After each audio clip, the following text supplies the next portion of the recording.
I hope your yo got cut off. How dare you? Hello, everybody. Happy Thursday. Hope you're all doing well. Today, we're going to be looking at it doesn't end, the continuing saga of what people are calling a civil war, maybe, or a conflict that is brewing within inside the Republican Party. Yeah. The There's, latest is the Heritage Foundation guy that came out and fully supported Tucker Carlson and said there's no way we turn on our own. Mhm. Has now eaten a massive portion of crow and come out and said, "Oh yeah, I fucked up. I shouldn't have posted that video." I guess he saw Ben Shapiro's video. So, you Yeah, got anything to say about that? Yeah. The Heritage Foundation, which is a very large, prominent conservative think tank that's Maybe been the around for a largest. while. Yeah. It's definitely like got the street cred. Yes, yes, and they came out. They were very. I don't know if I don't think they're supportive of like They were Tucker's message, but they were dismissive. dismissive, yeah, of Yeah, it. they were super dismissive of the thing that everyone was getting upset about. Obviously, Tucker platformed Nick Fuentes, and he's platformed a number of other people, but Nick Fuentes is kind of like the crowning jewel of white That's where supremacy, you've right? reached the too far line. Yeah. Yeah, yes, Well, I mean, these other and guys that were basically Holocaust deniers is pretty. I mean, look, well, that's some might argue that that was too far. that's what's interesting. This is, and I don't know if you listen to it. Glenn Greenwald, who is I think is actually evil. I think he's an Oh, actually evil I person saw his Be- video, but I didn't watch it. because he knows what's going on. First of all, Glenn Greenwald's weird. He's a guy who, I mean, he used to be a socialist. His husband, when he was alive, was like part of the Socialist Party, and um, and he's very left wing. He's always been on the America bad left side of politics, and somehow he got channeled into being like on the sort of America bad right wing side of politics. So I don't know if it's just a grift to make money. I don't know if he's actually changed his opinion. It's very strange. But in his videos, this is why I say he's actually evil. Whenever he talks about the situation, he intentionally lies and says it's just because the people are just mad at Tucker platforming Nick because Nick doesn't like Israel. Yeah, That's that all is it is. such fucking bullshit. I Yes, hate that. he just keeps saying that, and a good part of that like a good way to know that's just 100% untrue. Besides the fact that obviously we've played on Sunday all the clips of Nick being very anti-Jewish, not anti-Israel, but anti-Jewish, thinking Jews are behind everything wrong in the world, being anti-black, being the actual racist, white supremacist, white nationalist that the left like charges so many people with. Nick is actually that thing. Is that there were so many people that Tucker was talking to who didn't like Israel. He's talked to Dave Smith. He talked to the mustached Palestinian nun. He talked to Daryl Cooper. There were so many people that Tucker's been talking to who were not on the Israel side. And yeah, a lot of people who were on the Israel side were criticizing Tucker for it, but it was nothing like this. There was no massive backlash like this. So for Glenn to sit there and pretend like, oh, well, this is just about Israel. That's the only reason why they don't like Nick. It's just about Israel is a fucking lie.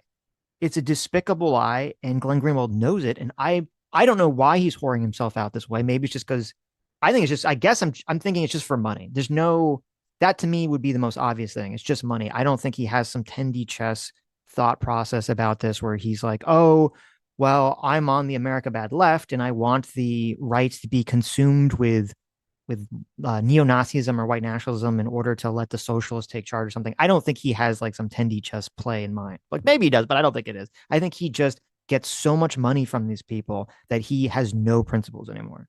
Yeah, he wants the audience, obviously. He wants to maintain his power and influence. So he's willing to Yeah, look the other way, which is which is weird because disgusting, but I mean, he was the guy that worked with oh, I Snowden to know break the the guy who had Snowden all the stuff. principles, right? Right. So it's so strange to watch him twist into this like ew, whatever the fuck this thing is that he is, this lying scumbag that he is. I'm Money assuming is he a wasn't always that powerful way, but motivator. Status is a yeah, powerful motivator right, right. that becomes your entire identity. So Yes, true. obviously that's what he wants. He wants to log on and everyone to love him. Yes. Thank you so much, Grendel Vivat, for the 50 Yes. gifted memberships. Thank you. Welcome Very new generous. members. Thanks, Yes. Grendel. Very, very kind of you. We might have to. coin the term. I mean, other people have done it, but we might have to really like lean into the whole Israel derangement syndrome, which is that seems like there's, and maybe Glenn is this. It seems like there's people that hate Israel so much Hmm. that it like it melts their brain on every other topic. They're willing to side with anyone else as long as they hate Israel. You have Dave Smith, a Jew, willing to side and defend Nick Fuentes to the death just because they both don't like Israel. Glenn Greenwald, a Jew, willing to defend Nick Fuentes to the death just because they don't like Israel. It's fucking weird. Well, look, I don't mind if people are critical of Israel. Obviously, a lot of people are upset about what's going on in Gaza and they're critical of the Israeli government. It doesn't necessarily mean that they're an anti Semite, Mhm. but people need to acknowledge that there are anti Semites. There are people who fucking hate Jewish people, Yeah. and they are going to hide behind this Gaza thing, behind this Palestinian thing, so that they can come out and rah against Israel. But they're rahing for a completely different reason. You have to acknowledge that. Yeah. Here, let And me explain it in conservative speak, okay? okay. So there is this problem with trans men or trans women going into women's spaces, right? Hmm. And obviously there are some real transgender people, but there are probably some people who have nefarious intentions that just want to get in women's spaces, right? It's impossible to tell they're going to hide behind the transgender thing. So Right. it's the exact same thing. If you understand it from that perspective, which I'm sure you do as a conservative, then you understand the Israel thing. People are going to hide behind Yeah. it. They're going to use it as a shield so that they can do nefarious things from inside the conservative space. Yeah. No, I completely agree. If people don't like Israel, that's fine. That was always allowed. Meme. Okay, who cares? But it's actually self-defeating. And Glenn and all these other people supporting Nick Fuentes is going to do the exact opposite of what they think it's going to do. Because Glenn Greenwald and Dave Smith and all these people, they always complain. They say, "Oh, every time you criticize Israel, someone calls you an anti-Semite." Yeah, you totally. Which to be fair, that happens pretty frequently. That does happen a lot. I'm not going to say it doesn't. That It does happen a does. lot. Yes. Yes, a lot of people who are very pro-Israel will either just stupidly or intentionally frame someone's dislike of Israel uh, as anti-Semitism when I don't even think it is. When it's not really Yes. Yeah. anti-Semitic, they just don't like the policy, or they don't like giving money to Israel because they want to spend money. They don't really like foreign aid in general. Whatever the reason is, right? It's not A lot of anti-Semitic. lot of strays going around. Yes. Right. Yes. A lot of strays being fired. But then if you have someone like Fuentes come up, someone who actually does hate Israel because they hate the Jews, and that's the primary reason. Someone who does fucking hate Jews, doesn't think Jews should be able to own businesses or run a government, and thinks that the Jews are behind every war in the world. Okay. So he believes in the Jewish question and all the Jewish conspiracies.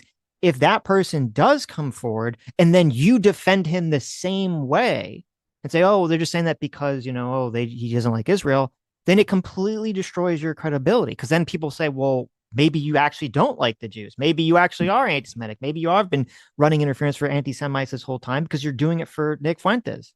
Everyone could hold up Yeah. Nick Fuentes as, see, he does hate the Jews. We got him. We got him. Dave Smith, Glenn Greenwald, right? Yes. It's just so I'm looking at retarded. you. It's so stupid. It's so self-defeating. And it's very obvious to me. Logically, it's very obvious to me. And I'm not some 10D chess master wizard. I think Glenn Greenwald and Dave Smith could figure this out. So I think it's just a grift. It's just for money. It's just for status. That's all it is. Yeah, they can't tell the difference in their audience between the people who are upset about Gaza and the people who just hate Jewish people. They can't They don't tell. care. Yeah, well, as long as their audience keeps growing, they don't care. Right. Right. So we're gonna watch a little bit of Ben Shapiro's video on this, which is kind of interesting, where he kind of did, what we did on Sunday, where he was kind of plays a bunch of clip of Fuentes and stuff. It's kind of interesting. And then I wanted to go to Crowder made a response, which I think was really good and very important because Crowder and Ben Shapiro exist in different camps on the right and they appeal to different people on the right. And And I think they still have beef with one they another, do. so they're Yes. not even completely different audiences. They probably don't have a lot of audience overlap Right, anymore. right. And it is, I think, very important for people like Crowder who are associated as more of like the non-neocon, the more edgy, the more non-traditional conservative I think it is important for those people to stand up and say, okay, we should not have weirdo neo Nazis or communist supporters in our party. Which is another thing, like Tucker's now being soft on communism, which is kind of fucking retarded. It's so stupid. It's so obvious. It should be so obvious if you take a step back, if you can like turn off your pre-existing biases and you take a step back and you say, well, it's really weird that Tucker Carlson has this position where everything that's anti-American he seems to support. There's very little things that are American that he supports nowadays. But then he cloaks himself in the American First label. It should be very apparent what's going on here, that he's just getting paid off, by some other country, or he's just grifting off an audience or something Yeah, going there's a on. rumor that he got a $50 million paycheck from Qatar, which I'm Right. like, okay, well, that's a lot of money to start your show, right? Yeah. I would believe that. There's a clip of him like, talking to Glenn Greenwald, which is hilarious. Hmm. There's a clip of him talking to Glenn Greenwald where he's apologizing for being too hard on the Muslims. All right. Tucker is? Oh, wow. Yes. He's like, oh, I used to only believe that like Muslim extremism was a problem in America because when I was working at the evil Fox News, they had all these experts come in and they'd tell me all these things, and it was just so scary. It was just so spooky. It was just so spooky, scary. I think Steven Crowder plays it in the clip that we're gonna watch. And that's And the only reason why. And it's like, really? A Muslim extremism is not a problem to you? It's so funny that people in America are saying, especially when you see what's going on in the UK and in Europe with all this, like the immigration from Muslim countries and how they're all freaking out about it. But here in America, it's like, oh no, we should be like, there's not a problem with that whatsoever. It's really the Jews that are the problem. It's really Israel that's the problem. yeah. Yeah, it's crazy. Okay, let's watch a little bit of this. Cover one topic in depth. That topic is, I think, the most important thing happening in the country. It was a hot topic last week, but I wanted to take some time to really gather my thoughts and speak on it in coherent fashion, holistic fashion. That topic is the fragmentation of the political right. That fragmentation is being caused purposefully by a splinter faction of people led by a young man named Nick Fuentes. They call themselves the Groypers. They are white supremacists. They hate women, Jews, Hindus, many types of Christians, brown people of a wide variety of backgrounds, blacks, America's foreign policy, and America's Constitution. They admire Hitler and Stalin. And that splinter faction is now being facilitated and normalized within the mainstream Republican Party. The main agent in that normalization is Tucker Carlson, who is... There's like a fantasy. And I can say this again and again and again. And some people understand it, and some people cannot. Some people are, I don't want to go say like they're NPCs, but a lot of people, because I think this is like the very normal experience. A lot of people have so much trouble understanding that their experience with the world could be vastly different than the average experience with people in the world. They have so much trouble understanding this. I They know. just, It's everyone, crazy. yes, everyone just assumes that what they're feeling, what they're experiencing, what water they're Everybody swimming in, else's. Yeah. yes, is the same for everyone else. And it's very often not the case. That And, is the but theory of mind of most people. They're like, yes, everyone else's mind is exactly like my mind, just in right, other bodies. right. And one of the most important things that you can ever learn in your entire fucking life is to tell yourself that's not true. That if you could quantum leap into another person's mind, you would be shocked at how fucking different and weird to you you'd the way be in which they perceive the world is. you'd be in Okay. an alien nation immediately. Yes. You'd be like, You'd be what like, the fuck? you'd be like, what is wrong with people? Why do they think this stupid way? Now, obviously Yeah. to them, you would be the stupid one too, because everyone has a very different way of thinking about things. Um, and so the reason I say this is because there's so many people, especially people in the Groyper movement or in the internet ecosphere, who think that it would be totally plausible or even desirable to have a Republican Party candidate come out in the mainstream and talk about how much they love Hitler and talk about all the Yeah. crazy shit that Nick Fuentes talks about. That the world would be, America would be better if all the blacks were in prison, and that the Jews are behind everything, and all this stuff, and women need to be beaten and put back in their place. All this crazy shit that he Yeah, they said. think everyone is just lying. They think everyone Yes. is lying because they're lying. Right. And because they're stuck in that like sphere, it's interesting because Nick Fuentes himself isn't stuck in that sphere. He said multiple times that you have to be careful and you have to tailor your words to specific audiences. But because of that, okay, if Nick does become more prominent and does become more popular on the right, which is the trajectory he's going right now, it would be such a boon to the left. Oh yeah. This would be such a death blow to the right, because the left, their number one thing that they love to harp on is to say, well, the right is racist. The right is racist. Yep. And that charge has lost a lot of energy and a lot of validity because there's so many false positives, so much crying wolf. And part of that crying wolf is what's allowed people like Nick to grow in prominence, because a lot of people will hear that. They always racist. They won't believe it because the left has been crying wolf for so long.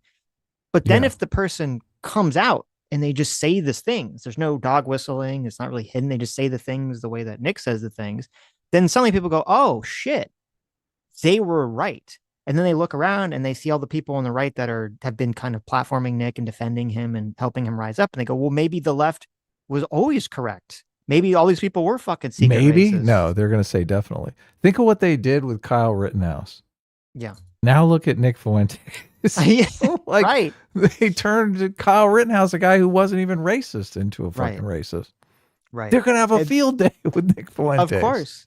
And so all these all these influencers or all these pundits online who just keep softballing Nick or helping him rise to prominence, all they're doing is they're setting up the right in America for failure, for complete and utter failure. And I think some of the adults on the right realize what's happening. Oh, they know. Yeah, they totally know. And that's part of why, I'm assuming they're also not racist. They don't like the ideas, but they also see that from a political perspective, this is just going to be so fucking toxic for them. Their project has been to launder the Republican brand of this racism stain. And this just, it just drops it in the fucking dirt again. It's like, it's over. Yes. It's over, yeah. The New York Times already jumping on it. Oh, man. Trying to make Nick Fuentes look as cool as they can in the photo. Mm-hmm. They're like, oh, yeah, this is what you want, Republicans, right here. Mm-hmm. Run to it. The left would love it. The left would be doing, of course, fucking backflips. Yep. And they would be screaming with joy that, oh, my God, the right is going to adopt Nick Fuentes. God, it was so much work for the left to turn everything into dog whistles. Okay. The okay hand gesture. Yes. Now they don't have to do any of that work anymore. I know. It's there. Yeah. He's saying the N-word. Yes. And saying we need to lock up everyone. Yes. Yeah. An intellectual coward, a dishonest interlocutor, and a terrible friend. And Tucker Carlson last week was aided, abetted, celebrated for normalizing Nazism within the Republican Party by the mainstay organization of the traditional right, the Heritage Foundation. Now, before we explain what's been happening, let's make one thing clear. This is not about free speech or cancellation. It was never about free speech or cancellation. Free speech has a definition: the right to speak free of governmental coercion. I believe in it, of course. I've always defended it. Criticism of bad speech is, in fact, just a form of free speech. Cancellation also has a definition: the banning of particular people, including people like Nick Fuentes, from platforms like X or Facebook.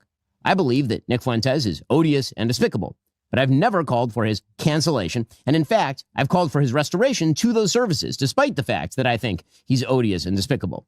It is not cancellation to draw moral lines between viewpoints. In fact, we used to call that one of the key aspects of conservatism. It is not cancellation to refuse to signal boost Hitler's supporters like Nick Fuentes. It is not cancellation to criticize Tucker Carlson for rhetorically fluffing Nick Fuentes and other anti-American crackpots. It's not cancellation.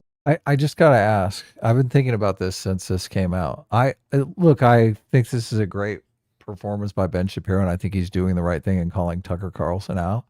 Mm-hmm. But he calls him a fluffer. He's basically saying you're sucking Nick Fuentes' dick for an hour and a half, right? Yes. Yes. Tucker is big because he has a bunch of boomers that still listen to him because they listened to him on Fox News for years and years and years. they're kind of in love with Tucker Carlson no matter what. Would it be a better strategy for Ben Shapiro to come out and just say, be nice to Tucker and say Tucker is just misguided and I'm sure he just didn't know about these things, so you're not completely alienating that huge audience that Tucker has? It depends what the goal is. Is the goal of this to convince Tucker's audience? Does he share an audience with Well, look, Tucker? I think, no, the overlap with Ben Shapiro is kind of immaterial to the argument. I think Tucker Carlson probably has a bunch of boomers in his audience that aren't racist at all Mm-hmm. and don't really perceive that Tucker is kind of courting this racist element. And I just think as hard as Ben Shapiro's going at him, those people are probably not going to be won over by this, even though they're. No, you could be right. You could be right. Tucker definitely has a bunch of fucking races in his audience now. I don't deny that, but right. You're trying to kind of strip out the people who are just watching Tucker from inertia. Though I don't know, because I would think that a lot of the boomers, if there are a lot of boomers that still watch Tucker, I would think they'd be really put off by his defense of Maduro. Mm-hmm. Because that's so antithetical to like everything the Republican Party has been for the last 50 years or longer, I should say, actually. Supporting last like 100 the years. Yeah, that it's very strange. So I don't know if that might be a bridge too far for them. But no, the reason I'm talking about is like with Ben's audience is like who is he trying to appeal to? Because I agree with you. If he's talking to Tucker's audience, then he'll probably try to appeal to them in a different way by being maybe a little bit nicer about it. But if he's just trying to essentially put out this message to, I don't know, whatever conservative think tanks exist or some conservative movers and shakers out in the world, maybe it doesn't matter. Maybe he doesn't need to like try to play softball with Tucker at that point. Yeah, I think if he softened it up a bit, it might work better with those guys too. And it's obviously just a personal intuition. So yeah, I don't know. But it's interesting because when he's talking about cancellation, and I was thinking about this a lot with Brett Cooper did a response to this too that was really completely stupid. brain dead. Completely brain dead. Yeah. Now I haven't ever watched a lot of her content, so I don't know. Maybe she just always was not very great with takes or something. But it was a completely brain dead take on it. And it kind of, a lot of it was about like, oh, I thought we were not supposed to cancel people and all this other stuff. And it kind of made me think of something that you always said, which I think that you were very correct on, which is that there was this idea that like the way we thought of canceling should be changed, and it should have been changed because back in the day, it was like this. You're adopting my definition. I think your definition is very useful because your definition was cancellation is when you attack someone and try to get them fired or in trouble for a position they don't actually even have. Yes, exactly. There's got to be some sort of fraudulent narrative involved. Right. Yes. Or I would say maybe to add on to that, like it's a position they have, but there's a sort of motivation or subtext to that position that they don't have that's ascribed to them. Like someone could be in favor of, increased penalties for criminals, and then some woke person would frame that as like, well, you're doing that because you're racist, right? Or you're pro-immigration, and yes. They want to frame or you're anti-immigration, and the reason you're anti-immigration is because you're racist, right? So it's true that they're anti-immigration, but the untrue part would be the motivation that's ascribed to them for why they're anti-immigration. Right, but we need a reason to cancel people for obviously doing terrible shit like promoting political violence and stuff like that. So, right, exactly. Like Hassan, perfect example. He constantly was promoting literal terrorism and political violence, and I think that's a line too far, that people like that should be canceled, or should at least, even if they're not going to be canceled, like kicked off of the platform, the rest of the left should try to expunge them from the movement and all shit on them. Right? Yeah, that's accountability culture. That's the difference. Right. Yeah, even if you want to say, well, you can still talk on Twitch or whatever, but the rest of the left should be like, no, this guy is toxic, or this guy's poison, fuck this guy. Right. And it's kind of the same thing with this. And that's kind of why Brett Cooper's take was so brain dead, was just this like, in order to make ideas popular, they do this thing called like a very low resolution idea where you just make the idea very broad, as simplistic as possible, because then people can just kind of easily repeat it. And it was this whole like, oh, we're just against canceling, period. Like no one should ever be canceled for any reason. We're all free speech absolutists, which is a retarded position. Pedophiles, mass murderers. Right. Because like, yeah, like if you had, if Tucker Carlson had some pedo on who was advocating that like, well, in America, they should change the laws. So they should get rid of the age of consent. Right. And say that this guy had some large following that was growing for some reason, hypothetically, in the Republican Party. And Tucker has this guy on, and then Tucker doesn't challenge, the views and just kind of gives him a softball interview that props him up, makes him seem not as extreme to his own audience. Most people would be like, well, that's obviously wrong. You shouldn't do that. Why the fuck would you do that? You need to gatekeep society from some sort of psychotic ideas, some sort of horrible fucking ideas like getting rid of the age of consent. Yeah. Yes, of course. But people get trapped in the low resolution idea of just like, well, no, you just have to be anti-cancellation for any reason. You have to be pro free speech no matter what, no matter how fucking horrible it is. If somebody wants to erect a billboard of CP outside of elementary school, they should be allowed to do it because free speech. Yeah, a lot of obviously like the left doing a lot of really detestable things around Charlie Kirk's assassination. They immediately jumped to the that's a perfect example. Yeah, I thought you guys were against the cancel culture. What's going on here? Well, That's no, a bitch, perfect that's example. accountability culture. Yeah. All the people now that are crying about this, not all of them, but a lot of them were the same people that were saying, oh my God, it's so, we should cancel these people on the left who were promoting Charlie Kirk being killed and saying it was good that he got killed because it's promoting political violence. So are you going to adopt my definition? So cancel culture is when there's an attempted cancellation based on lies. Like when the New York Times prints that Jordan Peterson is in favor of enforced monogamy, which is something they just made up out of whole cloth. They're engaging in cancel culture. Right. Yeah, maybe. Yeah, maybe. What? Come on. What about maybe? Yes. It's the best definition going. Okay. I don't hear. To urge others to stop promoting those who rhetorically fluff Nazi apologists. Those are all elements of free speech. And anyone who says differently is lying to you, and lying for the most cynical reasons to misdirect from their own defense of those Nazi apologists and their promoters. The issue here isn't that Tucker Carlson had Nick Fuentes on his show last week. He has every right to do that, of course. The issue here is that Tucker Carlson decided to normalize and fluff Nick Fuentes, and that the Heritage Foundation then decided to robustly defend that performance. And that's like the key element here too, which always the very dishonest people like Glenn and Dave and all these other people who are defending this all lie about, because Tucker is not a person. There are people who are interviewers who would just interview people, and no matter what the person was, it would be completely neutral. They would just ask them a bunch of questions and that person could just rattle off whatever their views are, right? Mm-hmm. There were interviewers like that. Tucker Carlson is not one of those people and has never, ever in his entire life been one of those people. Tucker Carlson has always been a person who's had very strong opinions about things and pushes back in a lot of interviews when he wants to. Obviously, the best example of this is the Ted Cruz interview, which was incredibly incendiary and aggressive. And Tucker was, attacking him left, right, and center constantly to try to make him look bad.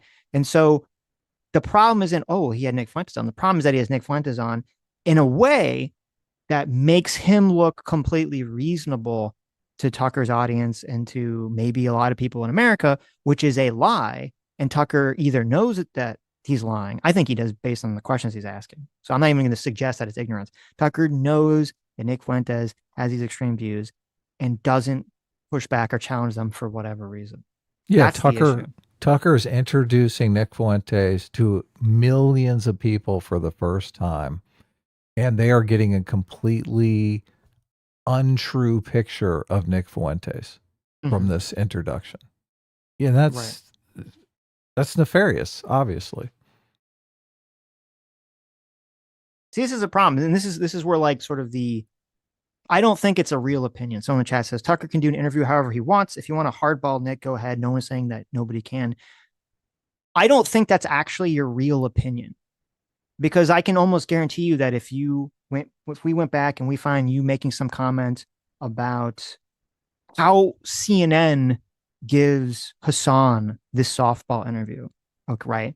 They have the CNN Hobbit comes, he gives Hassan the softball interview, making Hassan just seem like a normal, progressive guy to America, as opposed to the fact that no, Hassan is not a normal progressive guy. He's a far left extremist who's pro political violence, who's pro terrorism.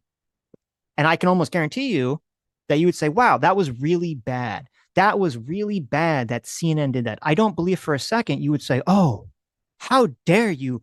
How dare you criticize CNN for their coverage of how they interviewed Hassan? Oh, I can't believe that CNN can interview Hassan however they want. And if you want to interview Hassan differently, you should do it yourself. I don't believe for a second that that was your position. Those who criticize both Tucker and Heritage aren't canceling. They are quite properly drawing a moral line. So for those who don't understand what's going on, let's begin with Nick Fuentes. Now, as I mentioned, last week, Tucker Carlson had on Nick Fuentes. Fuentes is a 27-year-old man who's dubbed himself the leader of a movement called the Groypers. He has a large audience of alienated young white men in particular, and he's earned increased media attention over the course of the past few years, especially over the last year. Now, from Tucker Carlson's interview, you might have gathered that Fuentes has some borderline views on race, a peculiar obsession with what he calls organized Jewry, and a rather sad relationship with the female sex. But probably you came away thinking that, for the most part, Fuentes lives on the radical edge of normality. You think that if you watch the interview, because Tucker Carlson decided that it was important not only to host Fuentes, but to smooth over his views, water them down, and make them far more palatable to a normal audience. As we'll discuss in a bit, this is what Tucker Carlson does for a living. But back to Nick Fuentes. See, remember, and I'm going to not get, sidetracked again and, one guy in the chat, but I think this is a perfect example of what I'm talking about. Okay. In the beginning of the stream where I said people swim in a water and their theory of mind is that whatever they're experiencing is the world, and they're completely detached from reality. Because the same person in chat now says that Hassan is the face of the Democratic Party. He's mainstream. His wing took over your party, in finger quotes, completely. You have zero legs to stand on what the right should or shouldn't do about Nick. Well, first of all, anyone has any right to, as you were even saying, you're defending Tucker's right to, completely softball Nick Fuentes, but you're criticizing me, saying I don't even have, I shouldn't even be able to really talk about what I think's going on with the right, or whether these ideas should be platformed or whatever, which is strange. But putting that all aside, more importantly, you think that Hassan Piker is the face of the Democrat Party and that he's mainstream? In the fucking debate with Zoran Mamdani, the guy who's openly socialist, he had to publicly denounce Hassan Piker on the debate stage. If Hassan Piker is the face of the Democratic Party in mainstream, why the fuck would he have to do that? Why would he not allow Hassan to come up and party with him, on election night, if that was the case? You only think this because you're stuck on the internet politics side of things and you don't understand what's actually going on out there in the real world. That's the only reason you think this. Yeah, the New York Times wouldn't attacked Hassan in that last interview if he was the face of the Democratic Party. Maybe Mamdani is the face of the Democratic Party. It's tough to tell, but we'll see. To understand just what Tucker did here, we must actually examine what Nick Fuentes says on his show, and has said for almost a decade, because he was asked precisely 0 questions about any of what you're about to see by Tucker Carlson. Nick Fuentes says women want to be raped. A lot of women want to be raped, and when I say raped, I mean that sounds bad when I say it like that, but there's a lot of women that really want a guy to beat the shit out of them. But also, they have to pretend, but part of it is they have to pretend like they don't. Nick Fuentes says that his followers should kill, rape, and die in his name. Raise your right hand. All right, everybody raise your right hand. Raise your right hand. Repeat after me. I will kill, rape, and die for Nicholas J. Fuentes. Nick Fuentes says that women are whores who shouldn't be in politics. I will continue my crusade against women in politics. It's always like this, and it's so ironic. Women are like, I don't like, when you say, I like, you have to affect the face. When you say to repeal the 19th Amendment, that offends me. That hurts my feelings. It's like, have you ever stopped and considered that maybe if you get offended, there's such a strong emotional reaction to political opinions you disagree with across the board? Maybe that's one of the reasons why you shouldn't be making political decisions. I'm not attacking women. I'm attacking whores. You have no problems, right? I'm attacking whores. I'm attacking sluts, stupid, dirty bitches. Nick Fuentes says that Jim Crow was actually better for black people. It was better for them too, number one, but number two, who cares? Who cares? You know, enough with the Jim Crow stuff. Who cares? Oh, they had to drink out of a different water fountain. Big fucking deal. Oh no, they had to go to a different school. Their water fountain in that famous picture was worse. Who cares? Grow up, drink out of the fucking water fountain. It's water, it's the same. You know, and, you know, even if it was bad, who cares? Who cares? It's better. It's better in general. We all agree it was better for them. It's better for us. Better in general. Nick Fuentes says that white people are justified in being racist. The reason that we talk about this. We might want to pause every now and again just to. Listen, it was better. It was better for the strike. It was better for the black people and the white people under Jim Crow. It was just better. It was just better. All right, Quackademic. It was just. I've had better. enough of that. It was just a better time. It was better for everybody, okay? It was just completely better. It's such a ridiculous argument. Yes. Everything was so much better for them. By the way, I know a lot of black people see this and they go, man, why are you always talking about black people, this and that? Because there just needs to be some shame here. Well, there's a few reasons. First, white people are every single bit justified in being racist. Every single bit justified, to the extent that that means going out of your way to avoid black people when you see them. Nick Fuentes is a Hitler admirer and a Holocaust denier. Buddy, it's Führer Friday. It is Hitler Friday. Shut up. It is Heil Hitler Friday, nigga. Heil Hitler, all my niggas Nazis. Hitler was a pedophile and kind of a pagan. It's like, well, he was also really fucking cool. So, you know, time to grow up. We're not children anymore. Am I right? Am I right? Am I right, boys? Am I right? Let's go. Does he not seem like a 12-year-old? I mean, all this just seems like the antics of a 12-year-old. It's pretty funny. Yeah, of course. Of course. He was also really fucking cool. It doesn't really sound correct to me. Wait a second. It takes 1 hour to cook a batch of cookies, and you have 15 ovens, probably in 4 different kitchens, right? Doing 24 hours a day, every day for 5 years. How long would it take you to make 6 million? I don't know. It certainly wouldn't be 5 years, right? The math doesn't seem to add up there. The math doesn't quite seem to add up there. I don't think you'd result in 6 million, maybe 200 to 300,000 cookies. And I think the Red Cookie Association said something like that, probably 200 to 300,000 cookies baked, probably.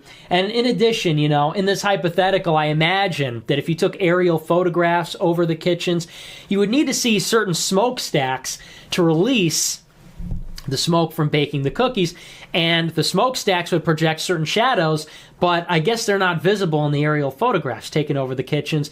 Moreover, if you look at the soil texture, it's really not deep enough for mass cookie storage underground. Nick Fuentes believes that the Jews start all the wars, that Yeah, see, this is really what the Republican Party needs, right? They really need Holocaust revisionism. They need someone to come and be like, you know, we need to start questioning the number of people the Jews say died in the Holocaust. That's really what the Republican Party needs in the upcoming elections. Nick thinks half the Republican Party is secretly Groypers. I don't think that's accurate. No. perfidious Jews in positions of power ought to be killed, and says the Jews are filth who have to be removed from the country. And once again, remember who is responsible for it all: the Jews. They are responsible for every war in the world. It's not even debatable at this point. This has nothing. It's not even debatable. It's not even debatable. Ukraine. Jews are responsible for every war, every single war in human history, Adam. There's been a Jew behind it, okay? When the Americans wanted to break off from the British and declare our independence from the horrible British Empire, from the disgusting monarchy, and we wanted to have a right to self-governance, the Jews were behind it. It was the Jews. If only the Jews weren't involved, well, then Americans would have been totally fine just being, some kind of colony, some vassal state to the British Empire. All two of them? Jews. I mean, how many Jews were there in America at that time? I don't fucking know. All two of them? Come on. Well, the Jews also started the slave trade, supposedly. So they were behind the Civil War, too. Yeah, that didn't get going until way late in the game. Oh, my God. Unless you actually believe the 1619 Project. Korea. It never ends. The Jews were behind everything. If the Jews were this competent that they could cause every war in human history, it's just game over at that point. Okay. It's just, God. I'd hate to hear his reasoning on how the Jews are responsible for World War II, but I bet he would go there. Well, we know how. Yeah, we know. We already know because the Jews were trying to infiltrate Germany, and Hitler was, correct for doing what he was doing. So. Right. I think the Jews might be the scapegoat for everyone in American history or history in general, but isn't it? It's so obvious that all the people that do the Holocaust revisionist numbers things, they all do the whole it's not happening. Okay, it did happen, but it was a good thing. They're all, shouldn't be anything remotely surprising that all the people that hyperfixate on the numbers about the people that died in the Holocaust also want to prop up the Nazis. They don't actually care. They're totally fine with the Nazis killing all those Jews and all the non-Jews that died too. They're totally fine with Hitler, the Nazis killing all those millions of people. They just are trying to, soften the image for the public. Yeah, a lot of people will say Nick Fuentes isn't against the different races and whatnot, but how can you come out and celebrate Hitler and not want to redo the Holocaust? Because that doesn't make a lot of sense. Adam.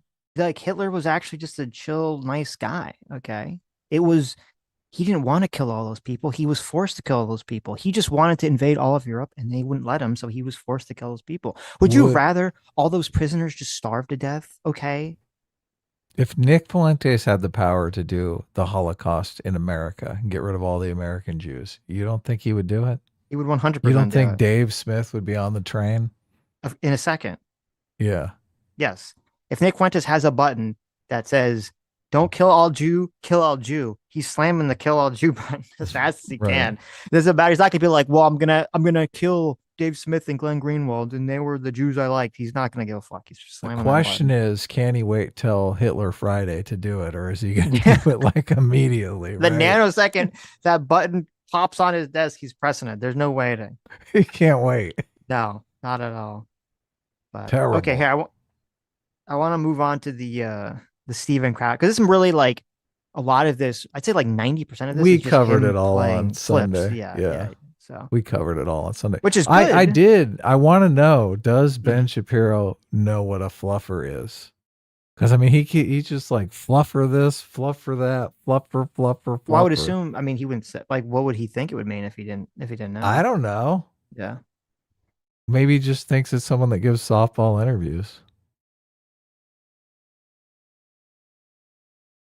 There's a lot of people. That's a little harsh for Ben Shapiro to be saying. Fluffer. Yeah. It's weird because, you're right. Fluffer. He said it 18 times. I was started to imagine a fluffer in my head. I was like, oh, this is not good. Stop. For those of you that don't know, a fluffer is a person who is supposed to blow the male porn star to get them ready for the sex scene. Before the sex scene. Yes. And they blow them between scenes so that they right, stay. to keep them ready, Yeah. keep them going. Yeah. Yeah. So maybe it's interesting because you're right. It's a word that doesn't sound gross, but obviously It is, same as saying someone has yeah. a dick sucking. So maybe. Yes. Roadside for $20 says Tucker is a Fuentes fluffer. There you go. Roadside for $20 says, I disagree. Tucker did push back on the race and Jew stuff, especially in the latter half of the interview. The problem is Tucker's camp is working under no enemies to the right, and you and Ben don't like that. Well, I agree that I do not like the no enemies to the right idea. It's a fucking stupid idea. No one should like that. No one on the right should like that. Unless you're actually as extreme as the white nationalists, no one on the right should like that either, because then you're going to end up having to sacrifice your belief system for the extremists, because the extremists will not compromise at all. You're willing to compromise with the extremists will not compromise to you. That's why we played all those clips of Nick on Sunday talking about how much he's going to intentionally sacrifice Donald Trump's ability to win the election, or the Republicans to win the elections, or JD Vance to win the elections if they don't do what the Groypers want. So if that's the case, you have the guy on record saying, I'm going to hold you hostage unless you do exactly what I want. And you've decided that you want to team up with that guy. Unless you agree with that guy's position, then you're retarded. It doesn't make any sense for you to ever do that. That's number one. Number two, it is true that if you listen to the Tucker interview, which we did want to cover on Sunday, but we had a bunch of Groypers come into the chat and false flag the stream and get it taken down. And we didn't know. From our end, it looked like it was a copyright claim, so we thought maybe it was because we were watching the Tucker interview. But we were planning to get to that part because I did want to talk to that part where Tucker does say he personally does not believe in blaming all of the Jews. He doesn't believe in blood libel and this other stuff, okay? He's not pushing back, though. This is where I disagree with you. He says he doesn't agree with it, and then he questions Nick, making it very clear that Tucker understands that Nick does agree with all that stuff. But then when Nick ducks, dives, and dips around and doesn't answer the question or tries to deflect away from that, Tucker doesn't press him on that. And that's where you're wrong. He doesn't press him on that. He just lets Nick keep sliding right out of those answers, right out of those hard questions. He doesn't challenge him at all the way he's challenged so many other people, so many of the neocons or any of the other people that he doesn't like. And then you combine that with the fact that the first half of the interview is Tucker just propping him up as if he's just this like, oh, I was just this, conservative who was attacked by Ben Shapiro for being anti-Israel, doesn't fact check anything whatsoever, and gives Nick this air of legitimacy that he doesn't deserve and is not even true. That's a total lie. You can't hang on to no enemies to the right and have any sort of brand management for the Republicans. That's impossible. So right. Just from a pragmatic perspective, that's completely ridiculous. Mm-hmm. Week. Tucker Carlson, this has lit the internet ablaze. Tucker Carlson hosted Nick Fuentes on his show. Interview has over 5 million plays, 5 million views as of this time. Both controversial figures in their own right. And of course, there were plenty of people who were unhappy about it. And this is trending everywhere. And people are now questioning, hey, is Tucker Carlson MAGA? And I think that's the wrong approach here. I think the real through line is, hey, we need to contrast truth versus falsehoods. And I think it's really important whenever you're covering these topics, and I mean, whichever side you line up with, don't use victim words. Disgusting, vile, offensive. Vermin.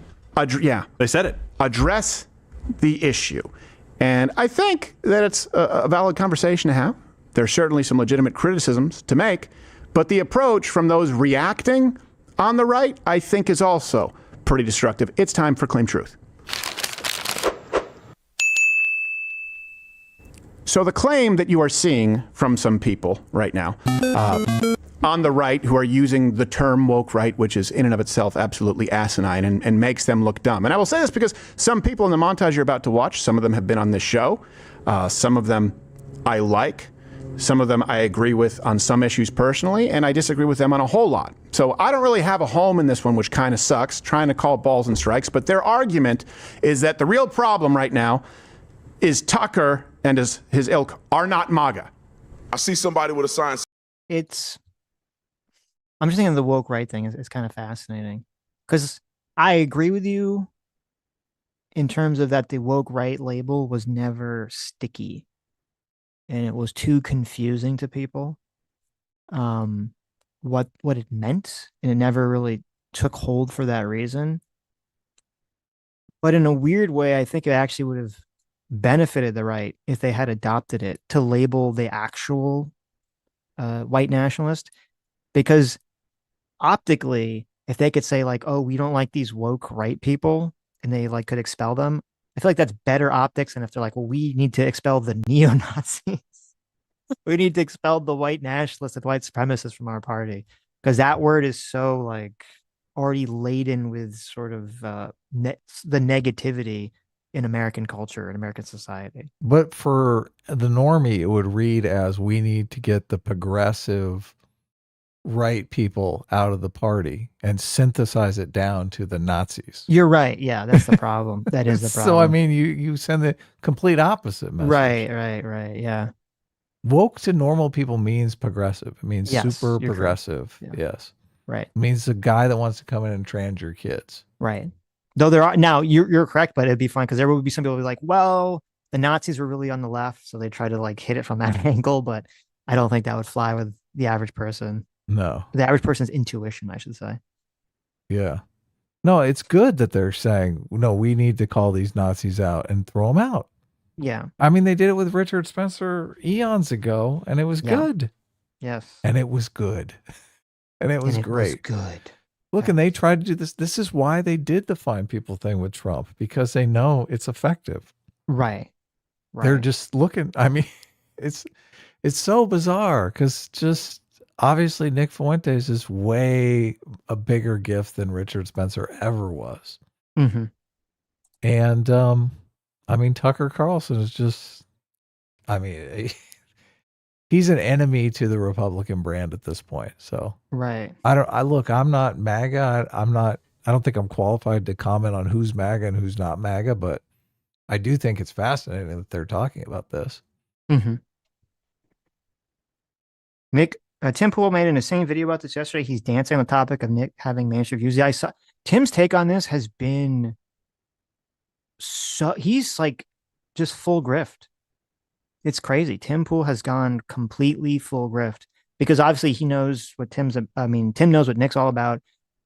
Tim has criticized Nick in the past, both in terms of his white nationalism and in the fact that his audience is so fucking toxic that they'll attack anyone. You know, he's explicitly really called that out and say, "Oh, I hate having Nick on the show or someone like Nick on the show because the audience, his audience just attacks people." And yet he's so thirsty for views and money that even he was doing the dance. Even he was lying about the whole, "Oh, it's all just about Israel. It's all just about Israel. It's all just about Israel." When he 100% knows that's not the case, and he's just fucking lying. It's depressing to me, and I thought this watching the Brett Cooper video, because I think that streamers are going to become the new Hollywood. And what I mean by that is there's like this reputation for Hollywood is like this really cutthroat business where no one's really your friend and everyone's just out for themselves and everyone's just clout chasing and hierarchy climbing. That's streamers. And backstabbing and everything's just to further their career. And that's I can literally attest. That's exactly what it is. Right. But the thing is, Hollywood has that reputation because it's been around so long that like people know it. And that's why, there's a famous phrase like, someone in Hollywood It's Hollywood, baby. Yeah, or it's show business, right? Like everyone's like, "Oh, that's just the way." One of my favorite books. Hello, he lied. Hello, yes. He lied. Yeah, and streamers I think have become that same exact model. It's just not as well understood or known because it's still new. And maybe also because there's like all these parasocial communities that form off of streamers. Because the fact that you have so many of these streamers, all they care about is the analytics. All they care about is the views. Even there's a video that we're going to watch that's very interesting from some YouTubers who I'm like completely unfamiliar with, but you keep sending me their videos. So I guess you're familiar with that. the Carter family, the Cartier Yes. family. Yeah. Who I are, mean, who are these? that just popped up in my feed, and I Oh, okay.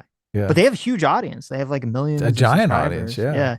Yeah. Um, We're gonna watch one and of their videos responding to Nick Fuentes, and it's yeah, like, it's very interesting because Yeah. they're three black guys, and Yes. their take on it is big very Nick Fuentes fans. well. Two of them are. One of them is not. Right. So- but if you listen to what they're saying, and if you listen to what Brett Cooper says, the immediate thing that they start with is they talk about how large his audience is. Yeah, exactly. So that's why you have to talk about it. And it's like, well, that's very fascinating. The very first thing that you talk about is, well, he has a big audience, so we have to support it or we have to talk about it. And that really shows you how their thought process is so hyper fixated on audience size and views and all of those things. It's not, well, he has a large audience, and if we don't agree with this, that's scary, so we should push back on this. It's like, well, no, he has a very large audience, so we should allow. Right. We have to go where the Who people cares are. if he wants to throw us all in jail? Yeah, yes, Who cares if half his audience right, would, hate our guts? right. Said Tucker is not MAGA. I guess I got to put his name out there. That's not MAGA. Tucker Carlson is the most dangerous anti-Semite in America. Make no mistake, Tucker is not MAGA. They were super conflicted. You're MAGA. That audience was super conflicted there. Right. He got half booze. It is annoying to me too that so many people were drawing clips from this event as if it's really indicative of anything. We have specifically the Republican Jewish coalition. So yeah, shock. The Republican Jewish coalition doesn't like Nick Fuentes. Yeah. Like, oh my fucking God, really? Yeah. This is really shocking. And I went, and it was funny because I was seeing like the speeches that people, like a lot of people were clipping the Mark Levin speech. Like Mark Levin, I don't even know if he's really that relevant to the fucking conversation anymore. He used to be more back in the day, but like his viewership on his speech was, I don't know, it was like 50K or something. The viewership for the actual event from this organization was like less than 1,000. The only clips, like the individual clips that like other larger people would put out from this event would get like a lot more views just because they had larger audiences. But I don't think this organization is very relevant to the conversation. I am not worried in the least bit about the mainstreaming of Nick Fuentes. Mhm. Like, I don't think it's really even possible. I just think there's, even if they can trick people into supporting him because they think he's a moderate, as soon as his real intentions become evident, everyone's going to flip on him.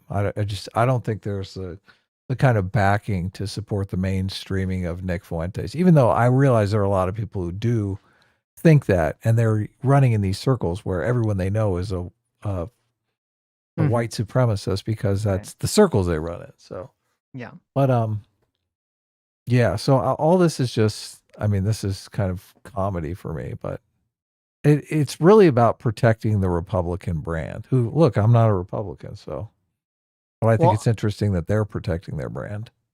A lot of people, both of us, have accused and believe that a lot of the Groyper movement is bots. And it's always been kind of hard to tell like what is real and what is bots. I mean, it's super obvious that they obviously, have a bunch of Google alerts set up and they will flock to anything like that mentions it. The only time our stream has ever been taken down by some sort of false reporting ever, we've covered Destiny, Hassan, and all these fucking people, is with the Groyper shit. It's the only time that's ever happened to the channel. So, but it's interesting. A lot of people have been pointing this out on X now, where they'll find that like Nick will make some kind of post, and they'll be like, "Oh, in 30 seconds of him making the post, it will get 160 views, and of the 160 views, 150 of them like the post." And that happens within maybe not 30 seconds, but it happens like within a couple of minutes of him posting it. Those numbers are impossible. That's not a possible metric to ever achieve. That 160 people are going to view it, and of that, 150 of those people are going to like the post. And it was the same thing. And people were starting to go through all the numbers and say, like, wow, this makes no, like, the amount of likes to views ratio and how quick all this stuff, none of this fucking makes any sense whatsoever. And he actually ratioed an Elon Musk reply, which is interesting because that's like flying too close to the sun, because we all know the way to get Elon to actually do something about it is to rub it in his face and to attack him and make him look bad. So I am curious because he has attacked Elon Musk now. He has ratioed him. I would not be surprised if then Elon's going to be like, we need to get to the bottom of this botting problem and figure out what's going on here. I did see he's working on the algorithm for something today. He tweeted out, maybe. I apologize for the algorithm being all wonky, and Maybe we're working that's on what's it. going on. Yeah. And America first when you're lining up with the Marxists and the Islamists and Hamas and the terrorists. That's not America first. That's sick. There's a lot of people online talking about how the right is trying to cancel Tucker Carlson. First of all, this is 100% accurate. Tucker is not MAGA. Okay. I don't know if you know this. I'm quite anti-cancel. And there's a difference, though, between when people say cancel culture, which was a term that was used quite a bit, where that's coming from those in positions of power who are deliberately precluding people because of a specific point of view or political persuasion. I know that that is not the same thing as people en masse deciding that they don't want to support someone and having a problem with it. That's closer to a boycott, and on the flip side, a boycott. And I understand people having disagreements. I have a lot of disagreements with Tucker Carlson. We've gone through them. But let me first clarify what should not be a disqualifying factor. And I don't see some of these people there understanding this. Interviewing controversial figures should not be disqualifying at all. Whether it's Nick Fuentes, whether it's Vladimir Putin, whether it's Sergei Lavrov, whether it's Dugin, who we interviewed, Jeffrey Sachs, or Clint Howard, the lady nun. Oh my God. I was like, wait, what? These are not disqualifying factors, nor are bow ties or recently becoming enamored with fly fishing or even putting bow ties on the fish that you fly.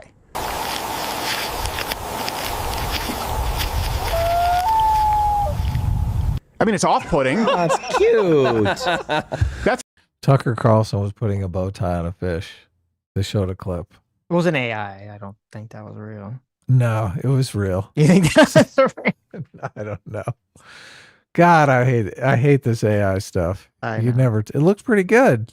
It looked like you really did it. For the bow tie went. Can you go back? I missed that last step of tying the bow tie. Just need to look at it one more time. I think it's a clip-on. He just clipped it to the gills. It's a better method. And by the way, I forgot to tell you, best way to stay in touch, download the Rumble app, follow me there. That's where we stream. I'm downloading it right now. No, fuck this. I would be disqualified. No, not at all. Anyone seeking truth would be disqualified. I've had people on this show who hold abhorrent viewpoints and have tried to argue my point with them. He's just a truth seeker, Sitch. Remember his coverage after the 2020 election? Truth. You know who wanted to cancel Tucker for going to interview Vladimir Putin? It was the people on the left initially. Right. So let's not line up with them in the idea of doing an interview with somebody controversial being a cancelable offense. Now, content matters. Well, the left did it with Donald Trump meeting with Kim Jong-un. Right. Yeah. Right, being the first president to cross that line. Closing up the dictators. Right. Now, there's a huge difference between meeting with dictators or interviewing dictators and cozying up. Partying. Or giving them a layup. Or a softball. Oscar. Right. So, that's not, I'm always very uncomfortable with people making that argument. And I see a lot of people saying, he's platforming these people. You sound like the left. Now, let me put forward what I think should make one skeptical. If you get to that point where you are, for example, running interference, pushing propaganda for known foreign adversaries, like espousing propaganda regarding Russian grocery stores. So we thought it would be interesting to take a look at a contemporary, modern-day 2024 Russian grocery store 2 years into sanctions. Here we go. All right. There we go. So I guess you put in 10 rubles here, and you get it back when you put the cart. Oh, he discovered Aldi. Yeah. So it's free, but there's an incentive to return it. Wait till he sees Trader Nick shows. Is it not? It is almost unfathomable. There's going to be a time where people are going to look back at this. They're going to say, how is it possible that the right didn't throw Tucker out of their side the second this aired? How is it like the most obvious piece of political propaganda that he's getting paid to do by a foreign government, which is has an adversarial relationship with our country at the moment. And so many people were just like, whatever. It's fine. Yeah. No. Is this supposed to be a journalist? Is this supposed to be some kind of truth seeker? He's doing foreign propaganda for a foreign government. This interview was hilarious. Should all the people that were saying, AIPAC should be should have to register under foreign lobbyist? Oh, Why doesn't yeah. Tucker have to Yes. register under a foreign lobbyist? Yeah, he should. And also, this also seems like, I mean, I understand a lot of people that are rich probably haven't been to a grocery store in a long time, but like he's like, oh my God, you have to put like 10 cents into the cart to get it, and then you get it back, and that's supposed to prevent you from stealing the cart. Mm-hmm. Is he retarded? You just Does he bought think the cart for 10 cents. Yeah, does he think that a person who wants to steal a grocery cart's like, well, I really need my 10 cents back, so Yeah. I gotta return What do you the mean? cart. I just bought this cart. Yeah, the 10 cents, motherfucker, is for people to bring it back to the front because the grocery store doesn't want to hire people to go get the fucking carts. It's not to prevent the homeless person from taking it off the lot. They Not have to- something to that does buy that. one. Yeah, they have something that does that. It's those little locks that they put on the wheel so that if you Oh, go yeah. past the boundary of the grocery store, it locks up. Hate those wheels. Yeah, I know. Terrible. This too.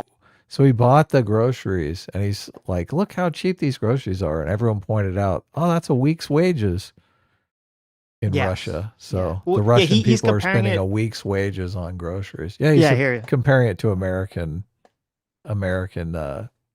economics. Right. I think they play that. Come on. Trader Joseph Stalin's. Unicorn and mini mills. All right. And we all came in around $400, about $400. It was $104 US here. And that's when you start to realize that ideology maybe doesn't matter as much as you thought. Corruption. If you it still take matters. people's standard of living and you tank it, Tucker he knows this. This is why it's like, it's such obvious propaganda. He's such obvious lying. Like, we're supposed to pretend that, yeah, if you go to a foreign country and their currency is significantly weaker than the dollar, which Russia is, especially in 2024, that yes, if you go to the grocery store and you buy a bunch of food and you use US, or you can contrast it to US, it's going to be a lot fucking cheaper, dumb fuck. Why do you think people come to America and then they work an American job and then they send the money back fucking home to wherever they fucking live? Why do you Yeah. think they fucking do that? We all know why they do that. Because the dollar's strong, motherfucker. Yeah. And that's what you're saying. That if you want to actually have an accurate opinion of this, you have to compare it and say, well, okay, according to what the average Russian citizen makes in their currency, is it really cheap? And turns Yeah. out it's not. It's not. It's very expensive, actually. But Tucker is going to treat his audience, like you're fucking stupid. He's going to lie to your face and hope you don't catch it. And you won't catch it because none of these people are going to Russia.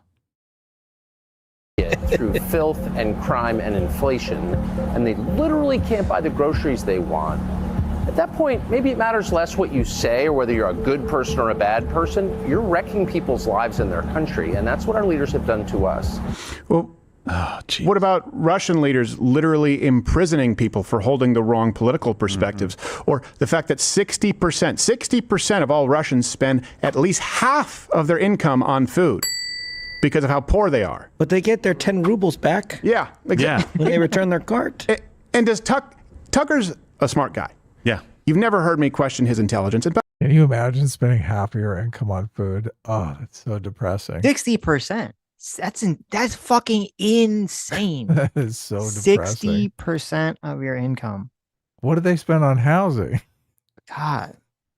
They must live under a bridge. And Tucker over here is such a degenerate piece of shit that he's going to go to this country and do a little jig for them, do a little dance for them. Oh, yeah. Because he's getting paid off or whatever. By the way, I've spent quite a bit of time with Tucker. I used to have a segment on Fox News Sundays where it was a debate with Bob Menendez, the senator, disgraced senator, former senator, his daughter Alicia Menendez, and sometimes Tucker Carlson would moderate it. He's smart enough to know that that is not only half the story, but it's misleading, it's dishonest. I have no problem with him interviewing Vladimir Putin. I'm skeptical when I see someone spouting the talking points that Putin would like that are lies, that are dishonest. Yeah. Is that fair? Can you guys comment? Let me know if I'm trying to be as fair as humanly possible. No problem with the interview's good. Yep. I think that's important. But addendums. Yeah. Jeez. I don't think we need that. It's propaganda, essentially. Right? And going around and smelling bread, making everything look great and saying, corruption. Yeah. It's like, that's kind of the ball game, Tucker. You can make things cheap and almost free to your population. That's not the issue that we have with a Vladimir Putin or a Mamdani or anybody else of that ilk. It's the, mass murder, taking over of industry, silencing people, putting them off in gulags, all of the things that we really care about, like, life being the very first one that gets taken from you if you're not in favor with the regime, okay? Yeah. That's the problem. And by the way, we can hold those views and still think we shouldn't be sending money to Ukraine. Right. And that's why you'll never hear Tucker Carlson want to have a conversation with yours truly, because you can't say that we're in the tank. So I was curious. I was curious to compare. So they said that the average Russian spends 60% of their income on food. Okay, 60%. You know what? Is that private taxi for their burrito? No, that is. I don't think they're doing that all on Uber Eats and No, Russia. no DoorDash. Yeah, I don't know if they're DoorDashing. I mean, if you're DoorDashing, maybe you could spend 60% of your Right. paycheck. Right, but no, I was curious. What is it in America? Mm-hmm. So in America, No, it's like go 10. ahead. It's 10 to 11% is the average. Really? Oh, I Yeah. would have thought less.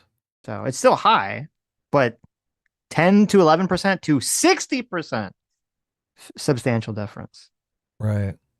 They used to say you shouldn't spend more than, I think, 25% on housing, but now I think people now that's spend not like possible. 50, yeah. 60% Right. on housing, which is horrible.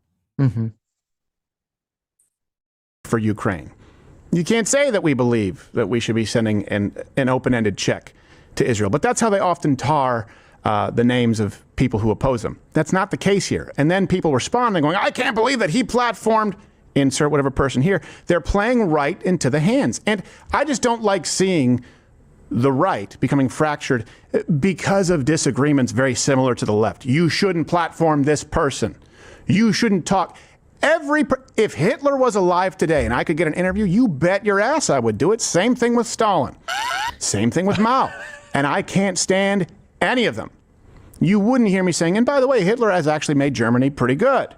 Or Stalin is actually, he did a great job, though at least he made sure that Hitler didn't. In other words, insert whichever villain here. But when you go to the grocery store, there's no Jews. Yeah, exactly. But have you seen their train station? Yeah, the train station. I mean, the Autobahn. Here's another example where I think, it should raise some eyebrows. If, for example, you want to interview an imam, great. I did it. Remember, I did it at your old storage unit. Chowdhury, yeah. Imam Chowdhury, who literally said that I should be executed. That's true. On air. I didn't disagree with him on everything. And I remember Gerald going, did you just hear that? I said, yeah. He just said I should be killed. Pretty much. Now I disagree with him. He didn't change your mind? But if I had interviewed him and then simped for him, like, oh, by the way, he's right, I should be killed because I'm one of the decadent Westerners, then, okay, it should give you pause if someone simps for Sharia law. Sharia law is bad, Seth. I don't know if you've heard that. It's bad. It's worse than what's happening in New York and Detroit. It's just bad. Correct. I don't know why. You should know, Seth. Laugh. Oh my God. What is happening there? It's just so insane. Sharia law is bad. That's how you sell Sharia law to the American people. Sharia law is bad. Cut to Tucker laughing maniacally. Hysterically. It feels really fake too. It's always seemed very fake. Oh yeah. It's his signature move. It's like, How I'll is get it? him with a laugh. They love the laugh. I don't know. I'm the wrong person to ask because You have a terrible laugh. no, first of all, fuck you. But you're probably right. But fuck you. No, I'm the wrong person to ask because I've never understood the appeal to Tucker in terms of like when someone's talking, he looks at them with this like completely befuddled look on his face. Oh yeah. that's so off-putting. And then he does the annoying laugh. Like he's done these things for a long time now. And I don't know. I guess maybe it's just because he's saying things people like, so they were able to look past all of that. But People I never love Tucker, understood it. man. I never understood it. He's got a lot of appeal, but I think it's just because he was on Fox News for a century. So Maybe I gotta give Crowder a lot of credit. He brings it up. He's like one of the few people. He brings up the Tucker claiming he was attacked by a ghost that night story. the demon. I know we've had many a live stream about the Tucker demon. Oh my God. It's just so insane that no one ever brings this up. We've watched the video together. It's hysterical. Yeah. It's all comedy gold. How is that not like, okay, this person is either insane or lying? They have the dog. Yes. The dog gets shot in the video. Why? I was sleeping in my bed and then I woke up and I was being attacked by an invisible demon. Now, I didn't take any pictures of that. As a large news pundit, one of the most famous people in America, it could definitely, make so much money showing pictures of me with bloody demonic scratch marks over my body. But just take my word for it. Okay? You can't take a picture of a demon. Come on. No, you can take a picture of take a picture of his wounds. Oh yeah. The dog scratches. Don't you think that would be a little incriminating? Yeah. And look, he woke up once because a dog scratched him. It's like this teeny. He's like, a demon attacked me, and we see it's like this teeny tiny little like he scratched himself while he was sleeping because a mosquito bit him, or like the dog like. No, it's dog scratches. It'll be like the dog sitting right next to him. Yeah. Tucker, those are dog scratches. No, honey, shut up. It was a demon. The demon possessed the dog. We have to kill the dog. Even the evangelical Christian that's asking him this stuff doesn't believe it. He's just like rolling his eyes. Oh yeah, Tucker. A demon, huh? He has that like when you're talking to someone and you're like, this person's crazy, but you don't want to say that. Yeah, I know, exactly. You're kind of worried they might turn on you. Right. Start attacking you. Oh, that's very interesting. Well, yeah, okay. You're ready for them to go, I am the demon. Yeah. The real danger is Sharia law. Sharia law. And you can tell when you go to a place like Abu Dhabi or Riyadh, like, oh man, I hope we don't ever wind up with a society like this. Now do Kandahar. A rape rate of 0, where you leave your keys in your Lamborghini and don't ever worry about it being stolen. And, if people want to get... I mean, to get the crime rate down to 0, Sitch, I mean, maybe women should wear burqas. It's a worthwhile trade-off, right? There's almost no way that Tucker Carlson is not being paid by some Middle Eastern country. Oh yeah, it's like impossible. Tucker Carlson. I used to be very big, conservative on Fox News. Now saying, "Oh yeah, you got all these Middle Eastern countries, and they have a rape rate of 0. Did you know? Yeah. 0. No one in the country for an entire year has been raped. It's just they don't count it as a rape once the honor killing occurs. So. Okay. So Sitch. You got to understand. It's 0. No, it just nothing happened. There's no crime. 0 crime. Of course, they have tens of thousands of honor killings each year. But look, the rape rate is 0. It's 0. Praise Allah. Allah must have blessed the land. There's a crime rate of 0. Yes. Yeah. I have heard, and a lot of I'm trying to remember, I watched a video of someone living in, oh my God, where was it? What is that? It was like one of those like super wealthy places in the Middle East that all the Saudi Arabia, Dubai. Yeah, but it was a specific like city. Okay. That they all go to. I think it might have been in Dubai like or something. Yeah. Maybe it was Dubai or one of those Dubai's places. Where all the OnlyFans hookers go. Right. And he was saying that like that it does have a low crime rate in the main areas, but that like everyone that goes there is like so afraid of the police because you have no rights. Right, yeah. If they catch you, if they think you did something wrong, it's like you're praying. You're like, oh my God. Like jaywalking, please. they cut off your left hand. Right. Like it's pretty crazy. You go home with a hook. Yeah. Wasted, they do it at home. You know what I mean? Yeah, okay. And you guys caught that, right? You said a rape rate of 0. Yeah. Do you know the statistical likelihood of there being a rape rate of 0 in an Islamic country? Ironically, it's 0. But I think it is proportional to the population of goats, though. So, well, I mean, I think technically in any civilization, even a Christian nation, you're going to get a 0 rate anyway. Yeah. I mean, a 0 rate of a 0 rate. Yeah. They have a rape survivors rape who exists. report rape. Yes. Rate of 0. Yes, exactly. It's true. They don't really have. You gotta love Crowder. He immediately goes to the goat fucker jokes. Well, it wasn't him. It was the co-host. But yeah. Well, look, it's on his show. So Right. they're like, these goat fuckers. Classic. I don't have a problem with it. It's funny. As Tucker Carlson is defending Sharia law. I know. What is happening? This is the weirdest fucking time in politics. Yeah, exactly. Tucker's defending Sharia law and Crowder's going for all the goat fucker jokes. The goat fucker jokes. Yeah. Here we are, America. Rape kits. They just have a guilty button for the lady. But they do have rape kits. You buy them in the store, and it helps you to rape. Yes, it does. Yeah. It's like a magic More kit. race. Or, It's just toolkit. only take 2 of your friends with you because it has to, what is it, 3 or more witnesses to have a rape? Well, and here's the thing. What gives me more pause is that he's not platforming someone who could question that. In other words, there are plenty of people out there who would say, actually, the rape rate is not 0. And let me explain to you why. Right. You won't see that interview. It's not because he platformed someone who I don't like. It's because he platformed some ideas that simply aren't true. I think that's where you can issue your legitimate criticism. I don't know why those on the right who are opposing this are unable to do that. I frankly think that some of them may not be all that smart. And I do know, by the way, that we have to continue. We're going to continue this segment on Rumble Premium. If you are not a member, please consider clicking that button, joining up. It's $99 a year. You get this wonderful. We are funded by the way, same thing with Foundation. You go to foundationdaily.com. It's transparent, certificates of analysis. Oh, my God. Oh, my God, a lot. So good. Was all about. I was kind of curious. I was curious what are like the rape laws in Dubai? Like, what does that look like? Mm-hmm. So at least the AI is saying this. It's saying that victims who report rape can be charged with the crime of consensual sex outside of marriage, which is illegal in the UAE. Yeah, adultery. So they get hit That's with why a they don't counterclaim. report it. Yeah. Right. Ooh, okay. And isn't it in Sharia law, the man has the option to marry the woman that he's raped? I don't know, and I don't know how much of UAE focuses on that stuff, but not great. I think they just say, "Yeah, look, she's already been defiled by the guy. She might as well shack up, make an honest woman out of her now that he's raped her." Right. Attacking Islam. I knew nothing about Islam. I'm not Muslim, by the way.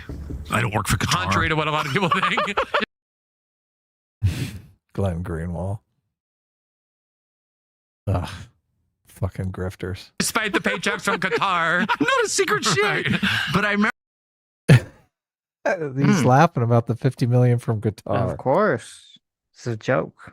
I remember hearing someone I worked at CNN at the time, and like we had all these endless experts, most of whom kind of worked for the CIA, but whatever, I realized that later, but I remember who it was come on and be like, Islam is bad, and I was like, sounds bad, whatever. I don't know if I ever met a Muslim, but he's like, what Islam means?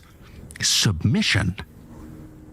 And like let it hang in the air like that was self-evidently disgusting. And I was like, I kind of think submission to God is like the whole point of life, but I didn't say anything. I was like, I don't think I'm against that, actually. Like, anyone who submits to God, like, I'm just for that.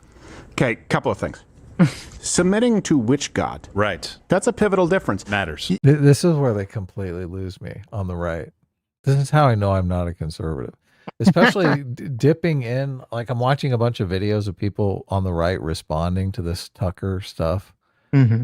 And they always dip into the theological debate. And I'm just like, not for me. I'm not too into the theological debate, guys, but. Well, there's an interesting thing here psychologically that words matter and they have psychological effects. Oh yeah, they do. And, definitely. Yeah. And I think that there's a reason. Now, I'm sure some Christians have done this and done it historically, but I think there's a reason that it's not like very common for Christians to use the term submission and submission to God as like, that's not like the common element that you talk about, right? In Christianity, you go, oh, you talk it's all about submission. sacrifice.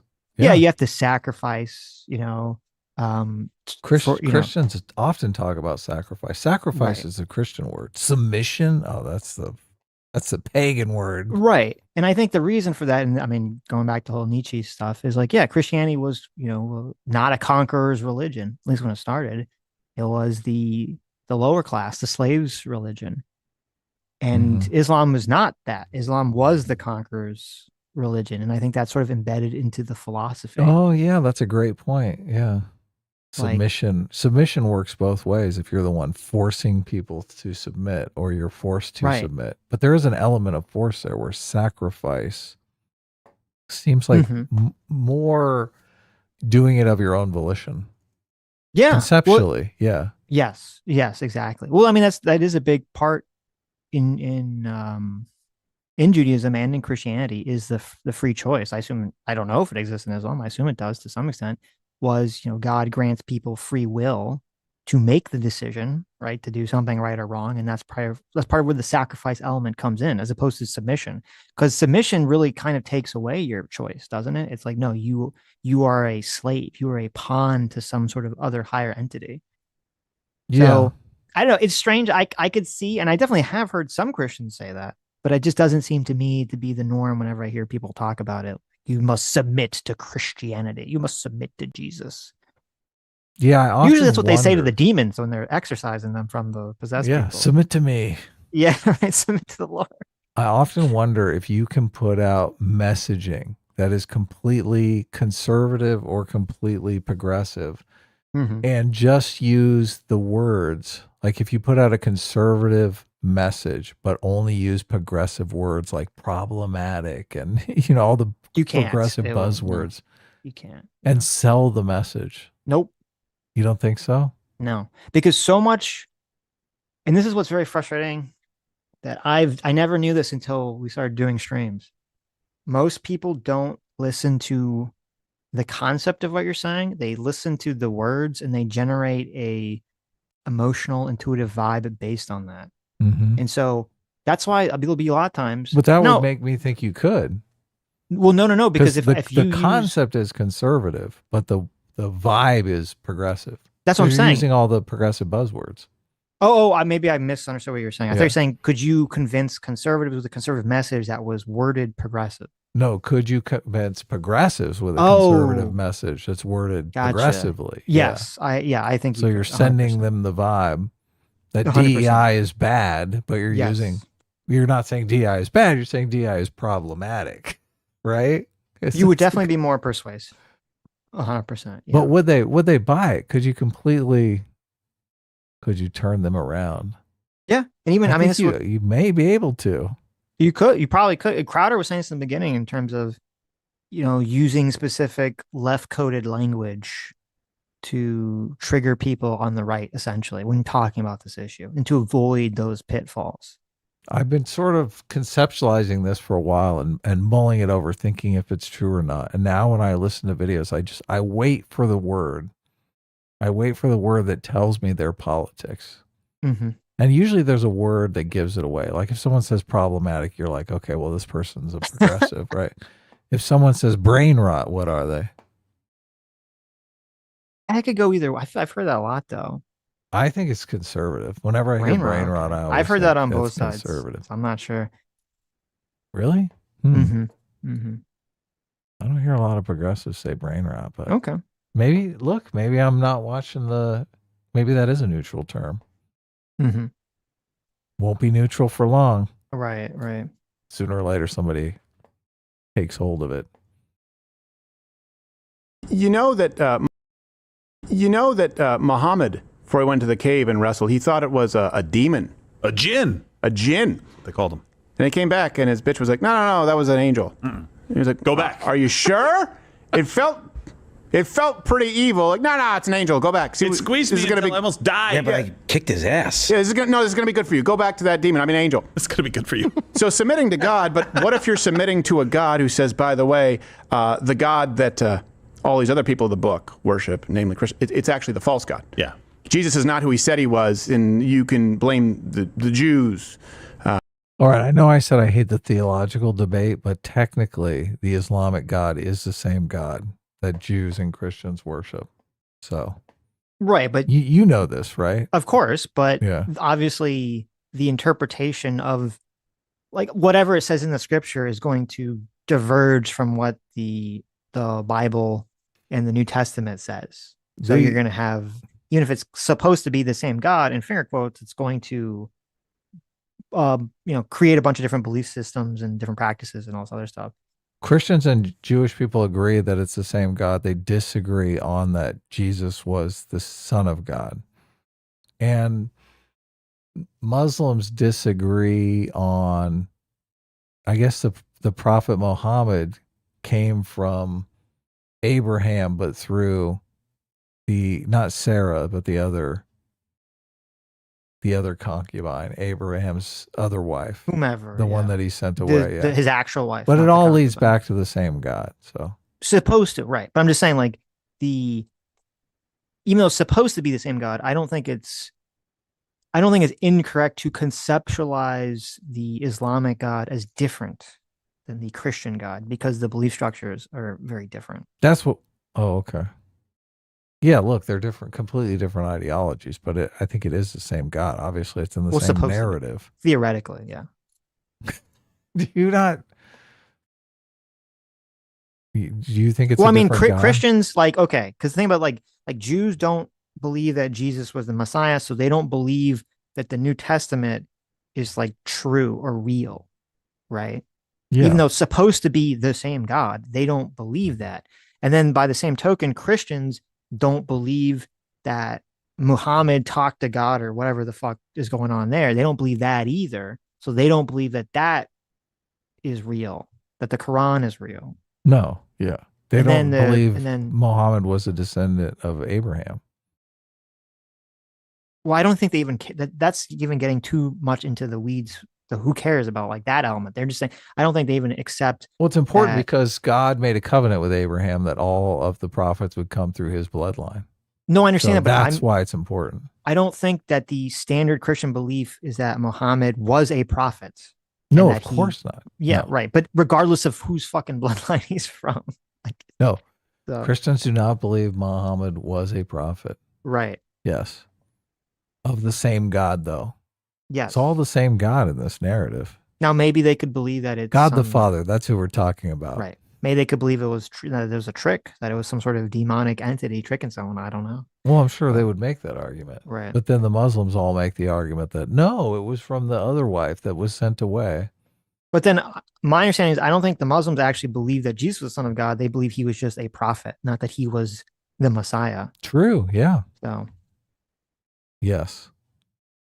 That's and by the way, Jews and Christians who were largely ethnically Jewish early on, you can blame all of them for lying and saying that he was a Messiah. None of that. And that's why if you don't submit to our God, which is either A or B, it's either the true God or a false God if you're a Christian. It's the same God. It's driving me crazy now. It's the exact same God. What's he talking about? It has to be one or the other. Either you're a Muslim. Oh, wait. Unless he's saying Jesus.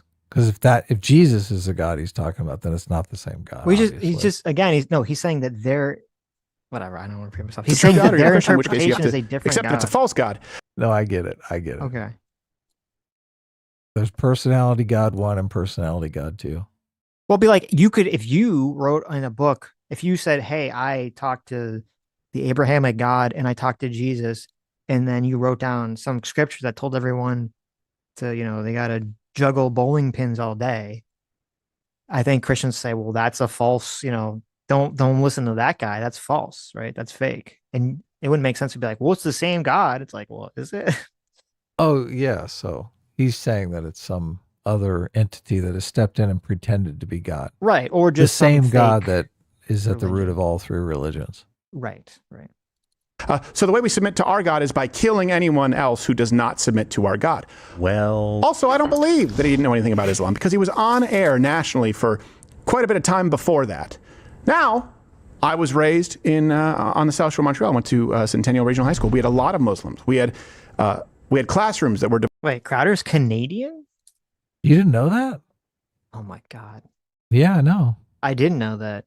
Why all these fucking Canadians in American politics? He's an immigrant. He's first generation immigrant from Canada. Terrible. I know. Terrible. Deport him, right? That's what I think. Where's our mass immigration when we need it? Or mass deportation? He said it so quickly under his breath. He's like, I was raised from Canada. I missed that. That's interesting. Devoted to prayer, right? During lunch hour. Ramadan was a big deal. Oh, no. He was born in America. Crowder was? Yes, he was born in Michigan, but at the age of 3, his family moved to Canada. Why would they do something dumb like that? His mother was French Canadian, so he's a halfer. He's an anchor baby. He's oh a my halfer. God. Well, no, his father. I'm assuming the father's American. So Spent a lot of time with him. I had read the Quran before I had finished my very short stint in college. And I realized that it's not about submitting to God. These are legitimate questions to ask. I don't know why someone who would claim to be a Christian nationalist would make an equivalency with Islam. The two cannot be reconciled together. That's why I think this is one of the best examples of what I think it's fair to call Tucker out for. Yeah. Right? There is no argument to be made about this. Like, oh, there's context missing. Oh, there's this. Oh, there's that. It's like, no. Submission to God is not equal. You could be submitting to the 300 million plus gods of Hinduism or something like that, or you could be submitting to a false deity that says wipe out all the other people that submit to anybody else. Like that, it does make a difference. Well, and the thing is, like, people, even in that context, though, Sitch, aren't they talking about submitting to the Abrahamic God? Because it kind of seems like they are. what do you mean? Islam is about submission to the Abrahamic God. That's what they mean by submission. Okay, we should just move on. I don't know what you're. I don't know people why like you're Brandon hung up Tatum, on and this. because Mark Levin has been on this show, and I agree with him on a whole lot. I disagree with him on a whole lot. Tucker Carlson will not host anyone who will press him, right? That's just not going to happen. It's not a thing. But these people wouldn't be able to. If the argument that you put forth is, man, Trump's not MAGA, I'm gonna call it out. Okay, let's say Tucker invited you on his show tomorrow. What kind of an argument would you present? Just, you ain't MAGA? I would say, well, hold on, let's discuss Islam and submission to God. Which God is that? Hold on, let's discuss the Russian grocery stores. Are you aware that these people live in abject poverty? Are you saying that the ends justify the means if it means jailing political dissidents? I agree that we need to use the appropriate authority of our government to improve the lives of all American people. I don't think that going the direction of Russia under Putin or any Islamic nation, I don't think it's a good thing. So if what you are espousing in criticism of Tucker Carlson is something that would be completely valueless if you were sitting across from him, that to me is a litmus test. These are often the same people who say we should question ideas. Well, I agree. And I know that there's some people like Tucker Carlson who don't like ideas questioned. But the people who claim to be traditional conservatives, well, why aren't you going after the ideas? And if you are, you're not doing it very effectively. It just seems like two versions of identity politics on the right, and I don't want to play that game. Next example. This, I think, warrants some skepticism or some follow-up questions. You know, for example, portraying Maduro as like a based tradcon type guy, the communist. Nicolas Maduro and his government are very left-wing on economics. Not on social policy, by the way, which is kind of interesting. In Venezuela, gay marriage is banned, abortion is banned, sex changes for transgenderism are banned. It's one of the very few countries in the entire hemisphere with those policies. It is on social policy, not defending the regime, just saying, one of the most conservative. I'm not defending the regime. I'm just trying to tell you guys, listen, being a communist South American country is actually based in red pill. It's actually super conservative, everybody. Being a socialist. Just relax. Just relax. This stream needs to go full theological debate. We have to invite some of these people from the chat on. No. People are still. Everyone's like, it is the same. It's not the same God. It is the same God. It's okay. I'll just say this. No. Let's move on. No one wants to talk about this. Let's just continue. Come on. Okay. Conservative countries in North or South or Central America. Only El Salvador really comes close. Interesting logo which is up much there. Smaller, of course. And by the way, the U.S.-backed opposition leader who would take Maduro's place if he were taken out is, of course, pretty eager to get gay marriage in Venezuela. So to those of you who thought this whole project was globo homo, not crazy, actually. So, first of all, I would hope, I could be wrong, I would hope that most people on the right, they said, here's your options. You have a society that's a communist society, or you have a society that's not communist, it's capitalist, but they have gay marriage. I really hope most people on the right would choose the capitalist gay marriage society over the fucking communist society. I really hope so. Because that's the most insanely fucking crazy argument ever. Like, well, that gay marriage is worse than literal fucking communism. I worry that they would, though. They'd take a communist, anti-gay society. Right. They would. But this is another perfect example of Tucker lying very deliberately. When he said, if you think it's global homo doesn't actually mean homosexual. It doesn't have anything to do with being gay whatsoever. Global homo is global homogeny. It was to homogenize the world. It's the idea that the world was supposed to all exist under one government with one idea. It didn't have anything to do with being gay. Mm-hmm. And he knows that. But because it sounds like it has something to do with being gay, he's like, oh, it's the global homo. You guys have heard that spooky term, the global homo. They're trying to make everybody gay. That's so ridiculous. I have to laugh at the whole global homo nonsense. Mm-hmm. Yeah, but that's not the primary disagreement. And by the way, of course, there are plenty of abortions in Venezuela. They just don't do anything about it. Also, this is very typical, and Tucker Carlson is smart enough to know. You can say the same thing about a lot of communist regimes. Contrary to popular belief in the West, they didn't envision a future of LGBTQ AIP hippie drum circles. No, those people are not useful. If you're going to seize the means of production and distribution, you need a very robust labor force. So birth rates are important. So doing away with what they call decadent lifestyle of homosexuality in the West, that also affects birth rates. Then they go the other way with communist China, where they have a one-child policy if they believe that population is a problem. It always just comes down to what is convenient for that government to control its people at that point in time, and is why every single one has been thrust into abject poverty, which I think is kind of important, even if they don't allow gay marriage. So in 2024, while we're making the moral argument, 2024 alone, Venezuela generated $2.6 billion in human trafficking revenue. 188,000 people were forced into labor, 70,000 sex slaves. 105,000 forced marriages. Now, someone could argue they don't have gay marriage, though. So, based? Hey, yeah, but the arranged marriages have a higher divorce rate. Well, that tends to happen if you kill someone for divorcing. And I also think we have a huge problem with liberalism in the United States and no-fault divorce. I get it.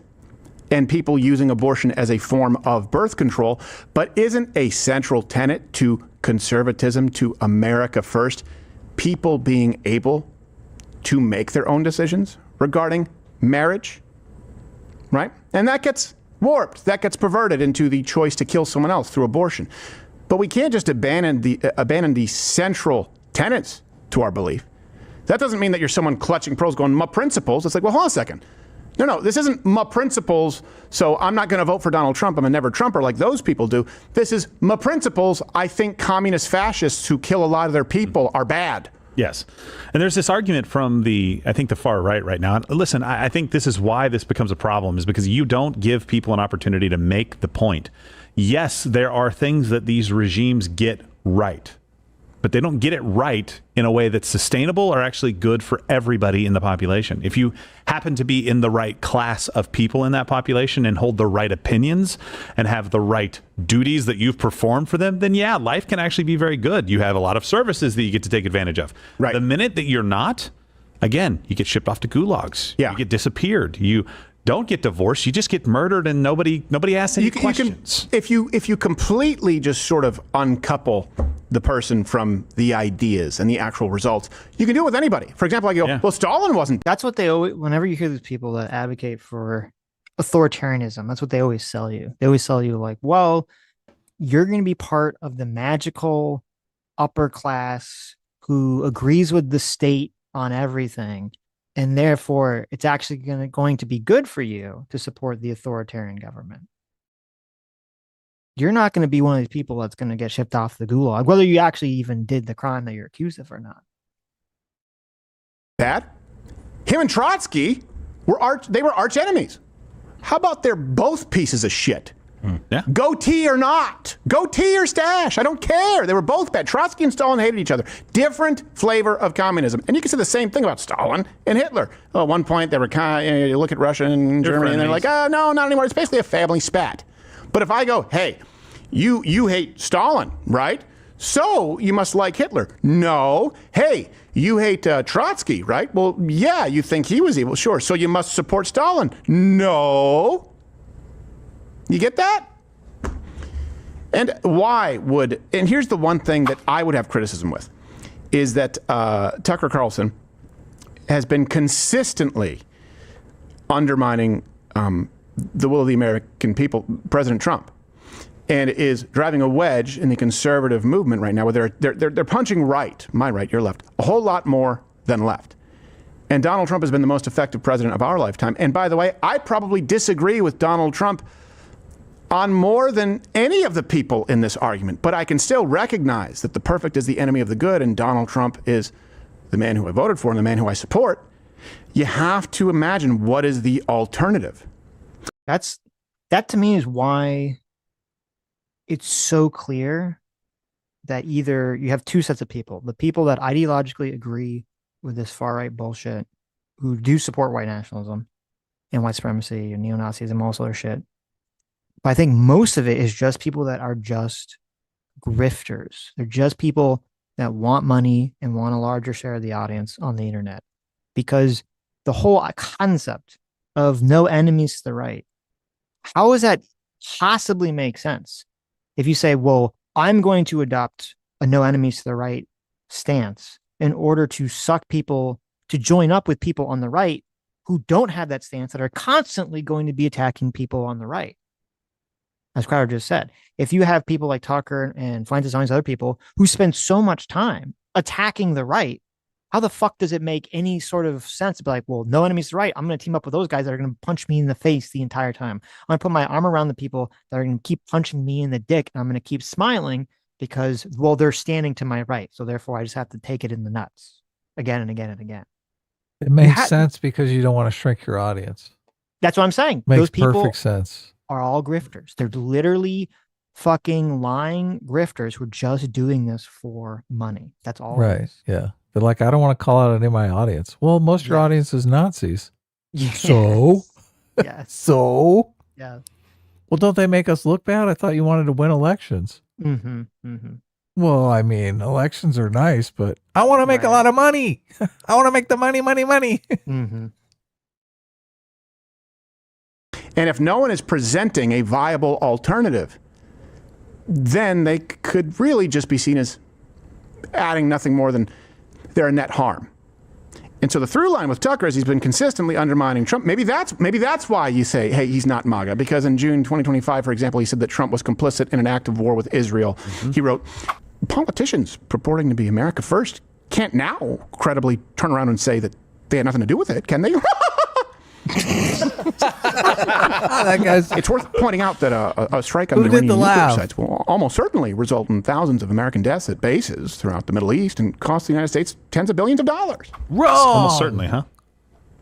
Not even Dave Smith believed that. He was on our show and said, hey, in the predictable response from Iran, they actually showed restraint. And I'm like, oh, if it was predictable, don't you think that the president knew that? Right. Well, and I would argue that Tucker is not MAGA because he said that he loathed Trump. MAGA? You guys remember this, right? January 1st, 2021, when some of these texts were revealed, he said, we are very, very close to being able to ignore Trump most nights. I truly can't wait. I hate him passionately.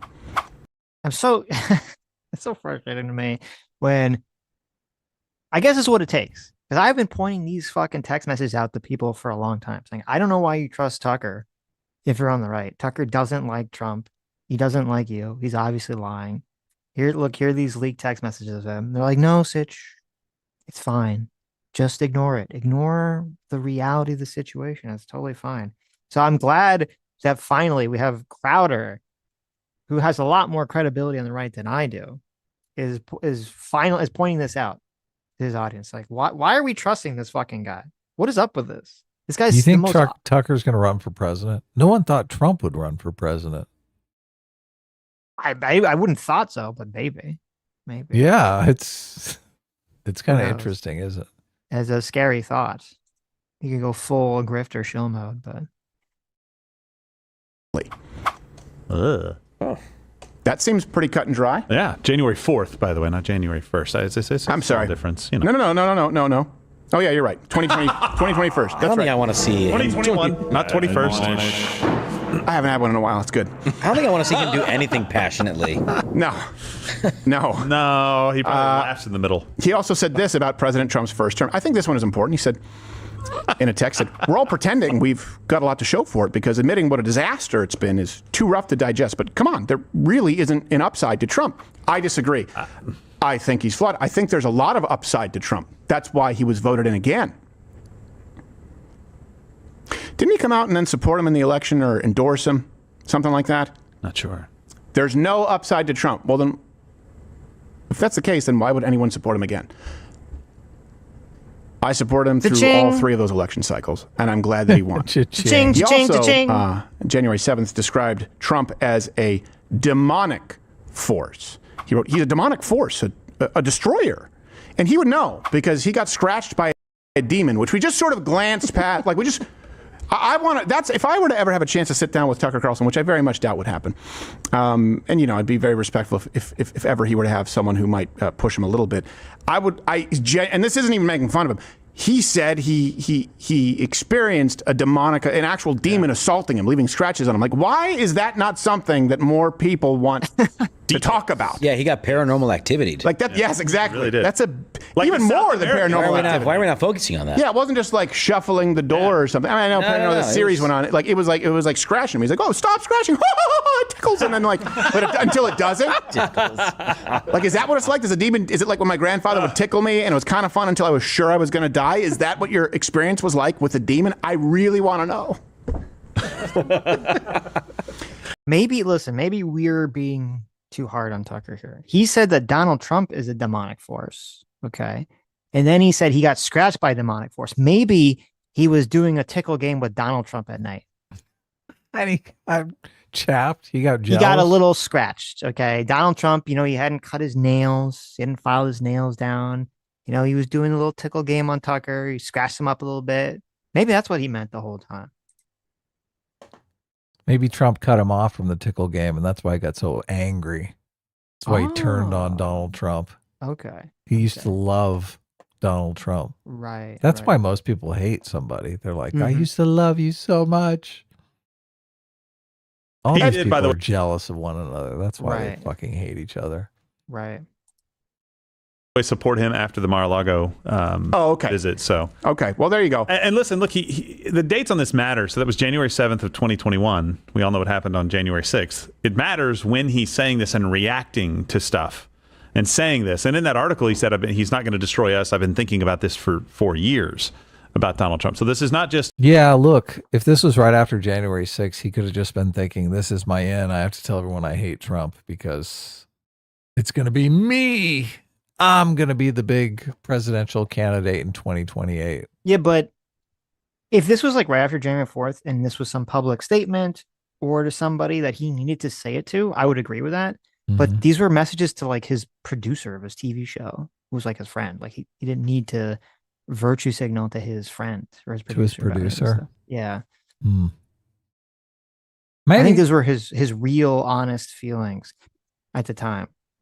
His real honest feelings. Well, part of it is Tucker got super triggered because, and Tucker's even said this, he got super triggered because, Donald Trump was going around 2020 saying that the election was stolen. And there was some story that someone from Trump's White House fed to Tucker that Tucker reported on. And it turned out that it wasn't true. Yeah, it was about election fraud. Yeah, it was about election fraud. A bunch of people had died in the election, and Tucker reported it as if it was fact, and then it found out a bunch of people who died had voted in the election. Right, yeah. Yeah. But they didn't actually vote. Right. Or some of those people they said were dead were real people. Oh, yeah. They contacted him. Them and said, I'm not dead. Why are you reporting that I'm dead? Yes. Yeah. And so it made him look embarrassed and stupid, and that triggered the fuck out of him, too. So right. And at that time, look, everyone thought Trump was dead in the water. Right. Mitch McConnell was coming out going, this guy's fucking ridiculous. But to no me, one thought Trump would be the comeback kid. right. I can understand you have some, you put your credibility on the line for someone and then it bites you in the ass and you get mad at them. Mm-hmm. And I'd be like, oh, fuck this guy. They're irresponsible. I wouldn't be like, this guy is a demonic force destroying the country. Like, that's going to like a whole, like, okay, there's obviously some underlying You're a little animosity. obsessed. Yeah. Right. Yeah. Going a little overboard there, champ. Right. Because you wouldn't think that. Like, if you think, oh, well, he fed me the wrong story, the wrong information, but you still supported the ideology, the goal. You wouldn't say that they are a demonic force destroying the country and that the country has nothing to show for their presidency. That's like a whole nother realm. Say snap reaction that he pulls back. It's I've been thinking about it for 4 years. I can't wait to be done with this guy. Exactly, He's a demonic force that's trying to destroy us. He's a destroyer. Listen, that's pretty. What's the flash of genius moment, like you said? What changed his mind? Yeah, and why did it take him a year to do a January 6th special when we had been doing it all and claiming there was new footage when it wasn't new? It wasn't new. We had run that footage, I mean, I don't know how many times of the Q&A. We used the shit out of that January 6th footage since day one. Oh, my God. QAnon shaman saying, we have to be peaceful, and laughed about it. We had our own QAnon shaman in studio. A year later, seems like there's a lot of, no one's buying that Trump is demonic? Okay, let me get back. And did he say demonic in the private messages? I mean, that's a little weird. Can you imagine me DMing you and being like, oh, yeah, this person's a demonic person? Sitch is gone. Sitch took off. We all know Sitch left. Let's talk some shit about Sitch while he's gone, everybody. Some time to adjust to what's popular. Is there inconsistency? Is there inconsistency in the subject, in this case, Tucker Carlson? I heard that Sitch believes in Q. He's DM'd me specifically that he doesn't want me to talk about Q anymore because he actually believes the Q drops are real. Obviously. You weren't supposed to hear that. Oh, okay. In their own views that they espouse. Is it very hard to keep track of? And is there inconsistency with what has been relatively established as conservative, America first, nationalist values? I would say yes. And that has nothing to do with interviewing Nick Fuentes. No. Who maybe, we'll have on the show at some point in the future. I'm sure I would agree with him on some things and disagree with him on a whole bunch of things. Probably would be less of a debate and certainly not like a softball like Tucker Carlson. Like that's what an interview. Steven Crowder believes that most black people should be in jail. So they agree on that. I hope not. I don't think so.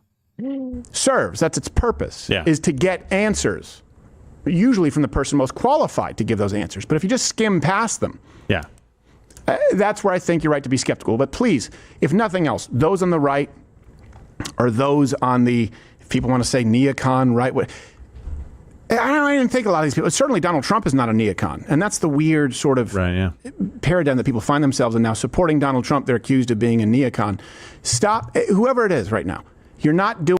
What is this? He says MAGA and neocon. It's like, what the fuck is up with this guy?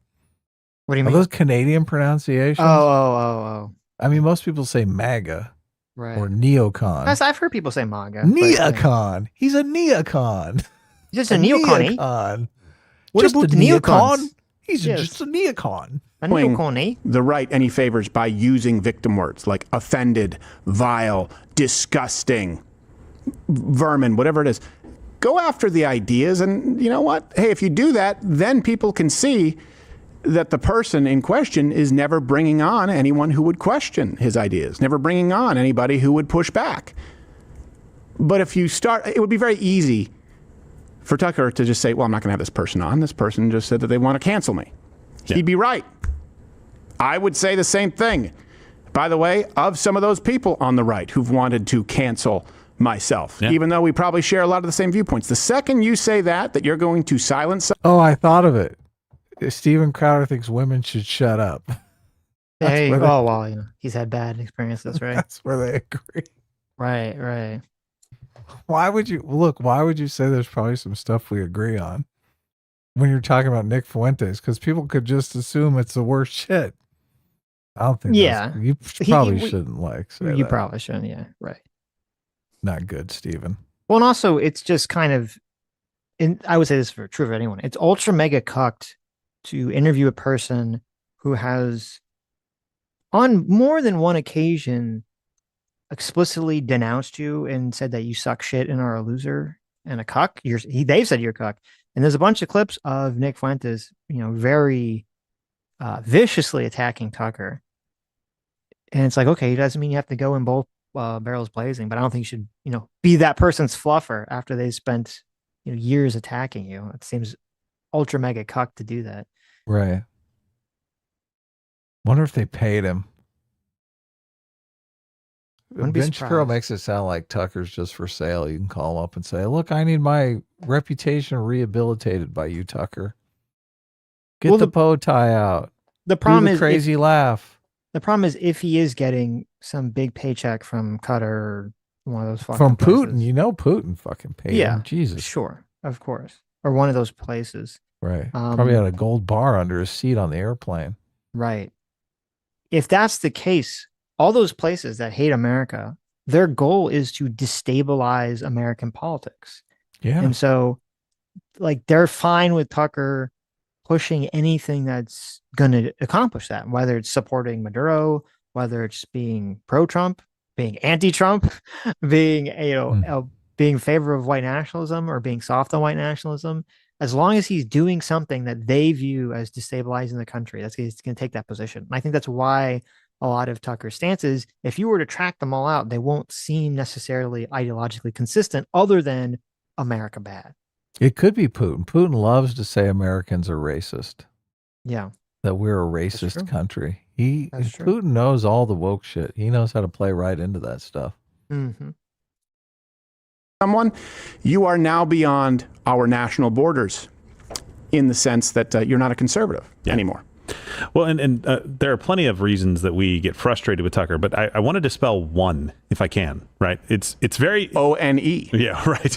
It's not spell. Anyway, the JUAN. Okay. WON. The more time I give you, the director, the more it's going to happen. It's fine when somebody says I like Stalin to follow up on that question, and there's people out there going, "Hey, why didn't you?" I understand there's a difference between him interviewing Ted Cruz for the umpteenth time and dealing with him over several decades and understanding the guy and having an agenda for the meeting. I get that. But when you see that and then you see the softball layup of tell me more about the Stalin thing, which didn't really happen, people have a little bit of a problem. What I don't see is the anti-Semite call. And I don't know where that's coming from, other than if he says something that is not in Israel's interest, that people are then going to say, well, you're an anti-Semite. Because I haven't actually heard, and I could be wrong, so if somebody sees it out there, send me the clip. I'd love to see it, where Tucker says things that are anti-Semitic.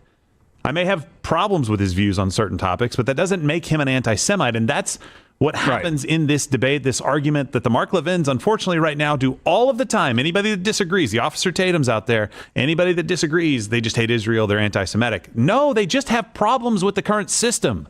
That is a totally legitimate conversation to have, not hating anybody. This guy sounds pro-Hamas to me. I don't know who this guy is, but what's he talking about? Well, I don't think that Tucker himself is anti-Semitic. Oh, but I don't either. Yeah. But I do think he phrases some things in specific ways to attract the Groyper audience intentionally. Right. That could be perceived as anti-Semitic, even though I don't think he is anti-Semitic. So I do think he plays with that. And I don't think he's anti-Israel. I think Tucker's position in Israel is just because he's getting paid off by some Middle Eastern country. I don't think it has anything to do with ideology. Right. Just being America first. The problem is it's very obvious that Nick Fuentes is anti-Semitic. You can watch. There's so many there was a point in time, I think, where people could be ignorant of his views because he would kind of dog whistle, and maybe this wouldn't be so prevalent and out there. But I feel like now there's so many clips of him being openly racist, openly anti-Semitic. We've gotten past the point of okay, can you just not be so fucking ignorant about this person at this point? Nick Fuentes? Right. Fuentes? Yeah. Yes, Nick Fuentes. Let's watch the other video. Let's watch the Carter family video. Sure. Okay, we can move to that. Do you know which one you want to watch, or? Because yeah, I do. There's like a bunch of them. I do. Is it the Tatum one? Yes. Okay. Is that the one you want to watch, or is there a different? And then No, this one's great. Okay. This is so fascinating to me because if you think about the difference between honor culture, dignity culture, and victimhood culture, anyone talking about getting triggered, that's dignity culture, right? Because in an honor culture, you should get triggered. Yes. The whole point of an honor culture is to get triggered, right? This person disrespected me. I'm fucking in your face. Right. Fuck you. I got to protect my reputation through violence. Dignity culture is, why are you getting so mad? Right? You're just supposed to laugh it off. Aha, this guy's insult. Look, he called me a liar. He called me dishonest. Who cares? Right. Yeah. Fuck Well, you. the honor culture is somebody steps on your shoe and you should beat the shit out of them because they've impeded in your honor. Yeah. Dignity culture is if someone steps on your shoe and you lose your temper, you're undignified for losing your temper. Yeah. Obviously, yes. You should be thick-skinned to slights and insults and little things like people stepping on your shoe. Right. Because it's seen as undignifying for you to go off. Yeah, of unwarranted. course. Yeah. Yeah. So, but I do think a lot of the tension in society is people who their psychic energy is inside an honor culture and people whose psychic energy are inside a dignity culture. I think it's interesting, this conversation for me, because I think a lot of the Black community is in an honor culture. And this is why identity politics, which is dignity politics, respect politics, that's why I think of identity politics, is so easy if people are so sensitive to being disrespected, because those people are easily manipulated. So, this conversation is interesting because a lot of these guys, it's like they want to be, they're like, it's easier to live in a dignity culture. And it is, obviously. I mean, I can't imagine living in an honor culture. That's got to be like you're constantly worried about someone being disrespected and wanting to like throw blows with you. What the fuck? Yeah. Anyway. You know, then they arrest me, and then I'm like, oh, Osifer, please. I can't breathe. Look, OT's mad still. Crazy. Let a Nick breathe. Nah, bro, I shouldn't have laughed at that, bro. I should not have laughed breathe. at that. He's still mad. White people. So they're talking about Officer Tatum. I don't know do you know? Does our audience know who Officer Tatum is? OT. They always seem to know more than we do. So I mean, I don't know. You tell me. I know that he's a commentator. I don't know what he's like a YouTuber. I don't know much about him. All I saw was the interview with him on trigonometry. So he's an ex-police officer that has kind of joined the MAGA movement. I think he's a Donald Trump supporter. So he's friends with Candace Owens. I think on that podcast he said he's really disappointed in. Did you listen to his interview on trigonometry? You should check it out if you haven't. So he's friends with Candace Owens, but he thinks of Candace Owens like a sister, so he doesn't want to call her out. But he's super pro-Israel, and he thinks all the shit Candace Owens is doing is disgusting. So he's super conflicted here, right? He's like, I want to throw blows on Candace Owens, but at the same time, she's like a friend of the family and has dinner with my folks and stuff. So Officer Tatum is an interesting character. He grew up with the idea that a lot of Black people grow up with, that everyone is racist against Black people.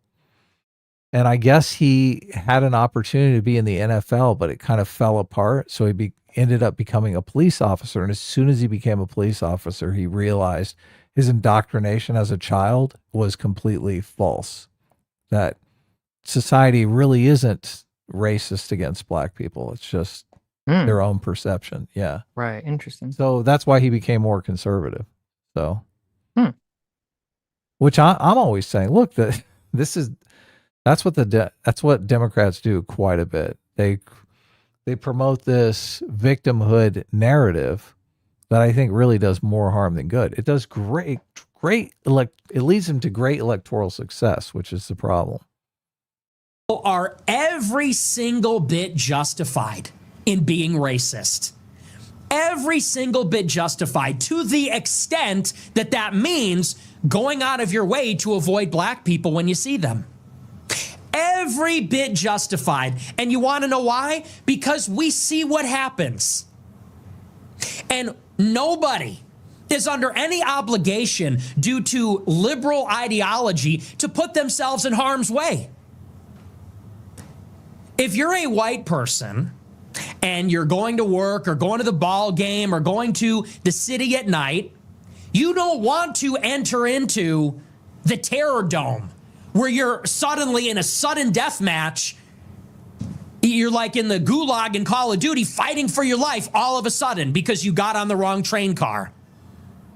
Because a car full of black people pulled up on you by the bus stop. You turn and you walk the other way. You avoid their neighborhoods. You avoid going out on Memorial Day or Labor Day weekend at night in certain places. When you see them, you start walking in the other direction. And we are every bit justified because we see what's going on and we don't want to die. It's that simple. The problem with this guy is that he's making it about race. No one should want to go anywhere where there's violence. Even black people shouldn't go to some places where there's violence. But to make it out to say us white people definitely should, because we're white and we shouldn't be around black people, that's where the problem comes in my opinion. In general, you don't want to be around places that are violent. But he got to make it about being white and white people deserve to be racist against black people. No, it's like you can avoid violence against any group of people. White people are violent too. Hispanics are violent too. Black people have violence. Now, some communities are more violent than others. So you avoid the community as people in general, not just because you white. Because somehow you speaking up for all white people. It's like, it's complete stupid and asinine to me. Then he was on Candace's show saying he don't want to race mix. He want his bloodline to be pure. As if every white person come from the same place. I forgot him and Candace got into it too. Yeah, man. I mean, I agree with what he's saying about the violence. Obviously, an honor culture is much more violent than a dignity culture. I think most white communities foster a dignity culture, which I think is advantageous. And that's just teaching people sticks and stones may break bones, but words will never hurt me, right? A lot of people don't have that. They think my reputation is everything and words will destroy my reputation. So I need to fucking fight words with violence. It's very interesting. And it's a part of the self-fulfilling prophecy that it seems like, and I'd actually like to see a study on this or some sort of like large scale look into this. It seems like every lower income culture, it doesn't matter what race it is. Yeah. It's very true for lower income white culture. Yep. Yeah. Gravitates or is an honor culture. Yeah. And I think that's because cultures are self-perpetuating. They have to be, otherwise they don't exist as cultures. They just exist as random things people do and then are not passed on. But any sort of lower income culture or culture that I guess comes out of a lower income area or lower income situation is going to be an honor culture because it's self-perpetuating. That's what keeps people down.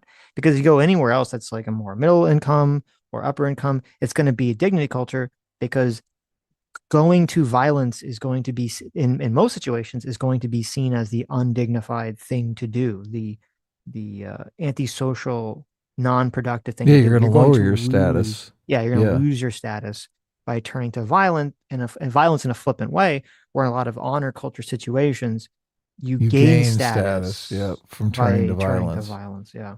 Yeah, even on an intuition level, it's a lot easier to laugh off slights and insults if you've got money in the bank and a decent job. You're embedded in the community. It's much, much easier, right? If you're poor and struggling, oh man, those slights and insults burn much more. Yeah, obviously. Yeah, if you're in a more psychologically bad place because you have a lot of bad shit going on in your life, and then if you add on top of that a whole like idea of all of society's out to get you because it's controlled by evil white people, then yeah, like that's or all the gonna police. The police are constantly disrespecting me. Now you Right. understand the moral intuitions behind defund the police. Yes. Or when you see a lot of videos where you're like, why is this person just not complying with the police? Yeah. And then the police, will shoot them or beat them up. And you're like, just comply and this won't happen. And it's because, Right. yeah, like they're in that headspace. Yeah, they feel like they're being disrespected. Mhm. And white people in wealthy communities, they don't feel like they're being disrespected. Well, yeah, not in those situations. I mean, they can feel they're disrespected, but they're gonna have a different like reaction to it usually. Response. Yeah. Yeah. I think that because like the same thing, we don't want to go where it's violent either. OT don't want to go where it's violent. Candace doesn't want to go where it's violent. Nick's point, he's saying, is it's typically a trend of violence from one race. Well, we know black people are more violent. We know this, but that doesn't mean. Oh my God. I mean, look, he's just going right out and saying it. Well, it's just very weird because I don't really know these content creators. I'm like very unfamiliar with them. It is interesting. Yeah, the guy in the middle seems like he's very against the white nationalism. Both the guys on the side are doing a lot of water carrying for Nick Fuentes, and I'm curious as to why. What the reason is? Is it just for the views? Is it because they agree they don't like black people? Like I don't know what's going on there, but it's kind of interesting. Well, look, a lot of black people I don't think like violent black people. They don't like living in an honor culture. I think later in the video he even talks about how he lives in an all-white neighborhood. And obviously I'm sure he lives in the all-white neighborhood because it's a good old dignity culture where nobody's throwing blows because someone cut someone off in the road, right? No, sure, but to say, because that's why they brought up and OT brought up the it's not just about that. He brings up the Nick talking to Candace Owens about how, Nick says he doesn't want to breed with a non-white person because he believes that non-white people have some sort of undesirable personality traits that will be passed down. Right. Because, and this is in the clips that we played on Sunday, and he says very often that Fuentes, and this is what white nationalism is, believes that there are certain personality traits that are somehow embedded in white DNA, and non-white people have some other different DNA that gives them other negative antisocial personality traits. Yeah, and that's the real issue. I think if you did the trading places experiment and you just flipped the roles of black people and white people, it would be the situations would flip. The white people would gravitate towards honor culture, and the black people would gravitate towards a dignity culture. So there's absolutely nothing genetic about it whatsoever. Yes. It's completely environmental. Yes. Well, and I think the guy in the middle says that. He says if you had like an Asian baby and it was raised, by black people or Asians raised like a black baby, like it's just gonna, emulate their parents. It's not going to, or their community around them. It's not gonna, manifest its, interracial personality. Yeah, or something. exactly. Right. That just like he said, we don't want to go around the violence either. It's not a race thing; it's a violent thing. We don't want to go around violent people. If we go to a HBCU, there, or somewhere where maybe not HBCU. That's bad example. This is a terrible example. Okay, so why didn't we feel that way at the Black Conservative Federation events? This guy on the side is he's the guy that's kind of for Nick Fuentes, right? Which one? The stoic guy on the right, right. He seems the most pro Fuentes of the bunch. Yes. Right. Yeah. It's so interesting because he's like the most stoic of all of them. Mm-hmm. Because they're conservative, but they're black. Conservatives, but they're black. You see? No, but it depends. Even when we were at the Essence Festival, that was in New Orleans. They were not conservative, but there was no frequencies in there. It's certain places you can go. It's the What's a frequency? I don't know. Boomer Adam needs to call a friend. I don't know either. There was no frequencies in there. It's like he said, it's the violence. I lived in New Orleans, so New Orleans is completely look, I lived in New Orleans in the 90s, so maybe it's completely integrated now, but when I lived in New Orleans, it was segregated. We went to Mardi Gras and I discovered that all of the schools are 99% black or 99% white. They're all completely segregated to this. Well, to Right. that's so long ago now, 25 years ago. Brian for $20 says the likeliness to being violent as a group at this time is more likely. You can't let Fuentes own that truth because his solutions lead to a bad place. We have to be able to say the truth to gatekeep people like Fuentes out. Yeah, I don't disagree at all. The question is the why is it Yeah, happening? the why. Right. The why is, it is the happening big question. For right. genetic reasons, for, and then you can't do anything about it because it's embedded in our genes, or is it just a cultural thing? Exactly. Yeah. As soon as you bring the black community out of poverty, then all of a sudden everything changes. Right. And I think that's even what the guy here was saying in the middle. And I think that's what we've been saying. Like, obviously, yeah, you have to talk about, if you're talking about crime and culture, say, yes, the black community has a lot more problems disproportionately when it comes to people doing crimes. Obviously, that has to be something that needs to be talked about if you actually want it to be solved. But the problem is, yeah, and if no one talks about that, if no one was willing to talk about that, which the left was very bad at doing, the left was trying to make it impossible to talk about those issues, then yeah, the only person that's going to talk about it is going to be the actual racists like Fuentes. We're going to push this race realism narrative about that's why that's the way it is. There's a dignity component to this as well. And that's why I brought up the honor culture and dignity culture, because a lot of people will say, well, there's poor white communities, but poor white communities aren't as violent as poor black communities. And I think the answer to that is that the poor white communities do feel that they have some kind of dignity as being part of the majority race, where I think a lot of the black communities are taught from a very young age that they are oppressed by society and disrespected by society, just structurally. Yeah, there are different. Yeah, so that builds the resentment. Yes, and I mean there are different cultural memes that will be spread and adhere to different cultural groups. Now, if you look at a poor white community, yeah, it's going to have a lot more crime than a middle class or rich community. Yeah, of course. But yeah, it would. More violence and crime. Right. I'm assuming it would still have less than a lower income black community. But the cultural memes, the cultural attitudes are still different, even though they're both lower income. Right.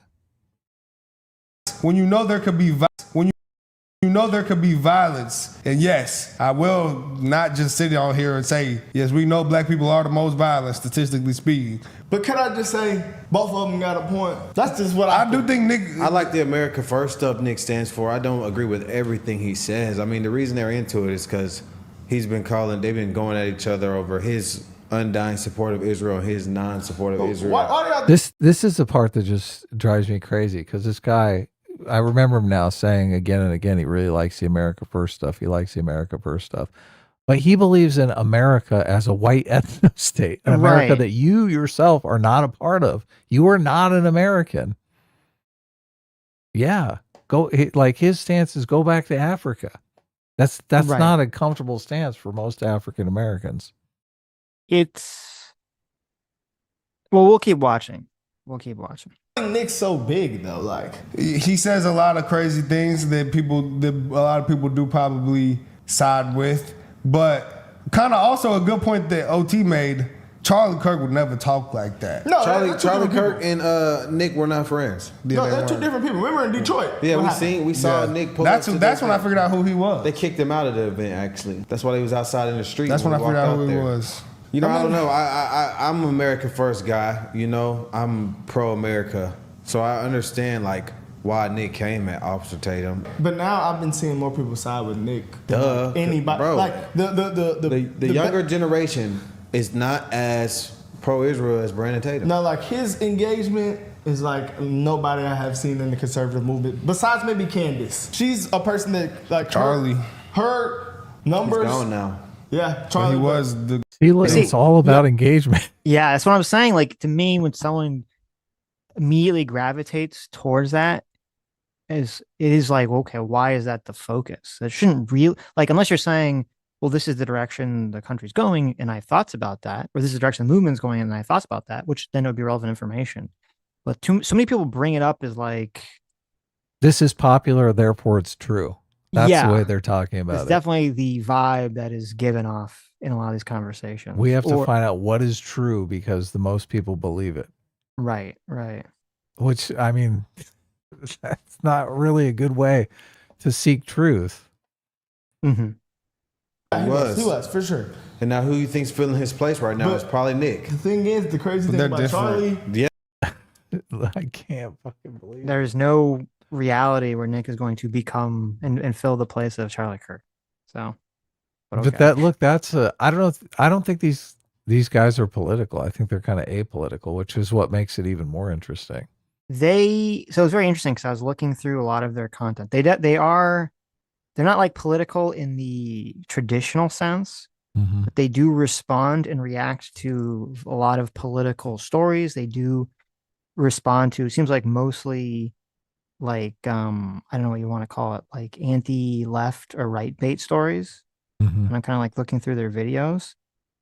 And I wonder, because it's fascinating, it looks like a lot of their highest viewed videos are videos that are like America has black fatigue, like kind of these sort of anti-black sort of ways. They even have a video. Yeah, watching three black guys like react to something that's so racist is, I mean, look, that's going to be top tier content. Right. Like 3 months ago, no way Nick Fuentes tells Black America this, 1.8 million views. Yeah, I think that's the first one that I saw in the algorithm.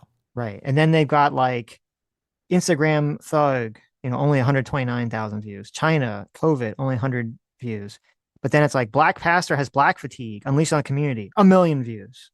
Trump declared war on black fatigue, 600,000 views. Right. So no way Nick Fuentes drops the N-bomb, 500,000 views. Like it seems that's their moneymaker. Right. But they're very aware that is where the audience is. So you get in this problem where then people play into that. Dave Chappelle was like a visionary. That's why Dave Chappelle left and became a monk, right? That's what he's like. Oh, yeah, I'm playing into the black stereotype. He felt that, which I don't. To be fair, I don't feel like he was at all on the Chappelle show. But that is what he said. That's how he felt. Yeah. Well, just look. When's Dave Smith gonna have that realization? When's he gonna wake up? When he's getting shepherded into the concentration camp. When Nick Fuentes is leading him to the train car. Right. Oh, I was one of the good ones though. Yes, they are, but as far as the Israel thing, when Charlie was waking, I guess they're saying waking up, from that, I guess he would have kind of agreed with Nick on this. I don't think they would have got along. People have been releasing text messages of Charlie coming at them for sitting down and talking to Nick Fuentes. I mean, if the right is so pro free speech, why is everyone trying to cancel this guy because you don't like what he says? That's the thing. I haven't. Are you free speech, or are you only for free speech that you agree with? Because this is the same thing the left does. Oh, cancel him. Be quiet. Like, I don't think we should cancel him, but just my opinion. I do think OTs right now. I don't agree with him. Like the right now, I've never seen this so divided. Like everywhere with this guy, Officer Tatum, Candace. We know why. There's one common denominator. It is, but yeah. What's the common denominator? Jews. Look, it's okay for black people to hate Jewish people though, Sitch, because they can't be racist. Well, it's funny because there are a lot of black people who are really don't fucking like Jews that are very anti-Semitic, and I guess some of them Kanye. Right, exactly. I guess some of them. Now I don't know if this is with this guy because I don't really know much about this guy, but I have seen black people who are so anti-Semitic that they will align themselves with white nationalists like Nick Fuentes because they hate the Jews too. Like the hatred of Jews overrides anything. They're like, well, he knows that the Jews are bad. He believes that the Jews are bad. So therefore I'm going to side with him, even if he doesn't like black people, which the to enemy me seems, of my enemy. Right. To me seems a little silly and stupid and self-defeating, but we've seen it happen. Yeah. But I don't know. But Officer Tatum's basically calling Nick racist, and that is. I've seen Nick Fuentes say explicitly that he's not racist. I mean, in the Tucker interview, he said he loves Kanye West. He grew up a fan. So it's funny. Like the guy on the left is like, he was about to say, I agree with Officer Tatum that Nick is racist. And then the guy on the right's like, but Nick said he wasn't racist. He said he wasn't racist. Is it He said wrong? he likes Kanye West music. He can't be racist. If when the cameras stop running, they all look at each other and be like, Nick Fuentes is racist as fuck, but we got to get our bag. Right. Is that wrong? Yes, 100%. Is it wrong for them to 100% wrong to throw the black community under the Yes, bus so that they can get their bag? Lying is immoral. Yeah, of course. Lying is immoral. Of course Lying it for is. money is immoral. It's an immoral thing to do. It's a degenerate, wrong thing to do. Yeah. I mean, I'm sure they wouldn't say that when the cameras stop running. They probably I don't know. believe. They probably I don't know. believe in their heart of hearts that Nick Fuentes isn't racist. Because it would really hurt their views. Right. Exactly. Well, it's very easy to believe to convince yourself of something that makes you a lot of money. Right. Yeah. Everything. I mean, He might racist be. say that. I mean, I'm not gonna be He did work with Kanye a as well. snowflake about it, but he might be racist with that. See, I love it. I love it. He's like, dude, you're fucking high. You just need to stop hitting it before we start recording our videos. Yeah. Would that offend me or would that affect me in any way? No. But I mean, just keeping it 100, he might be racist. But are you racist? Am I racist? No, I'm not racist, but I don't like ignorant behavior. Don't say that you are racist. He is racist, y'all. Off camera, he is racist. Who's he racist against? White people or Jews? Tell us. Come I don't on, know. we want to know. Mm-hmm. He's outing him right here. That motherfucker's racist.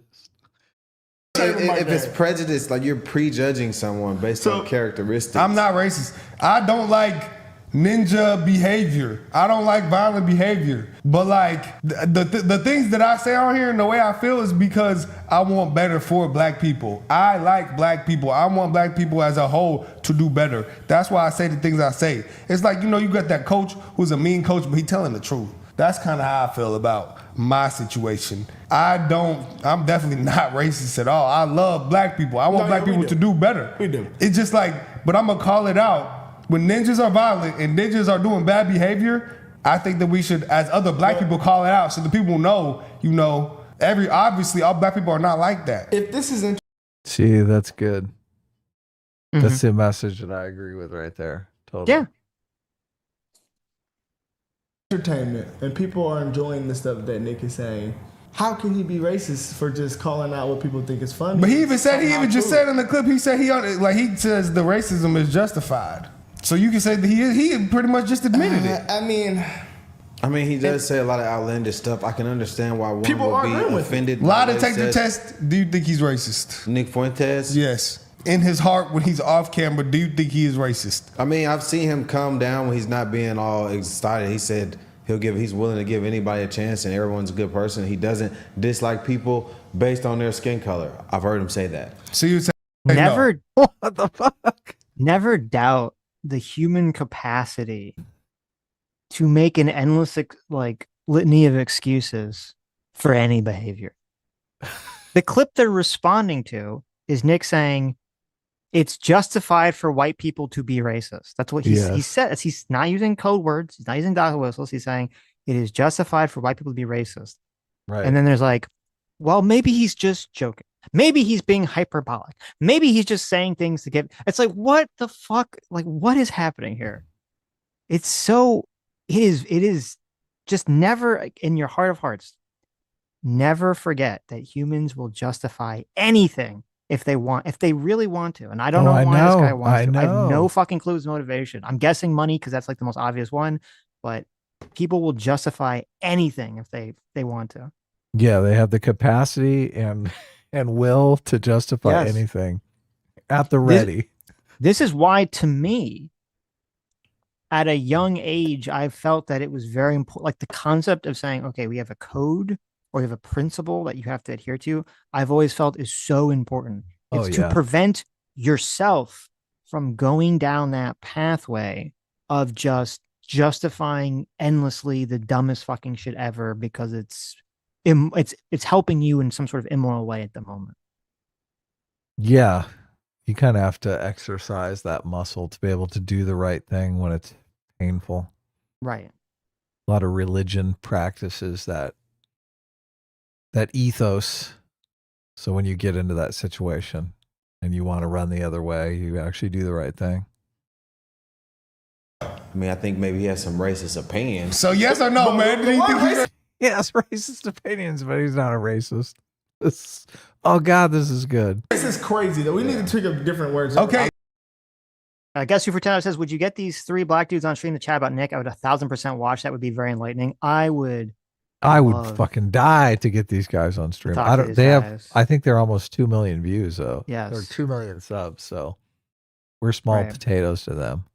Oh, who knows? Maybe we'll see. I would love to talk to them because I am just genuinely so fucking interested in like what the fuck is the thought process here that's going on to give some of the commentary that we're hearing. Yeah. Yeah, totally. Thomas Sowell lays this out. One of my favorite books by him is Black Rednecks and White Liberals, where he says that just humans have these two cultures. There's this button up, conservative, get up early, go to work culture, and there's this lazy, do as little as possible, sleep in every day of the week culture. And I've seen that in my life. I've lived both those cultures in my life. So it seems that culture is independent of race, 1,000% independent of race. And there are people like that in every race, right?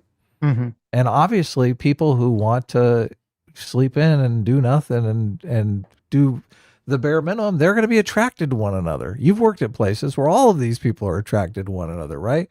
They all take massive amounts of breaks. They're all like slacking and talking to each other all the time. Yeah.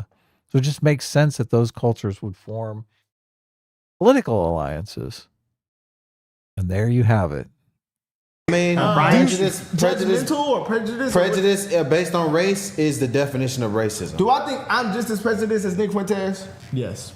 I don't think so. I think he just has a platform. Well, maybe. And now he's just more bold with it.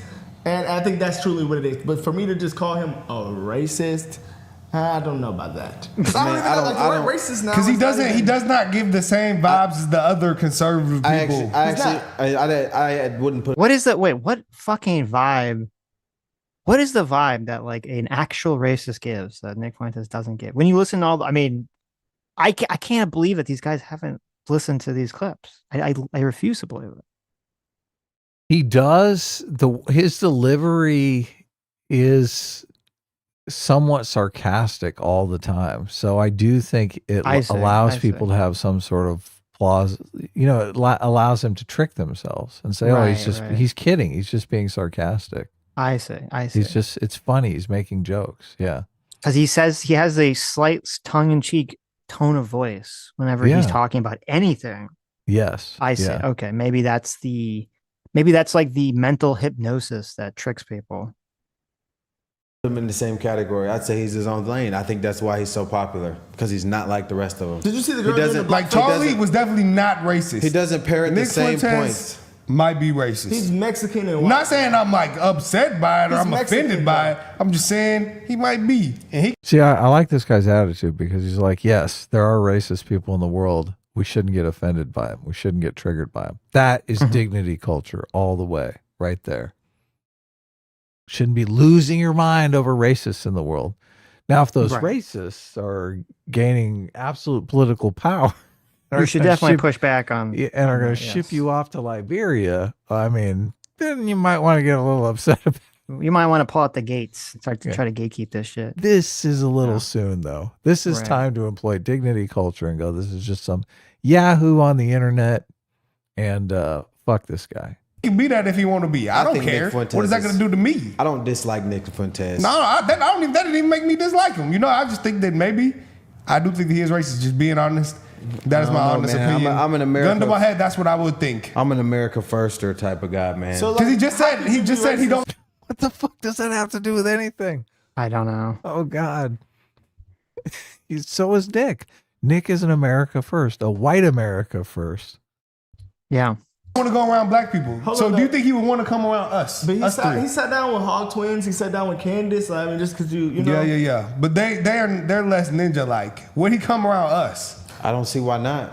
Like the Are they saying they're ninja like? Am I allowed to say ninja or is that you could say ninja, I guess. think is I'm guessing what they mean by ninja, but We all know what is being said when you say ninja, yes. okay. I think this is going to come back to haunt me. They're going to be Right. like, Adam said ninja in a video. Mm-hmm. I don't know if he would. The most racist guy in America, right? He let a person come there, a black guy come there, multiple black people come there and interview him. So like, what does the word racist mean anymore? You know, I think that it means, to me, it means, okay, you think that all of this group of people is this certain way. I think that, yeah, you most likely think all these people are that way. And I think that black people can be racist when they say white people this. But I think if you also say black people this, if you say Jews this, you can definitely say he racist versus Jews, even if you agree with Israel or not. Because, there's people in Jerusalem or, Israel who just like us, just born, they just doing their thing. And, they get sucked into what other people of their race are doing, like we do. It's just. It makes sense that he's in the center because he is the leader. He's the centrist. He's definitely spitting some logic here. So there's this weird thing. It's hard for me to intellectually understand. And I didn't think it existed until I hear a lot of people say this. And the guy on the left is kind of saying this. There are some people, and I don't know if they actually believe this, maybe they just say this, maybe this is just the rationalization, but they have this attitude of like, if a person cannot possibly be racist if they will interact with a person of another race and not like try to immediately kill them or spit on them or screech at them. Like if they can like if a white person can sit down and talk to a black person and they can have some conversation that doesn't end in violence, then then they must not be racist. Yeah. I don't know where this attitude Ridiculous. comes from. It's like this weird cartoonish attitude of like human behavior. That's not how any of that works. That's never how any of that's ever worked. Yeah, especially when on the left they say, "Oh yeah, you can marry someone of another race and still be a racist." Well, that's kind of retarded, but yeah, I mean, I guess you theoretically could. It just would be very rare, like you think. So these are like polar opposite spectrums right. here. Yes. It's weird to me that I've heard Officer Tatum say, "Oh, we can't be mad about the N-word," and then he's sitting here upset about and crying about the N-word. Like what makes Nick racist? Just basically what he said. Oh, we just want to avoid black people. I mean, I want to avoid. Is he racist? Is he racist? No. But see, you don't want to avoid black people. Period. You want to avoid violence. Is it racist because it's is it racist because it's a white guy saying it, and not a black person? No, the N-word isn't what it is to me. It's the N-word comment wasn't what makes it racist to me. The racist comment to me was, I don't want to go around black people. I agree with those T-stakes, you don't want to go around violence. But saying all black people means he wouldn't want to go to the BCF because he don't want to be around black people. If that's the case, you don't want to go around no black people, then that is racist. Now, if you're just calling that's what he said. That's what I mean. I gotta take you for what you said. But also, we have the first clips we've heard of Nick. He's also, he said, obviously not all black people. He said that. Has he not said that? Yes. So now in this. So good. Jesus Christ. He's just so matter of fact. Yes, not all black people. Yes. I mean, he's also said that he thinks. Well, it's true. Nick didn't say all black people should be in prison. He just said most. Right. Of course. What is most? Is that 51% of the population? Is that 60%, 70%, 80%, 90%? What does most mean in that context? That's a good question. When he says that black people genetically cannot create first world countries, what does that mean exactly? Oh, that's tough. I don't know. You tell me. I would love to talk to these guys because it is very fascinating. Is this just a grift? Is this for money? There are some people, again, that are just like, because they're not racist, it's almost impossible for them to conceptualize other people as racist. Like they don't even understand it. I don't think it's a grift. These guys seem sincere to me. I think it's they understand what's going to get them clicks, but I don't think their responses that's a are grift. insincere or anything. Is it? I mean, if people want this kind of content, that I always think of grifting as responding somewhat insincere or something. Well, no, like if your responses to like please an audience. That I is see what that grifting as grifting. is, right? Yeah. If you are deciding to react to specific things because you think it'll get views, but you're giving your honest opinion. Yeah. I wouldn't that call doesn't that seem grifting. like grifting. No. Right.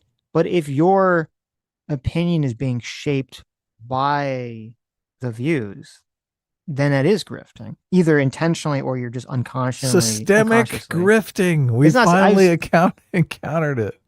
Well, here, because it's interesting. So Brian says for $10, as someone who watches the Carter family, I don't know how to say Cartier family, there's an I in there.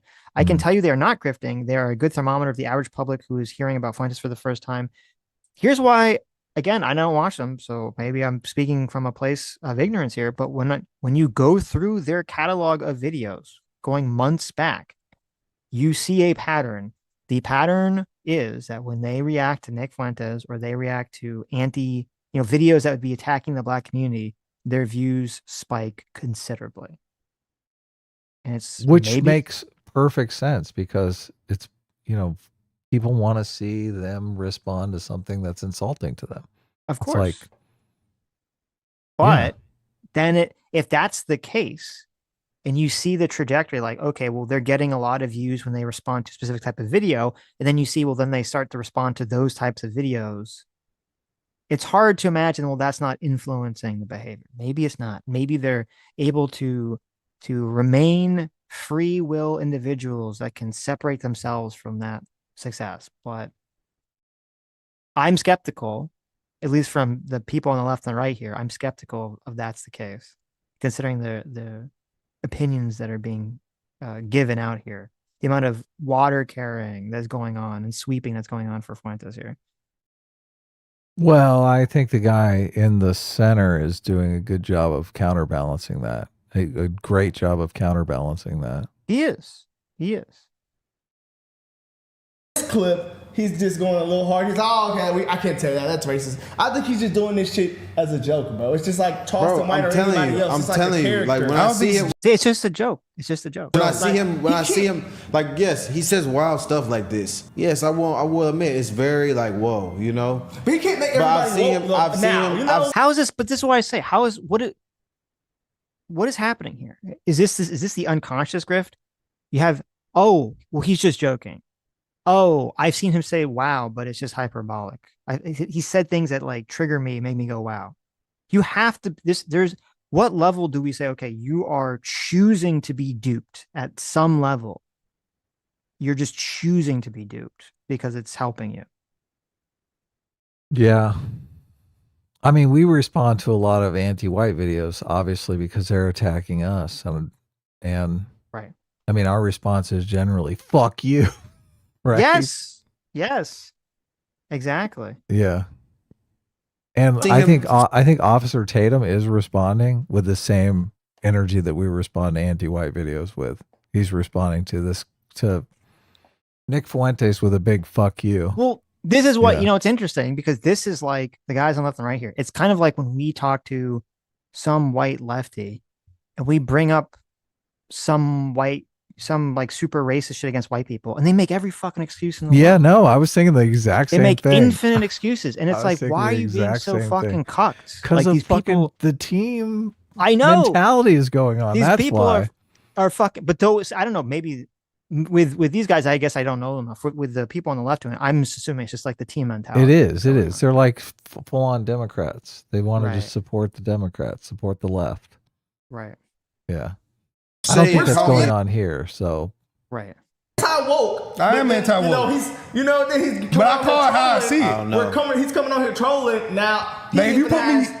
Officer Tatum, like, making a woke stance, talking about, you won't say that to my face. He wouldn't know. That's not wrong. He's not wrong for that. He's not wrong with that. But he would not say that. Would he say that to his face? What do you mean about that? Officer Tatum, keep it 100 though. Officer Tatum's likely to fucking punch him out. Right. Are you kidding me?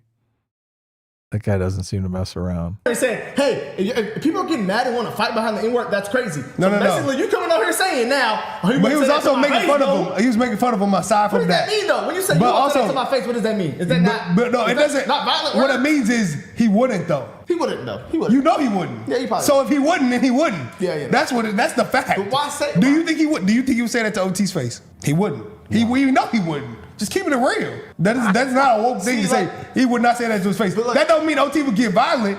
It's just different in person. I don't think OT would keep his cool with that. He would not. I don't think he would just beat him up. I think he is mad about. I understand why Nick Fuentes' platform is so big. I completely understand. He's unapologetic. He's unapologetic. He speaks. He's charismatic. He's funny. I mean, people agree with the America First ideology. It's very apparent. I agree with it. I'm an America First guy. Period. Yeah, I just think that. Full stop. I like that. But I mean, I understand. I don't really understand why they going at it so hard. I just think that I don't really know. White people, like in a lot of instances, like he's saying, and while a lot of white people agreeing with him, he's just calling out the things that they're already been thinking. I don't think they're blatantly like, you have black skin. I do not like you. I do not think they're thinking that. I think that they're thinking from patterns that they see. The look on his face. He's like, nah, they are thinking that. You know it. You've seen the looks. Come on now. Well, what he's saying, look here, like, listen to what he's saying. They're already been thinking. I don't think they're blatantly like, you have black skin. I do not like you. I do not think they're thinking that. I think that they're thinking from patterns that they see online. Right. But online is not real life. Also, though. Yeah, but so that doesn't, what he's saying, they're not two different concepts. They're saying is, yeah, they see a pattern that is cultivated online, in large part by racists. And then people associate that with saying, well, okay, well, then they say, well, that's associated with your black skin. So if you have black skin, you engage in that pattern. It's just pattern recognition. There's a million people that do the concept. It's just pattern recognition, right? But they take that into the real world all the time. They see right. a black person out in public and they're like, oh, yeah. Right. But but he's framing it like they're two different things. Like, then this is weird. I don't understand this argument. Well, there's a difference between like, oh, you're not really racist unless you see a person with black skin and your hatred for them bubbled out of some sort of etherical universal force that was not the internet or was not, people feeding you videos of black people doing crimes or something, or crime statistics or something like that. Like, that's not how racism operates. Mm-hmm. That's not real life. You remember he did make the point though. Nick also did make that one point, and remember we had the argument in the house about this. He said the black race, sub-Saharan African race, is dumber than every other race. He did say that. Not by DNA. So by definition, that is a racist thing to say. Not now, being woke would be like, I'm mad, I'm offended by it. There's nothing you can say to me to make me to like, it's not gonna spark any emotion we in me. Off camera about that a long time. We did. Because I was on the side of I didn't think that's true. I'm sorry. That's why I say I might be the most wrong to black folks on this channel, guys, because I end up agreeing with Nick. I know you did. I have nothing to prove that niggas aren't numbered. So I have nothing to prove that. So Jesus Christ. Oh my God. Oh. He's like, we talked offline for a long fucking time about that. Right. Well, listen, maybe it's not grifting. Maybe it's just a real, maybe there's just a lot of, I don't know, self-hatred. I think it's horrible. First of all, you can't really look at anecdotes, and there's so many dumb white people. Like, people in general are fucking dumb. So yeah. I just think this whole idea of measuring the dumbness. Listen, I live in right now, guys. I live in a all-white area, and if people judge me because I'm black, I'm like, hey, I know that because of the stereotype of black people. But their judgment of you will be wrong because you're not violent. Exactly. But so you can't say all that. they know is black people violence. Then it's like, this is like, let's just stay away from them. It's not that. But why? Okay, so why do Africans not feel like Africans don't like black people? Why? Not because of their skin, because of the violence. They don't like the violence. So when we have a culture of violence, people don't like the violence. So that's why black people, if we can fix our culture, which I know that's another issue, but It's the violence, like he said. It's the violence. It's not the skin color. When Nick said, "I don't want to go leave from a ballpark and run into a bunch of black guys," that's why OT said that he means it's the violence. Black people, it depends. Ninjas, I can understand the ninjas. But if you don't know the difference, you can think about. We know the difference. They know the difference. We see a certain outfit on, we know. Let's not go over there.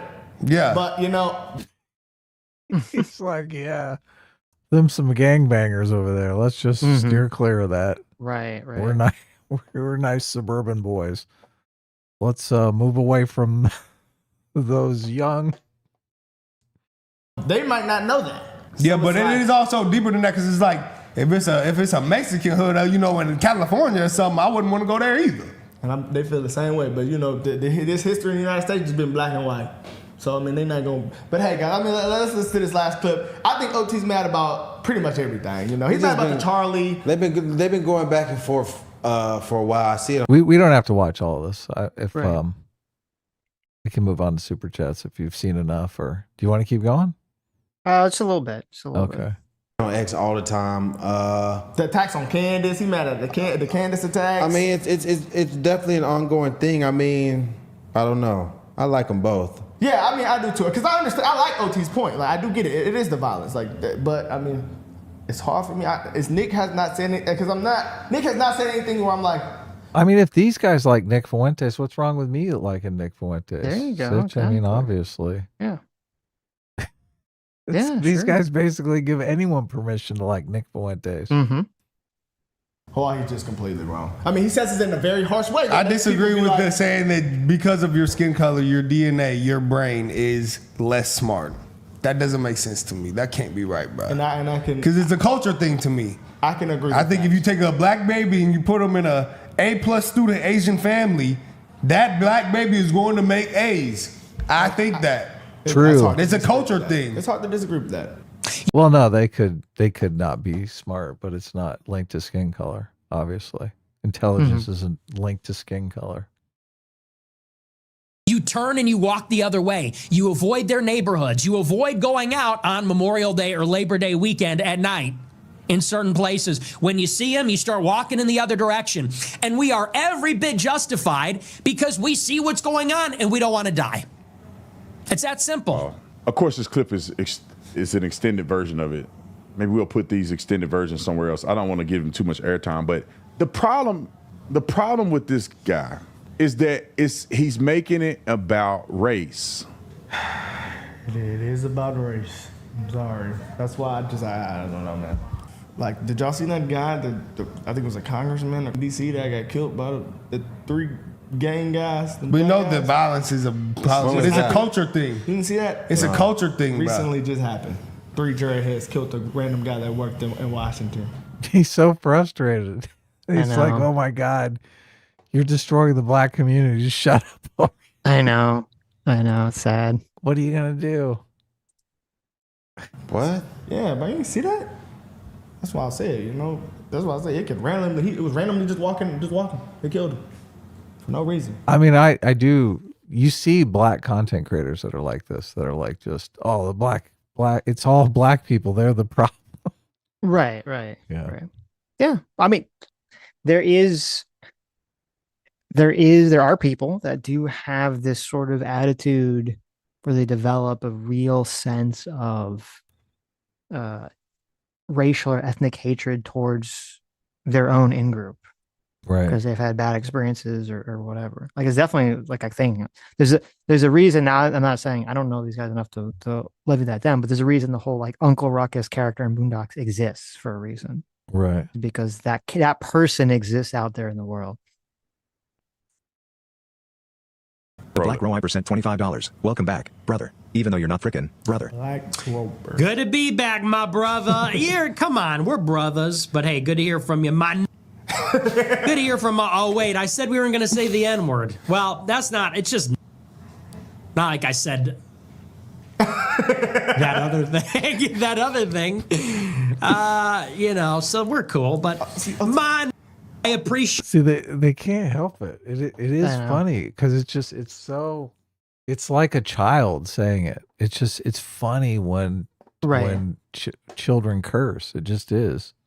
Right. He's pushing the taboo. It's shocking. I guess. I don't know. To me, it's not Oh, shocking, surprising. I've played lots of You've video got the- game lobbies where people throwing the N-word out left and right. It's like it's not a novel thing, I guess, to me to hear someone throw the N-word out. You've got more of the Officer Tatum intuition. No, I just heard it. It's not novel to me. I play a lot of online games where I heard a lot of 13-year-olds saying the N-word. Right. In a lot of video game lobbies. It didn't bother me. I was just like, okay, like I just shrugged, like, okay, I understand. Like maybe it was funny the first couple times to hear some kid with like a high pitched voice screaming the N-word. Right. But Well, I that's guess I've just exactly it. grown, The high pitched voice. right? Yeah. But I guess I've become desensitized to it, so it doesn't. I just go, okay, I just shrug and I'm like, all right. I've seen this before. I've seen this game before. I've seen this show before. Right.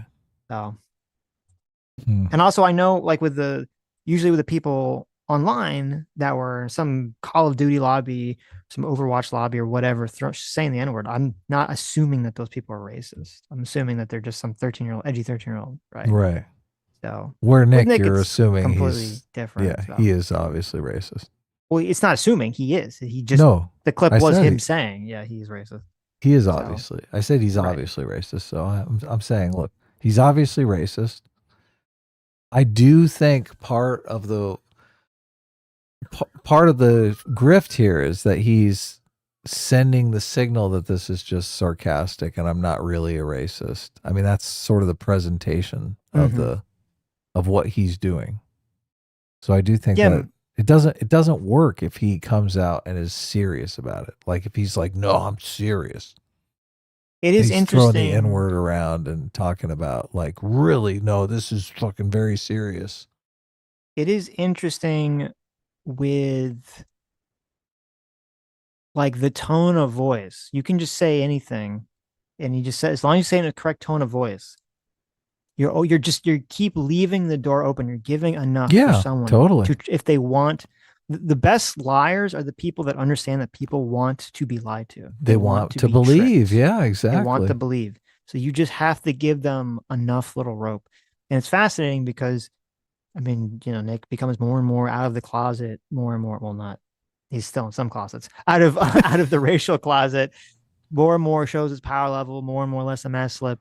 But still, as long as the vibe is on, you can sort of leave just a little bit of self-doubt for some people to keep holding on to make any sort of excuse. So his delivery is perfect for that situation. If you want to believe, oh, he's just being sarcastic, he's not really racist, he's just funny, you can.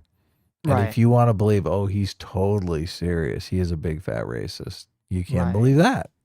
Right. So that opens the whole audience up to you, right? Sure. Of course. Yeah.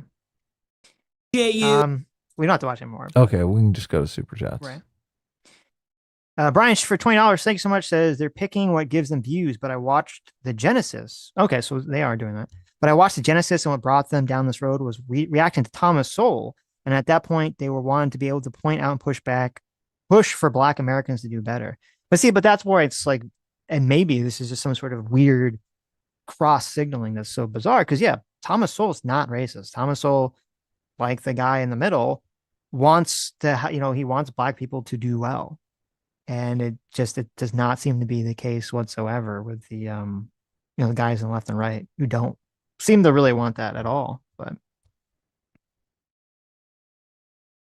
well, they might just be ambivalent. Maybe, yeah. I don't know. Gypsy Harlow for $5 says, I paused my E621 Mega Milkers doom scrolling, so this better be good. Well, thank you. Thank you for stopping your gooning for a few hours. Listen, you got to let the dopamine reset in your brain. Otherwise, it's not going to go anywhere, right? I mean, that's what they say. Michael Dobrodad for 43 months says, not late. What is this? A special occasion? Also, A-Team reigns supreme. Woo! Yeah, what happened there? Well, we were starting late. Just so showed up on time. So I figured we should start late on time. Yeah, exactly. Grindelwald Vat coming in here with 50 gifted memberships. Thank nice. You. Look Thank at you, that. Vat. Jason Watlin? It's cut off on my side. Also has 10 gifted memberships. Thank you, Jace. The Golden Pepper for 26 months says, not late, and my town gets its first snowfall of the year. A fine day indeed. A-team reigns supreme in S-Class. He's the best class. Look at that. Nice. Thank White you, Golden Christmas on the way. Yes. Already in the holiday months here. It's nice. It's actually cold in Florida. Holy shit. I don't know, what's some kind of magic. Last year, we had a hot November and a hot December. It literally didn't get cold until January. Wow. Crazy. Horrible. But this year, it's nice. Walked outside beginning of November. It was like a nice 70 degrees, 68 degrees outside. I was like, oh my God, what is this magic? It's actually cool on Halloween. Cooled off here too. It was in the 80s last week, so Mhm. I'm ready for it to cool off. M8566 for 23 months says more D&D when? Yeah, we should do that. Was fun. Maybe we'll do another D&D sometime. I did like that. Yeah. The Oceanist for $5 says Tucker had some commie sympathy for a while. Kirk Wilcox made a video on it. Also, do you guys think that the Groypers are still mostly online? Yeah, mostly. They've bled out a little bit, but I think that they still are mostly online. Yes. But we'll see. We'll see how much that bleeds over. So How do you approach someone in the real world and tell them that you are a secret Nazi? What is? I mean, that's the content I want to see. you do it through edgy jokes. That's how you do it. Right. Through edgy jokes. That is the I concerning part, is if you have this whole generation of young people that are communist or fascist. So look, you're doing the edgy jokes, right? Right. You immediately weed out the people who are like, well, that's not funny, right? Mhm. You throwing around the K slur, whatever you're doing, however edgy your jokes are. Right. Some people are not biting. You're phasing those people out. But there are some people that are like, I can hang with edgy jokes. That's fine. When does the turn come? Because that's the big moment. I just think 9 out of 10 people are going to be like, oh, I thought we were just making edgy jokes. Get the fuck away from me, You're saying, Nazi. yeah, when is the moment where you power up and reveal your power level? Yeah. Right. And that just seems like it could be forever, right? I don't know. Most people will say they're fine with edgy jokes. Most people Right. just go, they love edgy jokes. What are you talking about? Especially edgy jokes in private with your friends. Come on, that's no way to signal that you're a secret Nazi. Door Skip for $2 says, I've never been so blackpilled in my life. Fuck Tucker. Well, thank you. Yes. T-Quez Graham for $10 says, did y'all watch the new Actual Justice Warrior by Actual Justice Warrior? That comment section cringe. No. Well, what was the it about? I saw his video on the Mamdani election. Yeah, I don't know. Let me see. Maybe on the Tucker one. We I mean, he must have done a video on this, right? We have woke reporter demands Sydney Sweeney apologize for beauty. That was an hour ago. I'm sure that's not it. It's time to stop. This is too dumb. And it's a picture of a girl in blackface. I don't know what that story is. Is that the one you're talking about? I don't know. I didn't super chat. I did. Wasn't you, Adam? No. I told you, Adam, to create a bunch of T-Quez fake... Graham. I know you told me T-Quez Graham. I don't know why you said to create that name, but you were like, bunch no, of it must be YouTube accounts Graham to send us money. Okay. Because this is how we're going to launder the money. Yeah, you know how like OpenAI, like we're they just give their money to all these other, of it to, like, then they get it back somehow. So we're going to give 3/4 of it to YouTube. Right. And then it's laundered. Well, that's the price you have to pay to launder the drug money. Okay. Right, Sometimes yeah. you just gotta, you pay a little premium, and that's, the YouTube premium. That fentanyl money's good, so keep it coming in. It's the Lily Gaddis in blackface. She was on Piers Morgan once. Yes, I saw people talking about that. I didn't even know what they were talking about, but I guess I'll check it out. A lot of people did blackface, and Mm-hmm. I mean, people losing their minds over blackface, or I'm kind of glad we're growing past that. Right. It just sucks that the only people willing to do it seem to be racist. So Moondoggy for 27 months says, this reminds me how much people are fighting Sean because he's critiquing the blackface girl. Oh, okay. So that is what it is, which is weird to see. I had to argue blackface helps no one. Interesting. I have really not followed the blackface, the blackface drama whatsoever. All right. I guess I'll have to look into this. Moondog for another $10. Thank you. Says, this is off topic, but did you see Mamdani already asking for more donations when he gets in the office? Bro, my state is such cucks. I did see that. Sam actually told that to me. And I was like, what? And she's like, yeah, he put out some video asking for donations for the transition team, which I do know that transition teams cost a lot of money. I don't know. I don't recall candidates doing like, usually they'll solicit from private donors if they do that. I don't really recall a candidate winning an election and then immediately asking for donation. It just seems like in poor form, right? Like most people are like, what the fuck is this? You just won. Did you Fuck know you. that there are no men in his transition team? It's all women. Well, they all transitioned to be women. What do you mean? Did you know that? That's why it's called the transition team. They're all men that transitioned, right? Maybe there is some trans women in there. No, I didn't know that actually, but I'm not even surprised. That's hilariously fucking stupid. So yeah. He's got Lena Special Khan. off of I like historic Lena election Khan, so. victory. Mamdani names his transition team. Yeah. It's all women, baby. This is so pathetic. God. It is so pathetic. Well, I see a lot of people are freaking out about the Mamdani thing being like important in terms of what it means for the culture. There are other elections that I think could definitely be something Republicans should to worry about in terms of, I think there's like a Virginia election and a New Jersey election, and there's some other elections that they should probably be worried about in terms of California, yeah. Losing 5 Republicans. Well, that's a different thing. But I mean, in terms of like they're doing poorly there was some places where Democrats did a lot better than expected when that county was very like pro-Trump in the last election. And that's a bad signal to the Republicans. But the Mamdani thing is like, okay, so you have you have Cuomo, right, who was the mayor during COVID. And everyone fucking hates him for that. And then he resigned because didn't he have some like sexual allegation against him or something that happened? I think so, yeah. And he killed a bunch of grandmas. Everyone was like, right. Well, that didn't help either. Okay. Grandma killer. Right. So you have a guy who no one likes because he, was married during COVID, was accused of killing a bunch of grandmothers, and then he stopped because he had some sexual allegation against him. I don't know if it was true, but he had some sexual allegation against him. Right. So that's one candidate. And then the other candidate is a Republican in a super blue city. Who always wears like a red beret. Yeah. It's a Republican. It's in a blue city, and he looks. I don't know anything about the guy, but he looks cringe as fuck. Okay. What's up with the red beret? I don't know. It looks so fucking dumb. And it's like, obviously, and then you have the third guy. It's the socialist. Obviously, the socialist is just going to win based on those metrics alone.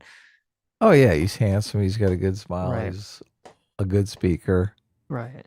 So I don't think it's really indicative of anything. He's saying tax the rich, which everyone fucking loves. Right. Now, unfortunately for New York City, I do think it's going to have a lot of bad outcomes for New York City. So don't get me wrong there. It is going to affect New York City and have a lot of bad outcomes there. The Republicans will be able to use it to their benefit probably because they'll get the point to New York City and go, look at what, this guy's doing. Look at how much New York City sucks now. So. Yeah.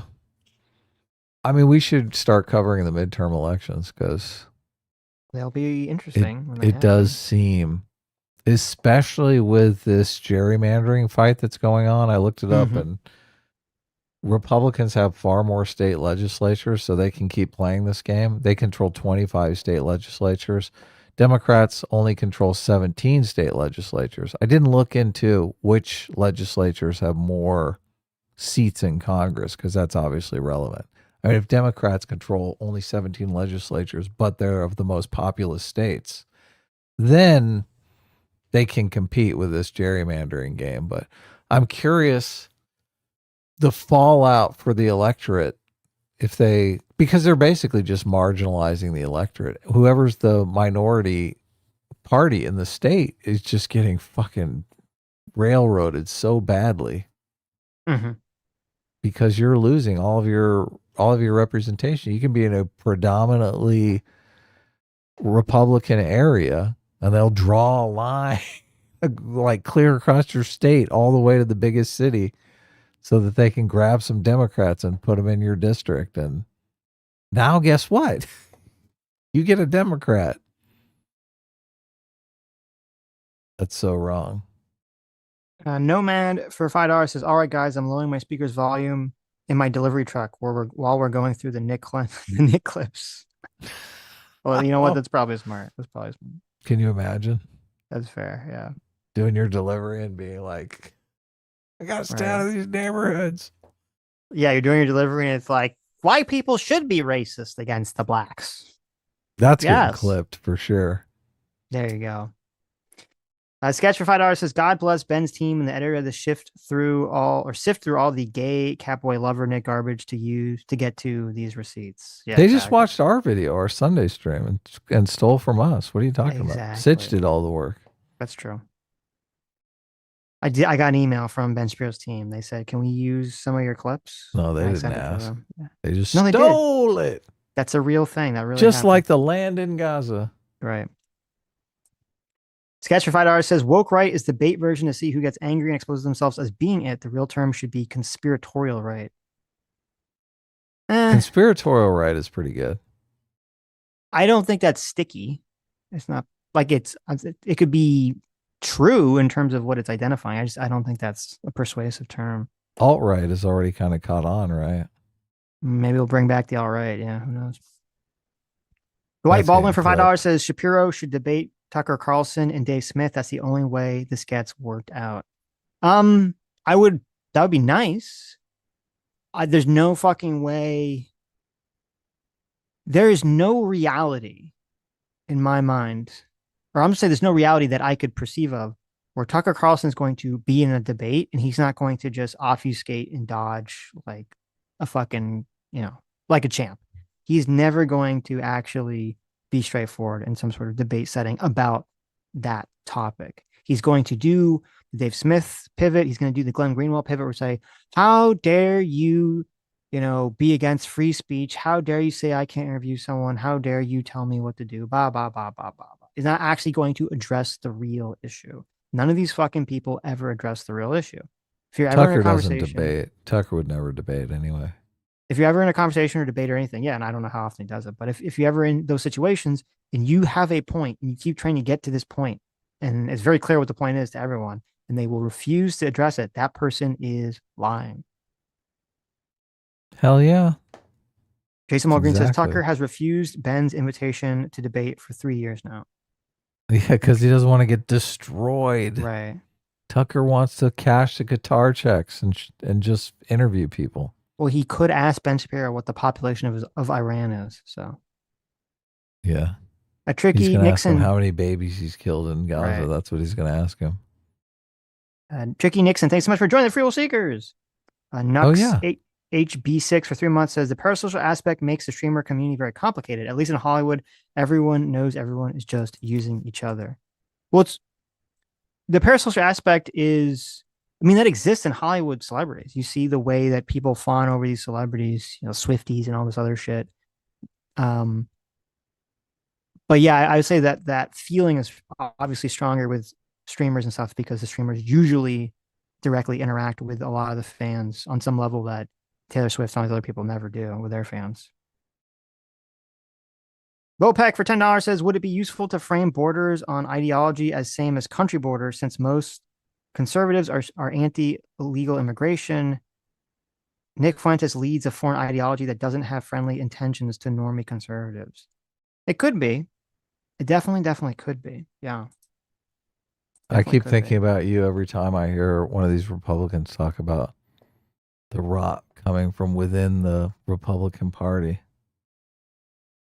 You're like, yeah, and you're like, oh, look, it's the inside outside. What's happening? It is, here? I know, but isn't it wrong though? Aren't the Republicans the outside ones? They are generally the outside ones, yeah. Yeah.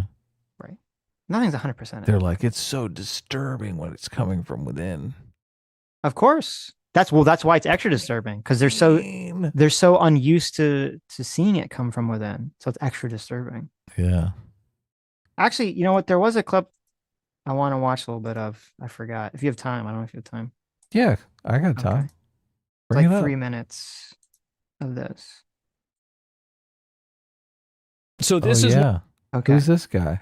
This is Asman Gold. Let me just play this. I'll just play this and then I'll let you know how I feel. one of the reasons why Republicans are losing. This is the reason.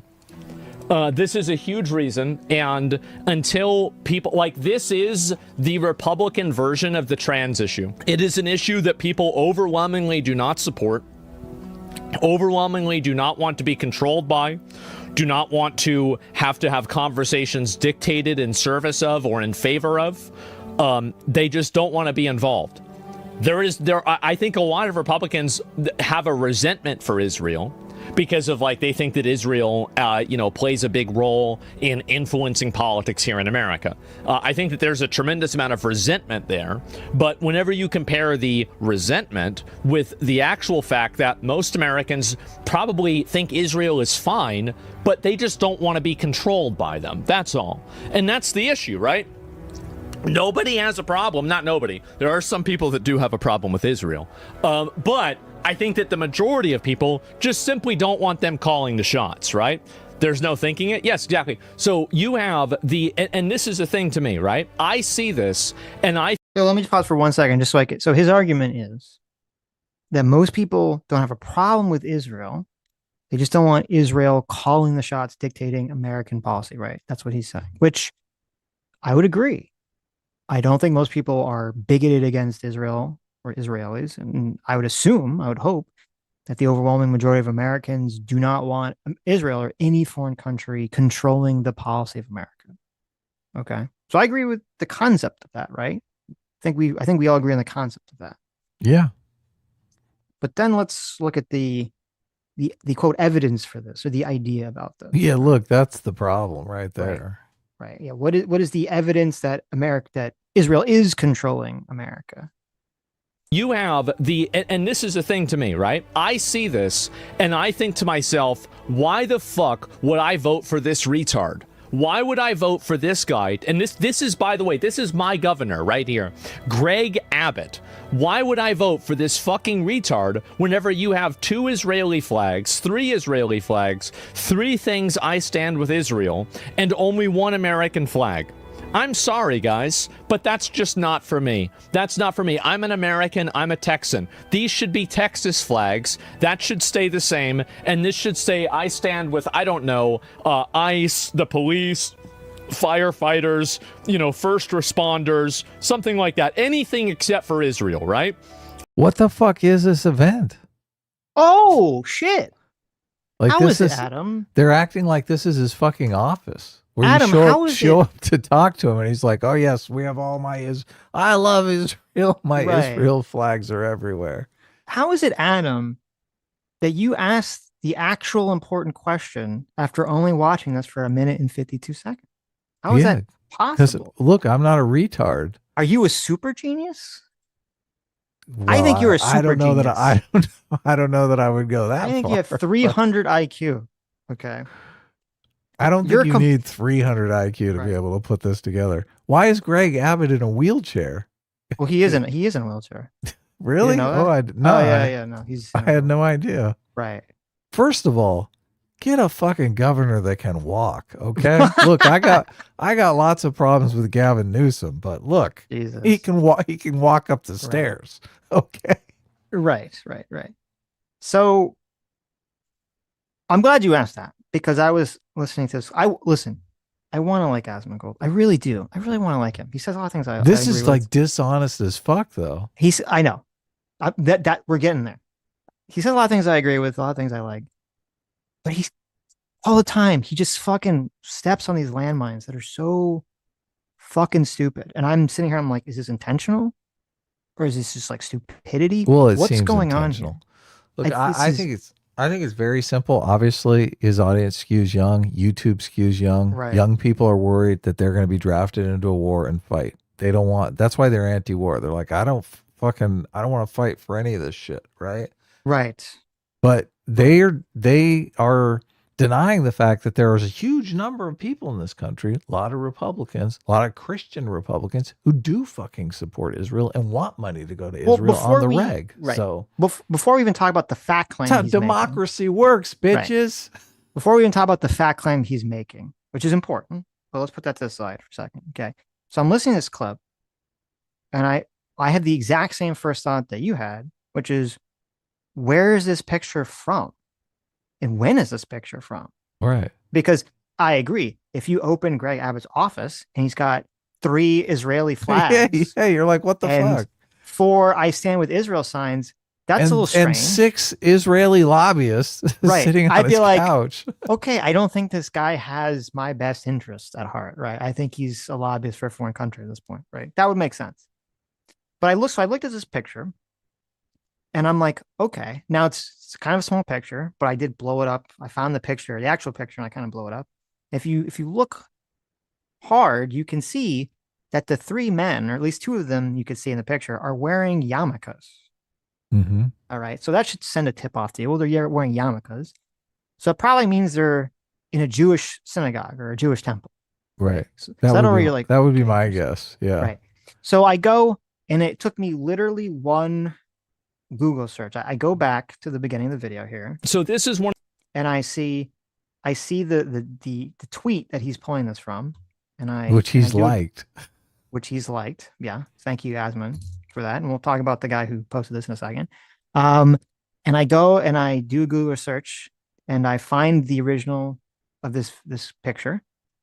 And this picture was taken in 2023, 2 days after October 7th. Okay. Wow. So 2 days after October 7th, Greg Abbott goes to a synagogue that is showing support for the victims of October 7th. Right. And that's why there's all the Israeli flags, and that's why there's all the I stand with Israel signs. Okay. Right. Why the fuck can't Asman spend the 2 seconds required before he blasts this insane level of propaganda to his audience? Because they want this propaganda. Was that what it is? It's just total grifting? Course. It's just total grifting? They suck it. They love Dave Smith because Dave Smith is like, look, he's Jewish. He can't be an anti-Semite. Because if you look at the tweet here, it's this guy named Stu Peters, who I was unfamiliar with. I click on his X account. I look through his timeline, and it's all like Jews behind everything. Okay. The Jews are behind everything bad in the world. So Stu Peters, click on his X timeline. Obviously, some Groiper hates the Jews, right? It's just, look, he's just critical of the Israeli No. message. There's not even Israel. It's Jews. Okay. Jews all the time. Jews behind every tree, under every rock, doing every bad thing in society. When I clicked on Stu Peters' X account. He's like deep into the JQ. Right. Firm believer. Right. But so if you look at the caption, it says, we were occupied. If you can't see that by now, you're mentally retarded. So he's saying that either America is occupied by Jews or by Israel. And his evidence for this is because Greg Abbott is in a picture with a bunch of Israel flags. Okay. Removing, now everyone that saw the picture and everyone that's listening to Asmongold do his retarded rant about the picture all assume that this is some kind of picture that just fucking took place. They didn't look and say, oh, this is a picture that took place 2 days after October 7th. It makes perfectly logical sense that Greg Abbott is going to go to a synagogue 2 days after October 7th and show his support to the Jewish community, which at that time, the Jewish community is also going to show support to Israel right after fucking October 7th, right after some massive terrorist attack. That makes perfectly logical sense. It has absolutely nothing to do with the idea of being occupied by Jews or Israel or any of that fact. And it's just very disappointing to me that Asman keeps doing this. He did the same thing in his reaction to the Tucker Nick Fuentes conversation. He just keeps walking into this rake. And maybe it is intentional. He just keeps stepping on this rake again and again and again and again and spouting this propaganda nonsense. They all hate Israel because they don't want to go fight in Israel. They're terrified that they're going to be drafted in some war. Which, I mean, I'm sympathetic to. I get. I totally think get. It's just fashionable.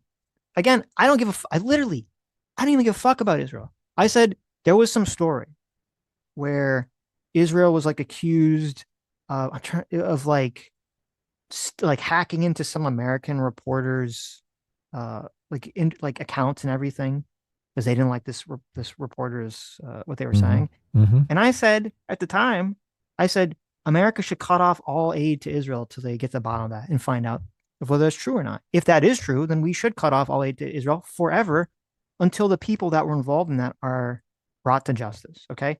Fuck Israel. It's fine. It's so fine to not like Israel. I don't give a shit. It's just so stupid that's like impossible to have this fucking conversation where it just leads into this. The Jews are behind everything. We're being occupied by the Jews or by Israel, all this other stuff without going down that pathway. It's so dumb.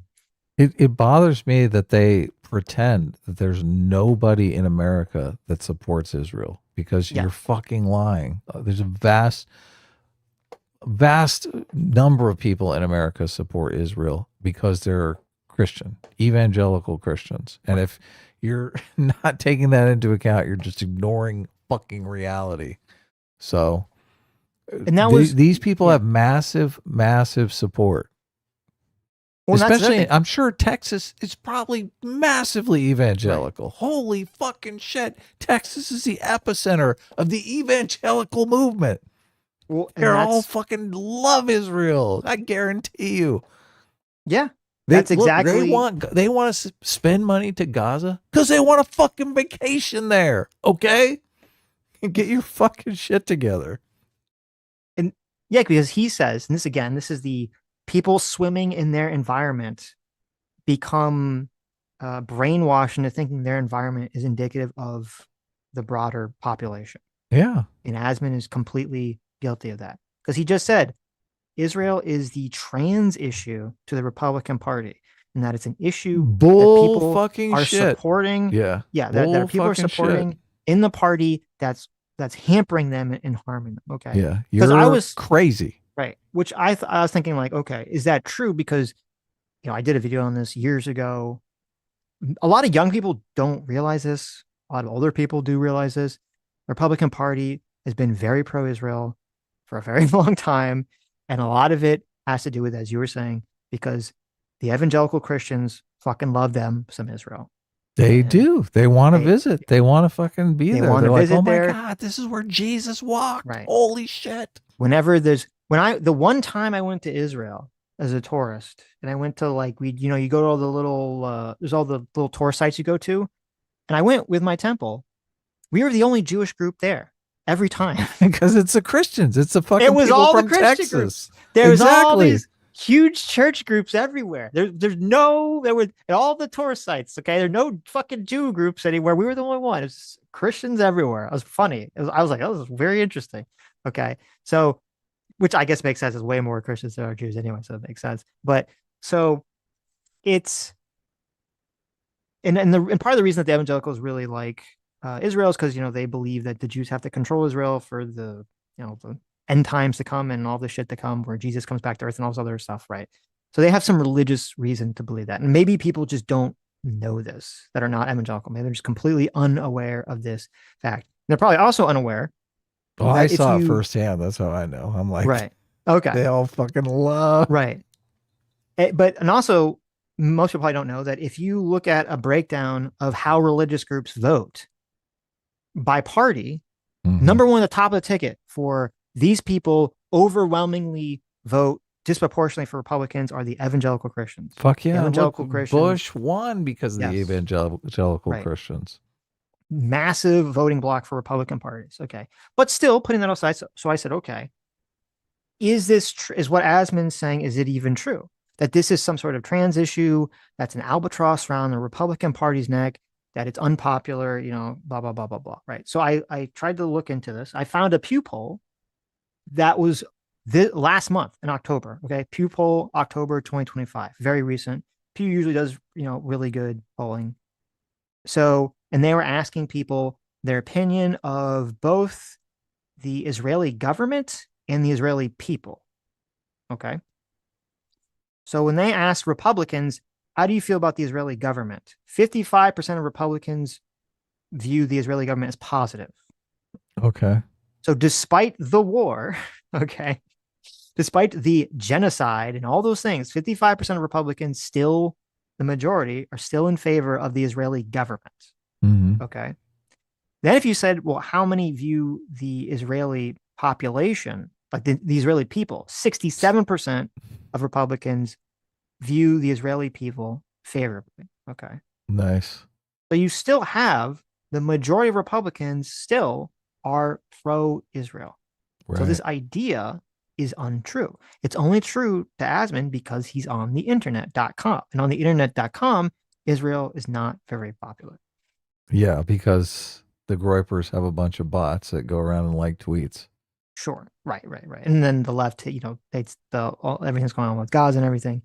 So now, and that number has decreased. Don't get me wrong. That number has decreased from what it was, but it still shows that the majority, 67%, are pro-Israel. Yeah. So anyway, no Texas and no Texas flags. I'm okay with state flags. I am. I think state flags are fine. And so anyway, it doesn't deserve your vote. America first, America for Americans. And yes, and at the end of the day, this is one of the things that I think Democrats have lost because of, is that Democrats have been corralled into the idea of voting for the lesser of two evils. And I think that Democrats decided not to vote for the lesser of two evils whenever they didn't vote for Kamala Harris. They didn't want to. They were demoralized. They didn't want to vote for her. She talked like a retard. She didn't do what they wanted. She didn't say the things that she wanted. She wasn't, charismatic enough, or for whatever reason, they just didn't want to have her. Grippers are taking power. Well, I don't think that necessarily not wanting to have 6 reminders inside of one frame that your country is being occupied by another country is not being a Groyper. That's being an American. This isn't Nick Fuentes. This is common sense. Like, what do we... Just the idea that we're occupied by Israel is just so fucking fanciful. Right. Ridiculous. It is, yeah. Again, just literally doing, and even someone in his chat realize it. He's just doing the Nick Fuentes propaganda. Having Israeli flags and I stand with Israel signs inside a synagogue 2 days after October 7th is somehow evidence that America is occupied by a foreign government. Yeah. Well, get the fuck out of here with this shit. Stop, please. Just stop promoting this dumb fuck propaganda to your audience. Yeah. You doing 7? They keep multiplying. This wasn't there the first time I saw it. So yes, anyway, wasn't this an Israeli event where Abbott was a guest? Kind of makes sense. No, maybe, right? But like whenever you see things. He just hand waves it away. He just hand waves it away. Maybe, but you can't. It doesn't matter. Oh my God. You should never walk into a room with that many Israeli flags. What are you doing? You can't just walk into a room for any reason. If you're ever in America and you walk into a room and there's some other country's flags for any reason, you just get the fuck right out of there. Oh, especially if they're Israel's flags. Out. Oh, yes. You should know. You're like, this is a setup. If you walk into the Israeli Where embassy are the Groypers? and this Israeli flag, so you get the fuck out of there. Okay. You run. Yes. You turn around and run. God. Things like this that happen. Here's the problem, is that you see it constantly. It's not one thing. I'll watch this. Listen to this. Like everything I'm reading, and it's like, if you have a problem with any of that, you hate Jews and you are a Nazi. Yeah. See, it's just not gonna. It's not working. Again, the video clip that he just clicked on, the title of it or the caption is "Anti-Semitism doesn't exist. People are just sick of Israel." And in the clip, the guy says it, and Asmongold does say, "Well, I disagree with that." But at the very end of the clip, the guy says that the concept of anti-Semitism doesn't exist, that no one is actually anti-Semitic, that nobody hates Jews. Right. Why is why you just keep shoveling this propaganda to his own audience. This is the same thing that the left says about the trans issue. They're like, the Right. concept of somebody who's actually a predator wanting to enter a woman's space, that doesn't exist. It's just not a That's thing. imaginary. What are you Yeah. guys doing? No one would ever do that. It's just trans people. Right. There's only honest, trustworthy trans people in the world and nobody else. No one. And Okay. I know he doesn't believe this. I don't think Asmongold's racist. I don't think he's anti-Semitic. You know, he keeps fucking doing this nonsense. Look, Disappointing. maybe he's doing it for the audience. Like I said, it's very simple for me. I don't know if you agree or disagree, but it's that everyone's Hughes Young and these people. Oh, I guess you said you kind of disagree. That the people are worried about being embroiled in some war. They might be. I don't know. They might be. I think that's. They're like, America is not. They're like, I want a good job and affordable housing. I don't want to go fight in some war in fucking Israel. People might be afraid of that because a lot of insanely bad actors have been pushing that narrative. They have, yeah. And they got these kids scared to death. They love. They fucking love scaring them. Maybe they believe that because that's idea the right's that climate change. I mean, the right has been so anti-war. And the left is really not pro-Israel. So the idea that there's going to be some kind of war that's going to draft Americans into fighting in the Middle East. We didn't even have a draft during the Iraq and Afghanistan war. The idea there's going to be some kind of new war in the Middle East that they did going to take cause a lot draft advantage of a lot of kids. That's an joined insane up during thing. September 11th. It's an insane thing. So when we were in zero wars, which Right. was a little unfair, I think. Mm-hmm. They're like, look, recruiting's at an all-time high. We should invade someone. Who do you want to invade? Iraq or Iran? Right. Well, let's do both. We'll start with Iraq. Okay. Yeah. Okay, that was all I was showing. Asmongold does pretty good. So disappointing. This is bad. Yeah. Yep. Okay, we're going to super chats here. It is. This is like a huge issue for people, and it's something I don't really think that much about. In the grand scheme of things, we are not spending a lot of money in Israel. I do think the moral component gets under people's skin because there's a bunch of propaganda out there. Look, I don't think Israel is completely innocent. I do think that Israel is engaging in an ethnic cleansing. I do think that's the goal, is to move the people out of the Gaza Strip. So as humanely as humanly possible. I don't think they're going in and just mowing people down. Right. But I think there is a bunch of video footage floating around giving people the impression, propaganda being put out by Hamas, giving people the impression that they're just going in there and mowing people down. Which obviously, if you believe they're doing that, you probably hate Israel to death. And I think a lot of people do hate Israel to death because they do believe that. Right. Lethal Strain for 11 months says, the last time Asman said something positive about Israel, he had to get an intervention from Hassan and got banned. LOL. I know it wasn't just that. That's kind of funny. Oh, I think he turned. Well, it's annoying too, because I'm pretty sure, like, because Asman doesn't do, I don't think he talks to people anymore, does he? He doesn't do any sort of conversations anymore. Because people keep saying, oh, you should talk to whatever. And he's like, no, I don't want to talk to people because they just talk over you and blah, blah, blah, blah. I think it's just that he had that conversation because he made that comment. I've heard the exact words. Something about like Palestinians having shitty culture or something. He made that comment, and all the lefties started attacking him. Right. They were like, we have to correct you. Right. You need and this re-education was school. And this was before I think he kind of cemented himself as, being more, I guess, right aligned than he is now. And so maybe he was more concerned about that. Because if he said that now and the left attacked him, I don't think he would give a single fuck. And then he had Hassan on, and they had this conversation where Asman like walked back a lot. He basically did a lot of concessions to Hassan. And I think a lot of people in his audience attacked him for basically cucking out.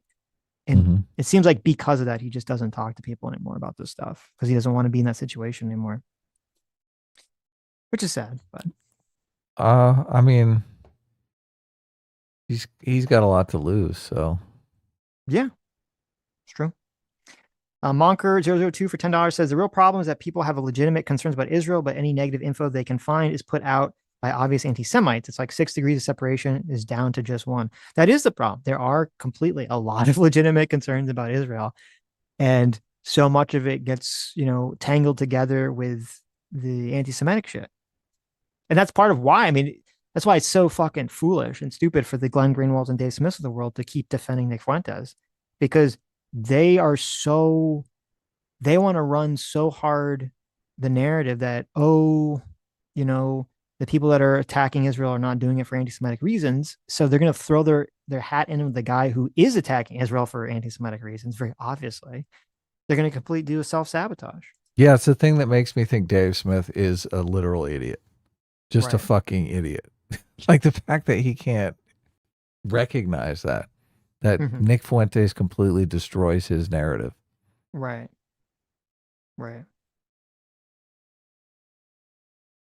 Let's see, where was that?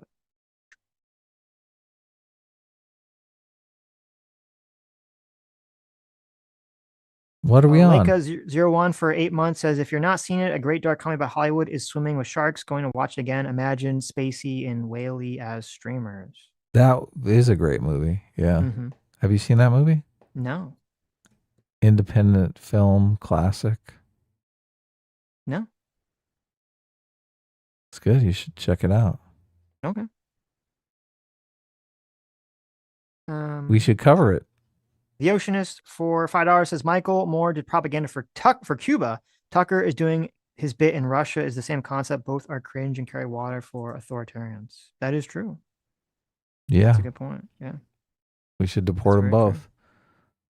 True. We're both seeing Predator Badlands this weekend to talk about next week on Thursday. So if you want to watch Predator Badlands and listen to our live stream where we discuss Predator Badlands, then check it out this weekend. Right. Yeah, and I remember that. It was in Sicko. Michael Moore did the propaganda for Cuba, and yeah, it was pretty disgusting. And a lot of people on the left defended him for that. This is Michael Moore. The Oceanist for $5 says, in a lot of ways, we're still dealing with Michael Moore's BS because Tanky still simp for Cuba. They still blame the embargo too. Yeah, exactly. A Gypsy Harlow for $5 says, Tucker laughs like a clown having his balls tickled. That's pretty accurate. Yeah.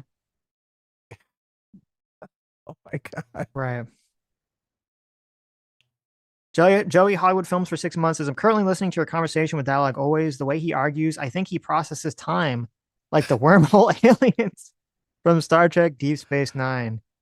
You could be onto something. Maybe that's the problem. He's perceiving time through a non-linear process. He sees it all at once. That's why he sees it all at once. The argument. Right. He's like, well, Trump said something in 2025, and that's the causation for a statement he said in 2017. Yeah, maybe that's the case. Look, Dialogue Always was a good sport for coming on. I do thank you guys that sent the super chats saying as much, because obviously many of you were very cruel. So right. He did note that he came on this time and I didn't call him a racist, which I normally do call him a racist. So he thought that was nice of me. So I didn't think he did anything particularly racist in this conversation. It's usually when we start talking about the CRT stuff that I'm like, racist. Right. But I don't know that Dialogue Always is racist. I don't know that he believes all white people are racist or anything like that. I mean, no, I don't know. It carries so much water for the racist. It's like, what? Yeah. But you got to think in terms of the systemic. Sure. Yeah. He carries so much water for racist. It's like, yeah. Please.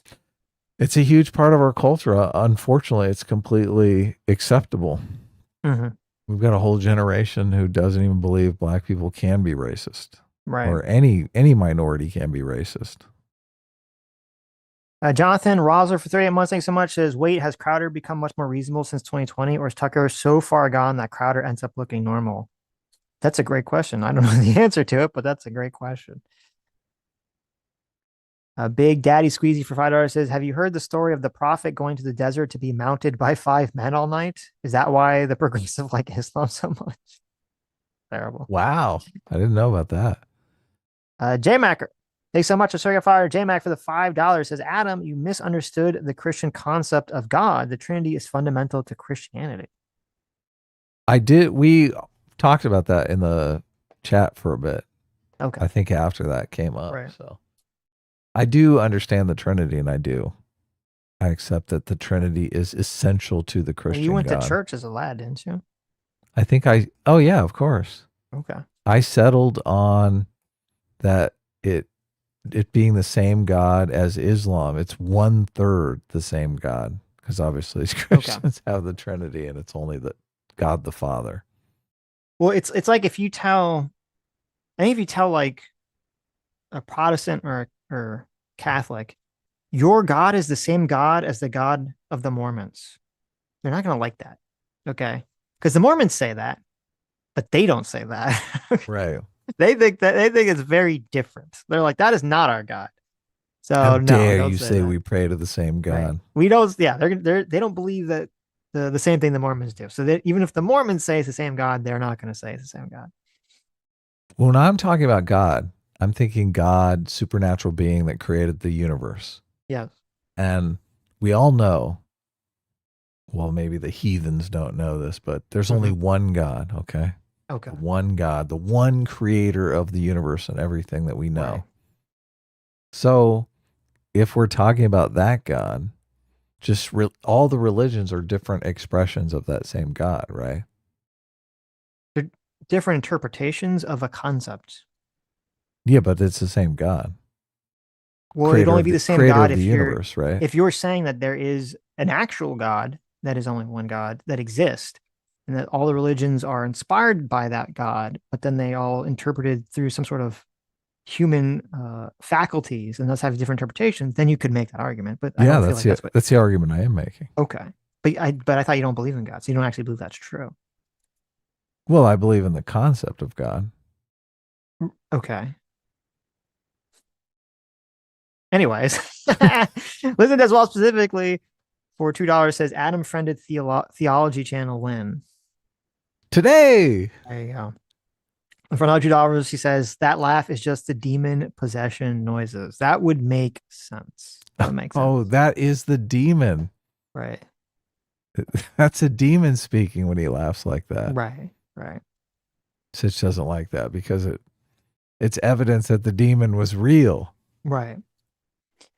Guess who just now for $10 says an ongoing debate between Christians whether Muslims worship the same God as Christians. Most Christians do not consider Mormons to be Christian. It's all fairly complicated. Yeah, that's what I'm trying to say. Most Christians do not consider Mormons to be Christian, even though Mormons themselves consider themselves to be Christian. So right. They don't consider it the same God. Well, in the actual theology of each religion, Judaism, Islam, and Christianity, they all have the Old Testament as a sacred text.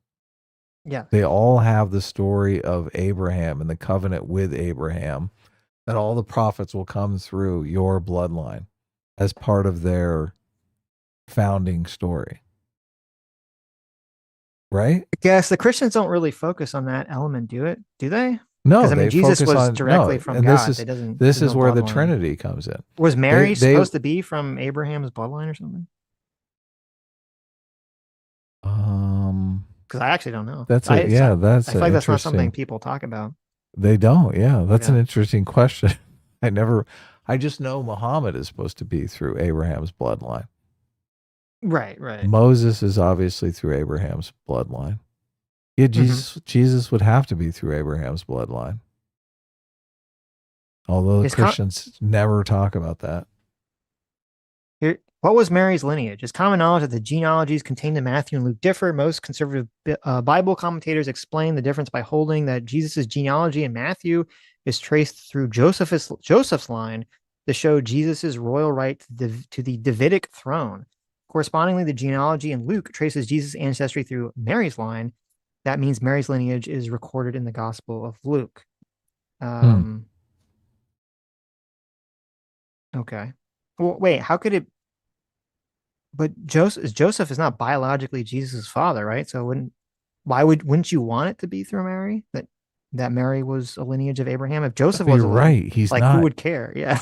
Yeah, he's got nothing to do with Jesus. There's no Right. Jesus. There's no Joseph genes in Jesus. Right. It's all Right. Mary genes and God and the And God of God Abraham genes. genes. Yeah. Yeah. Anyway, I guess my point is I'm not sure that that's that important of a point in It's not. Christianity. It's totally not. Yeah. Guess who for 10 hours says a loving correction. Submission has been at the root of Judaism and Christianity since the beginning. Submitting to God and to the just authority equals patriarchy equals good thing. It's a dirty word to seculars. I think I guess it would be a dirty word to seculars. I think it's a dirty word to most people that exist in a non-authoritarian society or a non-authoritarian mindset. They don't really want to think of themselves as submission. I know that in all of my Jewish education and being bar mitzvahed, no one ever said Judaism was about submission. That connection was never, ever made at any point in my entire life.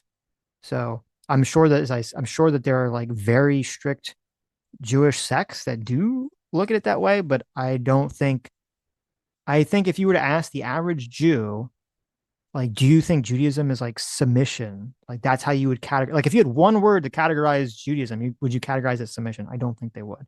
And I'd be pretty surprised. If you ask them, should you submit to God? They would say yes. But if you said, should you categorize Judaism or Christianity, if you ask Christians, as submission, like if you have one word to categorize a religion, what would it be? I don't think Jews and Christians would go with submission. Chat, if you had one word to summarize Christianity, what would it be? Just go ahead and type it in the chat. Well, I know your word, but yes. What is my word going to be? Well, I'll say I don't want to push the chat. Oh, you're right. Yeah, you shouldn't. Right. But look, everyone knows what mine's going to be. Right. It's not a mystery. Love. Love. Mm-hmm. Love. What are you talking about? Right. PC for Chair says Trump was too busy tickling Iran, so Tucker got mad. Exactly. Yeah. Oh yeah. Mm-hmm. Big time. Look, everyone knows your word. They're all saying your word. Mm-hmm. Max Epic says slave. You must be an atheist. Right. Everyone remembers it's forgiveness. Yes. Forgiveness. Yes. Look, intolerance. You can tell Micah is obviously a progressive. Right. Micah says intolerance. So yes. Also for $2 says what I would say, but right. Submission is also not interpreted the same way in the religious context that it is in secularism. I mean, that's a good point. Let me say why I would say forgiveness though, because the whole Christianity is all about Jesus, and Jesus did this thing where he died on the cross for your sins. It's called the Passion story. It's been in a bunch of movies. Okay. So the whole idea behind Christianity in a nutshell is that you are evil and sinful and a bad person. And because of that, you can't get into heaven, because the only way you can get into heaven is if you've got no sins on your record. So Jesus came, died on the cross, paid the ultimate price to pay your way into heaven. So it's basically God forgiving you for being a terrible, rotten person. Right. So that's why I would say forgiveness is the root of Christianity, because the entire gospel story, it's a story that's repeated in 4 books of the Bible, the first 4 books of the New Testament. So it's pretty important. Mm-hmm. So that's why I would say that's the basic root of Christianity. Judaism, what the basic root of Judaism is? Nobody knows. The Jews don't even know what the basic root of idea. Judaism is. Yeah, nobody knows. That's but part of why I everybody think talks it's an about the unappealing passion. religion. Yes. But everyone talks about the Passion story. Everyone knows it. God so Right. loved the world that he gave his only begotten son, so that anyone who believes in him shall not perish, but have everlasting life. Look, it's beautiful. Don't you want everlasting life, Sitch? Sure, that'd be awesome. Look, you could do it. All you have to do is just submit Right. to God. Just ask for forgiveness. Ask for Jesus to come into your heart, Sitch. Right. Why not do it and just be safe? You got 2 religions under your belt. There, it's like that scene in The Mummy when the mummy's gonna kill the guy, and he has the 10 different religious icons on his neck, and he's Look, going through every single different language to it's see smart. which one works. Yeah. It's smart. Yeah, just have a backup. That is like a brilliant scene to display an entire person's character through an action. Mm-hmm. That they have totally. Like, he's a total pragmatist, doesn't believe in anything but himself, is willing to do whatever it takes to survive. Like, and it was very funny too. Yeah. Eagle Shadox for $5 says submission to God is a key component of Christianity, but it has to be voluntary for each believer, or else why would he grant us free will? That is true. And my point isn't that obviously in order to follow anything, you have to in some way submit to the ideology. That's not my point, because that's true of anything. It's that if you were to say, like, what is the vibe of Christianity, I don't believe, I'm not Christian, but is not submission. And that's why even in the chat, people were saying forgiveness, salvation, love, grace, sacrifice. No one really seemed to be thinking that like they would categorize Christianity as submission. And I'd say from my own experiences in Judaism, that never came up. Like, people would say, yeah, you should follow like the moral rules of God, but it was never cast in such a way of saying like it's about submitting to God. Like, that's just not the vibe that was really talked about whatsoever. Well, you got to get baptized too, obviously. So Sure. you have to go through with that. I've been baptized twice. Just I don't think the first time took. So Mm-hmm. I had a little backup baptism. Just in case the first one didn't take, you got a second one. Yeah, you know. Lives in Des Walls for $2. Bad preacher. Lives in Des Walls for $2 says, I heard Sammy G benches more than Sitch. Is that If true? that's true, then why she always ask me to open jars for her? Ooh. She's got to work on that grip strength, okay? Mr. Cross for $5 says, do we know for a fact that Tucker's dog isn't named Demonic Presence? We don't know. That would make so much We sense. don't know. It's a good point. It's a good point. That's perfect. You'd rather say walk beside Christ rather than submit to him or die? Yeah, that's a good too. Yeah, like the imagery, the footsteps on the beach. Yeah, supposed to walk beside Christ. You're not supposed to like. But when I saw only one set of footsteps, that means you abandoned me. Right. No, it's when I carried you. She's only doing that to make you feel better. Yeah, exactly. She really can. Sam, like, she'll open the jar very easily, and then she ties it on like really tight and hands it back to me just to make me feel like more masculine as I open the jar. If you've got the one set of footprints on the beach and your ideology is submit, maybe that's when Jesus told you to carry him. Oh, okay. Right. Carry me. I am your king. Yeah, you remember that picture? It was like, what was it? One of the royal British royals was in some like African country, and there's like the white guy, and all the black people are carrying him on like the platform. That's what I think when I think of submission. You know, like, that's what, not exactly the same thing, but I did it okay for $10. Says you should watch their second video on this. They go into how and why Nick is so influential. Oh, Crowder's second video? I haven't seen it. That's interesting. What is their second video on it? I'll check it out. The Oceans for $5 says YouTube won't let me put the title name in the super chat, but Thomas Sowell wrote a good book on the honor culture subsect. Definitely worth a read. Yes, that is. Was that white liberals and black rednecks? Or is it I the other think way so. around? Yeah. I think he talks about that. It's a pretty prominent concept in sociology, or I think it's sociology. I got it from Steven Pinker. Black rednecks and white liberals. Yeah. No, he does talk about that in that book too. Brian for $5 says, I don't think anyone in the Carter family agrees that it's genetic. They're open about crime, but not in the way Fuentes does. Well, that's the thing, is like why they keep carrying water for Nick then, if that's the case. Just don't do it. You can differentiate yourself from that. It's very simple. Potato from 20 Knock Knock says the 3 whitest groypers right here. Yeah. Oh my God. Brian for $5 says America first to most that is being duped is that they don't want overt policies being pro-Israel, and Fuentes is hiding in this emerging belief. That is very, very true. That's very, very true. Mike Mills for $5 says I was watching Asmongold, the largest political streamer, by the way, react to the Nick Fuentes interview, and he and his audience loved it. This is spreading fast. That is what was going on in their reaction to it. It was very disturbing. And I guess he's just grifting or something. He's either grifting or he just doesn't care. Maybe some people literally just don't give a shit at all. So, I mean, he wouldn't be negatively impacted by any of that stuff anyway. I think at its root, there are people who are racist and people who abhor racism. So, sure. That interview is not going to separate those people out. Right. Jersey Hammer for $10 says, as the enlightened centrist, how far are you willing to go to have centrism win? Are you willing to employ the same tactics as the extremists? Well, first of all, we're not the enlightened centrists anymore. Okay. Yeah. But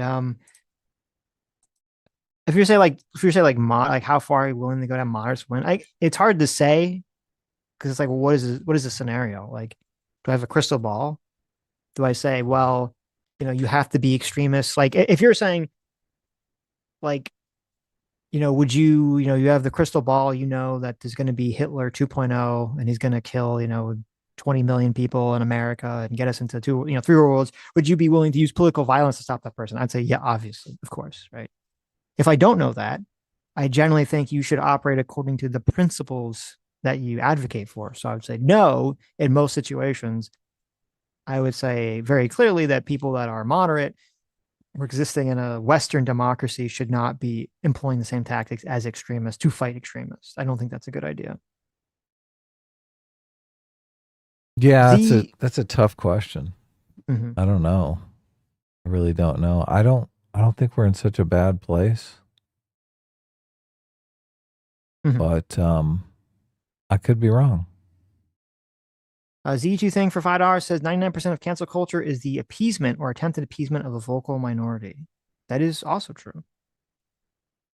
Yeah, very much so.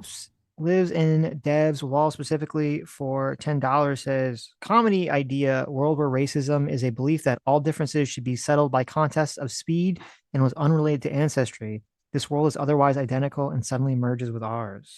Well, that would be interesting. Like this is some other like random thing that takes hold of people and how people react. Like, well, that's stupid. Why do you care about that? So is it in a parallel universe that somehow merges with ours? Yes. That'd be interesting. Kyle Petty for 26 months. Thank you so much. Says, you guys last stream made it clear dialogue always is a midwit and isn't really worth debating, not even trying to be harsh. That's just how he is. Okay. It's an interesting conversation.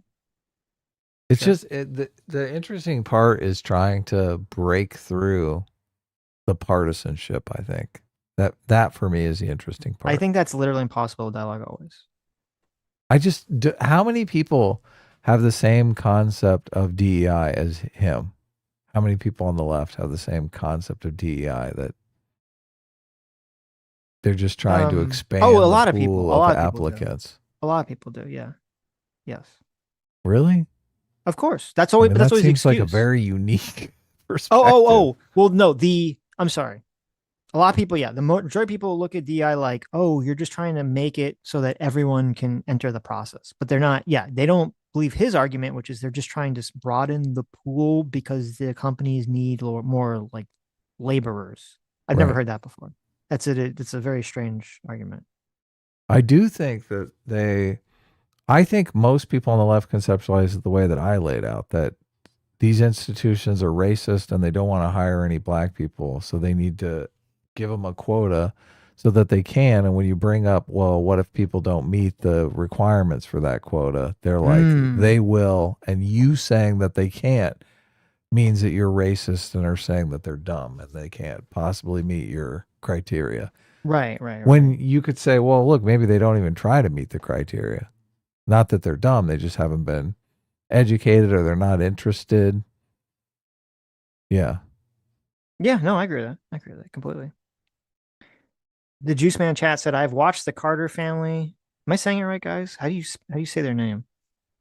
The Carter family for years, they used to have BLM posters. They've done a full 180. Ooh, that's interesting. Hmm. Interesting. They're just following what's popular, huh? Right. Kyle Petty for $10 says, but I will give Dialogue always credit. It seems like he has moderated some of his views since he was last on your show, maybe due to sticking around and watching guys. No hate dialogue. Look, yeah, he watches the show regularly. I don't know if he's in the chat regularly, but I mean he super Right. chats regularly, so and he loves it when I call out actual justice warrior, obviously. Mm-hmm. So Carter like French? How do you say? Is it like Cartier? Is that how you say it in French? Cartier? The Cartier family? Oh, is it okay. Okay, it is spelled Cartier. oddly? Okay. Thank you. Thank you, Rhaegar. Jack of some trades for 31 months says, Happy Thursday, boys. Just got off work and ready to hit rush hour. Air traffic controllers are going on a month with no paycheck for 6-day work weeks. Oh my God. That's not good. That's not good. Okay. That's not great. I'm not happy that my parents have to fly soon. Oh, that's torture. I That's know. fucking torture. I know. What do you But see? we've already made the record, which I think is Mhm. what Trump was going for. And there's a bunch of narratives coming out now. Oh, they did? They broke the record? Yeah. Mhm. Where this is the longest shutdown in American history. We're making history Right. here, folks. And there's also this narrative that the Democrats were trying to drive people out for the elections that they wanted to win, so that this strategy was to make those people pissed off enough to show up and vote. So now that the election is over, that strategy is officially finished. So it seems like they can wrap things up now. Mm. So I think the shutdown could come to an end any day now. And maybe we'll see. That'd be interesting. Because yeah, so much of it is just political showmanship and everything. If the SCOTUS overturns the tariff thing, does the stock market go to the moon? It's so fucking weird. I keep saying video after video after video. People saying AI is a bubble, AI is a bubble. It's all a scam. It's all a scam. Everyone is so like on pins and needles about the AI shit. There was some, I don't know if you saw, there was some Microsoft report that came out that kind of showed or implied that AI that ChatGPT or OpenAI lost some astronomical amount of money this year or something. Really? Yeah, and I saw people were like freaking out. So maybe maybe this will be another example of Trump getting super lucky, where maybe whatever economic news comes out of that will become softened if the Supreme Court gets rid of the tariffs and that causes the economy to go up. Well, look, obviously the stock market, well, it didn't collapse, but I mean the bubble popped in 2000, but there was obviously the 2000 boom was about the internet, and many big companies are still around today that came out of that boon. So I do think there will be companies that come out of this boon that survive. Of course, of course. Are we to the stage where, I mean, a lot of people involved in the AI stuff are already big players in the market. Yeah, but the problem, my understanding of the problem is that you have the AI companies specifically, like OpenAI, but then you have all these other companies like Microsoft and everyone. They're all investing just astronomical amounts of money into compute power. Yeah. But and also energy though. And which energy we need anyway. Well, maybe you don't. Because I forget, someone was going through the numbers and they were saying like how expensive, like there's all these places they're building these giant fucking server farms and compute farms and all this other stuff. And it's all supposed to be for AI. When they were talking about like how much it costs to run and how like, okay, well, you need to make a profit on it. And the concern is if AI doesn't need, like if it doesn't meet that, if all this stuff is just, they're built all this infrastructure, billions of dollars is spent, and then it's all just scrapped. I mean, you're gonna have all these companies are gonna be like annihilated if that's the case. If that's the case. Hmm. Yeah, I don't know. I mean, look, I wouldn't trust AI for any information. I mean, I it's a good starting place, right? It gives you good leads on which direction to go, but I wouldn't trust it on the details. I mean, I always dig in and try to verify the details of whatever it is. Right. That's how you should use it. Yeah. Yeah. But if you have to do that, it's not as useful. Like if you can trust it, oh my God, it's insanely valuable. But if we never get to that, point, if it's always like, it's kind of iffy, it's information like your Aunt Sally is information, right? Well, it's complicated. It's hard because it's more correct than Aunt Sally. But it can be. Oh man, when it's incorrect though, it's like. But that's massive. the problem. Is it's like a crapshoot because like I've used it a lot to do research, and you're right. It's really good. It's like 10 million times better than a Google search, and it's really good at like narrowing down just like kind of what you're looking for. Though it does get into a problem where I find that sometimes it will get pigeonholed into some like, I don't want to say thought process because it's AI, but it gets pigeonholed into some sort of like repeating loop, and it will like be impossible to break free of that loop. It seems like when you're trying to talk to it to get to like go somewhere else. But sometimes I start a new chat. I do a complete you have to just start a new chat. Yeah. But then even if you use different AI programs, they all have different tendencies towards different things that you start to notice if you use them a lot.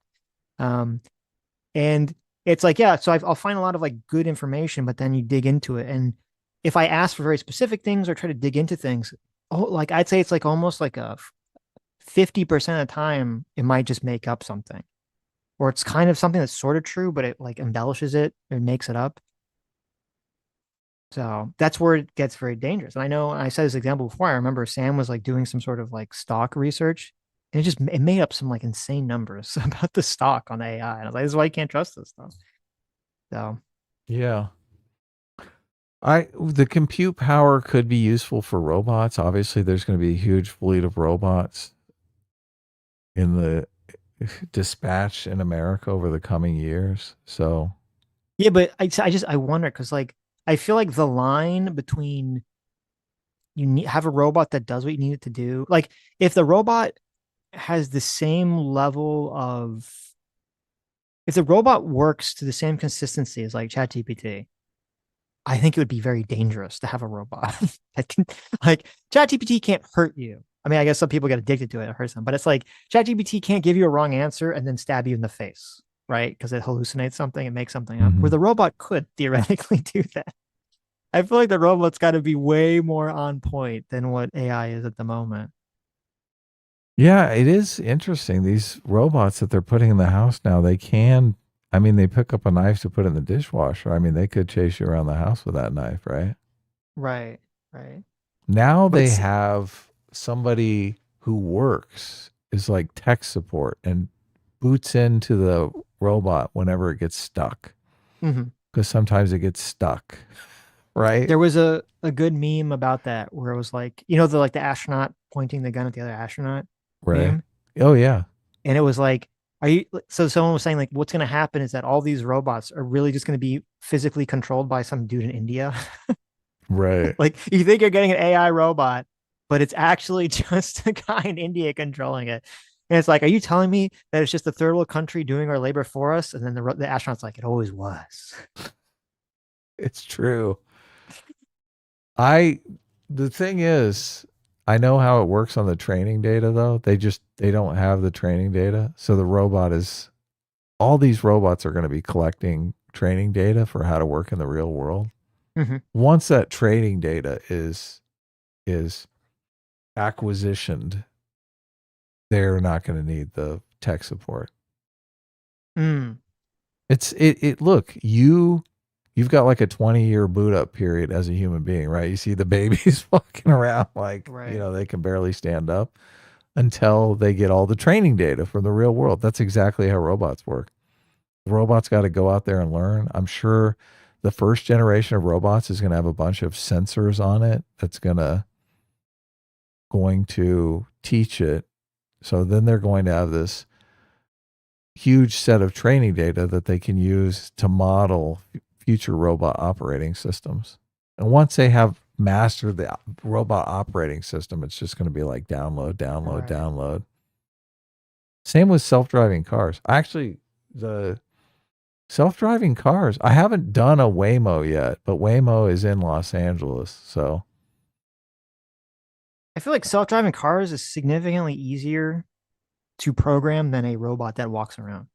well, but in self-driving cars, they even built like a place that just has self-driving cars to collect training data. So Yes, the cars right. just drive all around the Constantly. park and Right, yeah. collect training data. So Right. you got to have that data set. There is And it's no only- data set of, we as human beings aren't recording what we're doing as we're cleaning our house or whatever. Of course. Yeah. Yeah. I guess that's a good point. So where do you get that data from? Well, you got to put the robots out there to fucking bounce around your house and figure it Right. out. It's just like that video game, you know, where they train Mario to run to the right. Yeah. Yeah, the computer just figures it out. It's trial and error. So when the robots go into your house, it is basically they're going in the trial and error mode with a dude in India that ports in whenever they meet some insurmountable error. But they're collecting training data. I guess, because I wonder if like having a robot that can like do the dishes, is that, I mean, maybe, I guess you could, if you had a robot doing enough dishes in enough households, eventually that training data, because like the problem is that there's so many different like setups, right? So many different kitchen setups, dishwasher setups. That is, it's like there's so many different variables. It's not like there's just one way to do it. And just think of it this way too. You can do it. You have one robot in one kitchen, right, doing dishes over and over again, or you have 10,000 robots in 10,000 kitchens, and then in one day you've got literally 10,000 days worth of training data. Than if you do it the one robot way, right? Yeah, well, so that's why they want to get them in the houses, right? And I think that's part of the problem with the robots that we see now is that they don't have the training data. None of the training data. Yeah. Not only do they not have the training data, but they're kind of under the guise of like all-purpose robots. Yeah. And maybe there never will be, or maybe not never, but there won't be in the near future an all-purpose robot. Maybe you will have to buy a dishwasher robot and a vacuuming robot. Like maybe the robots will have to be highly specialized in whatever it is that they're doing. This is how they're going to get you. This is the in-app purchases right here. You want your robot to do the dishes? Well, you got to download the dishwashing app. The dishwashing app, yeah. There you go. It's an extra $49 a month. You want your robot to fuck you? Oh my God. You're gonna have to, you're gonna have to buy each individual program. Well, no, but here's the question. Because I don't know how it works. I'm thinking like, because when you talk to like when you talk to ChatGPT, it only has like so much memory at a time. Like, so could the AI robots even like when you program it to do the dishes, does it have to like forget how to vacuum because it can only hold so much memory at a time? See, this maybe you have to keep switching it out. This is the thing that makes me think the server data that they're building or they're not going to be completely wasted. The data centers that they're building, they're going to use them for something. It's not going to be they're not going to have tumbleweeds floating around out front because, oh my God, we never needed these. Right. They're going to totally need them because they're going to be the robot brains all over the place. We'll see. Someone said in the chat, Candace Owens just came out with the stats and it turns out she has the #1 podcast. That scares me. That is scary. That is very disturbing. They might have this like recreation. So when the printing press first came out, there was this problem because it was like this new technology and everyone used it and all the newspapers did was lie constantly. It was just lying. And it's because like people realized they could, prey on the impulses of humans to like, sensationalize everything. And it took some time for things to get bad enough. Now, I don't know enough about the history to know how it exactly came about, but it took some time for things to get bad enough for people to be like, okay, we need to have like gatekeepers and we need to have, something that seems remotely credible and all this other stuff. And I wonder if we're going to end up just creating that exact same cycle on the internet because, you're going to have people like Candace who can become #1 by just being the most dumb fuck unhinged pieces of shit on the internet. And there's going to come to a point where that's not going to be viable. Like people are going to realize that's not a viable system anymore. Because it's dangerous for society. Yeah, because it's just very dangerous for society. And it's very dangerous to have it. And like so many people believe the dumbest shit ever, the dumbest conspiracies ever. Got to bring back flat Earth. Yeah. Lethal Stranger sent me. It says there's a picture of some like waifu robot. It says dystopian humanoid robot girlfriend built for intimacy now available to buy for $175,000. You want to spend $175,000 To have on a sex sex? robot? To have sex with that? I mean, that's a little weird. It's called Aria. It's an AI-powered companion. Well, here's the question. Can you be in like the middle of fucking your robot and then it freezes? So in the middle of fucking it, the guy from India has to control it while you're like having sex with it. Oh my God, no. Can you imagine? Can you imagine Here's your philosophical question, okay? Oh, If you're fucking a philosophical robot, question. yes, if you're fucking a female robot or a robot that looks female, right? Mhm. But the robot's being controlled by a man. Mhm. Is that You gay? are 100% gay. You are completely gay. That's gay to do that? To fuck the robot? You're on the verge of gay marrying. Okay. Interesting. Interesting. Well, I mean, she's got a nice rack, but I mean that face. Oh, It's not a you good can't. face. You can't make a robot that's not a butterface. That's like the autistic face, or like it sounds like you're having sex with a Down syndrome person face. Right? Yeah. I mean, Oh. is this the same robot? They're two different faces. Maybe they Oh. swapped the. I don't know. Yeah. Hmm. Maybe I'm assuming it articulates to some amount, right? Can you imagine? Mhm. Can she turn her head around like the Exorcist? I want the Exorcist bot. You want that one? Yeah. I want the bot that comes in and says, "I'm possessed by a demon. Mm-hmm. Come have sex with me." Just think, it's always been a problem, right? The crazy hot thing where the girl is super crazy, but she's super hot. Well, I think the craziness is part of the hotness. But with the robot, you can just shut it off, right? You get your crazy fix, but then you can turn the crazy off. Hey, See, wait, that's what? always the problem with crazy girls is that Exactly, you you can't can't turn it on. turn the crazy off. Yeah, I This sent you has a pictures- setting. You can turn crazy all the way up Exactly. for a weekend. And then you're like, oh yeah, turn that shit down. I got to go to work. It's Monday morning. I sent you a picture that's on their website. Oh no. It's weird because you think like, okay, this is the best pictures they could get for the robots. What? They What the hell is going on here? They look like the What's puppets. that last one on the end? I don't know what's up. What with is? that. Well, no, the robots. Somebody they're not wants to have made- sex with their grandma. They're not made. That's a guy robot. Oh my the God, robots. What? Okay, hold on. On the website, the robots are not made just to have sex. They're saying that they have robots for a bunch of different purposes. Like Okay. any purpose. They're saying you can use this robot for healthcare. You could use this robot for, a corporation. Mhm. But I guess they also offer a model that's supposed to be like a sex model. Companionship. Right. Yes. That is what they say. They say companionship. Yeah. Yeah, of course. Come on. I'm just saying, all you look ready at, for my robot sales job. I'm saying, you look at these pictures. Don't those look like the puppets from They, Team America? They look like Muppets. They do look like the like Team Muppets. America puppets. Yeah.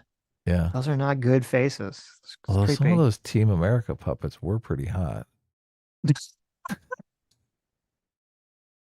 Oh, They've no. done a good job. New fetish unlocked. The blonde Terrible. girl is not unattractive, so It's I wonder if it's the same blonde girl as in the picture. But it's so just on their bad website, lighting. there's a video of it. The articulation is not great. Mhm. Like it She just has like a Riri type talk when she talks. like she the looks- eyes don't move. It just kind of opens its mouth Dude. like an anime flap. It just kind of like goes up and down. Like it's not good. The We're not eyes, there. the We're not eyes yet there don't yet, Josh. track together. They move in opposites. Right. Yeah, exactly. We're not there yet, gentlemen. Okay. I would say save your $175,000. Mhm. Okay. I don't think it's worth the cost on this one. What do you look? Early adopters, get in there. We want them to improve the technology. If you've got 175,000 to blow, you buy one right now. Mm-hmm. Take one for the team, guys. What are you doing? God joke for George says, did you miss my $20 super chat or did I miss you reading it? Did you, if you had a $20 super chat today, then we missed it. If it was from yesterday, that was, I believe, the one where you said it turned out that the shoulder therapist had a boyfriend. We did read that one. Yes. Yeah. Yes. We saved you months. Yeah. So I think you might be able to find it in the chat logs if you go back, like typing like God's joke or something.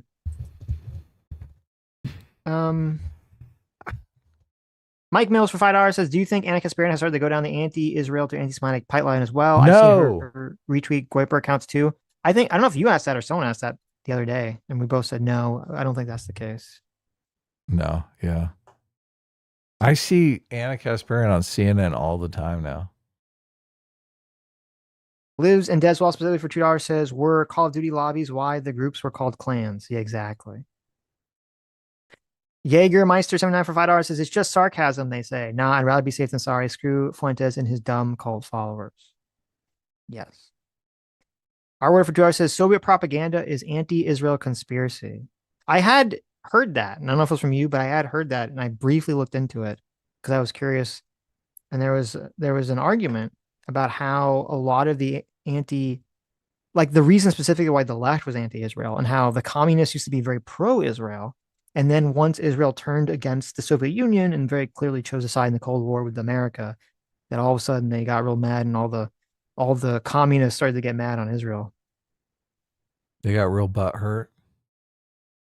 Godjoke says, I mean today? For the $20 super chat. I don't see it. Did you see it? No, I didn't look though. Oh, wait. Want me to go up that's so weird. Okay, I see it now. It's weird because when I clicked your name, it didn't show up, but here it is. Okay. God's joke for $20 says, unrelated, but I have a friend who wants to make it in acting and wants to move to LA since gigs in Atlanta have dried up. Is LA the move for a 28-year-old Latina with only a background in acting experience and no family or friends in California? That's tough to say. I mean, yes, especially if she's Latina, because obviously LA is completely racist now against white people. So she probably would get acting gigs. Everyone always says, I think the numbers for productions are way down in Los Angeles, but they're not non-existent. And I constantly, they're building a bunch of new studios in the Los Angeles area. So I always see them building new stuff and shooting new stuff. And I often wonder, is it just a narrative on YouTube that all the production stuff is moving out of Los Angeles? Is it better to move to well, I guess she's not Canadian. Is it better to move to Montreal or wherever don't they do all this filming in Toronto? Toronto, yeah. I don't know. I think they do, but it's cold as fuck in Toronto. That's true. Yeah. I don't think it's a bad move to move to Los Angeles. I mean, I got a lot of shit lined up when I moved to Los Angeles, but of course that was forever ago. And it was before the open season on white people. It's really the Oscars so white. That changed everything. Then all of a sudden, Hollywood became massively racist. They adopted you've got to have diversity in your crew to be nominated for an Oscar, all of that stuff. I had a friend of mine that was a director. He would direct a lot of television. And instead of getting regular jobs, he was always the cleanup guy that would come in where they hired some director that had no idea what the fuck they were doing and completely wasted 3 weeks shooting some television episode. And he had 1 week to clean up. JMac, 35 for $10. Thanks so much. Says, holy crap, the same argument about people attracted to toasters works with the Groypers. It all leads back to the internet. Yes. What's that? You don't know. Big Daddy Squeeze for $5 says, who would be a more effective mayor, Zohan Mamori or a duck? Literally just a normal duck. I think the normal duck would be a more effective mayor because it would cause less damage doing nothing. So then Zohan's gonna be great. Oh wait, Zoran, right? Mm-hmm. Mondami, he's gonna be great. We're gonna learn a lot from this. Jason Mulgreen for $20. Thank you, Jason. Says Ben and Aya Tucker Carlson have been beefing for years. Ben has offered to have a conversation 100 times. Instead, Tucker just throws Israel first and pro-war jabs at Ben randomly from behind the camera like a true coward. Has Tucker debated anyone recently? He used to do a doesn't debate debate. show. Tucker doesn't debate. Like years ago, he did the debate show. Yeah, when he was a kid, 20 Right. years ago, 50, 30 years ago. Barry Bruiser for $20 says, I'm afraid the right is going to bite down hard on the retard grenade. Sargon and Arch did an impressively dumb live stream just now where they also made this about Israel. Democrats must be so overjoyed right now. Really? Sargon is pushing. I have to watch that. I mean, he obviously knows that's not just about Israel. So that's pretty bad if he's going to, push that propaganda too. Mike Mills for $5 says, if you like Asmund based on his anti-woke clips, I suggest you watch his longer content. He does no research and is pretty authoritarian on some issues. Maybe, yeah, because I don't really watch his longer streams. I just watch the clips. Nope. Yeah. Michael Doberdad for $2 says, Sitch, please turn off the rain on Vancouver Island. Yeah, You're going to have to give me more than $2. Call your buddy. Michael. Okay. Hilarious. What do you think? Trying to get that for $2? You insult me with this patronage of $2 for me to go tell my Jewish brethren to turn off the rain machine in Vancouver. Not only that, it's $2 That's like $1 American. Exactly. $1 US. So I need at least a gold bar to do that. Weather control. Yeah. Lethal Stray for 11 months. Thank you. Says last time Asmund said something positive about Israel. Oh, I read that one. That was on one. Read that. WTF1A1A for $5 says, when did affordable housing turn into forever renting? Seems odd. The idea you should rent forever is considered affordable housing. Yeah, it's terrible. Yeah. Look, I hate the fucking shit. I hate that shit. Occultology for 23 months. Thank you. Says, the Catholics are guilty of everything they accuse Israel of doing. Nick is a Catholic subversive and doesn't put America first. S-team is A-class. Really interesting. Yeah, I completely agree. Yeah, he wants America to be a theocracy. Is that really right. America first? Right.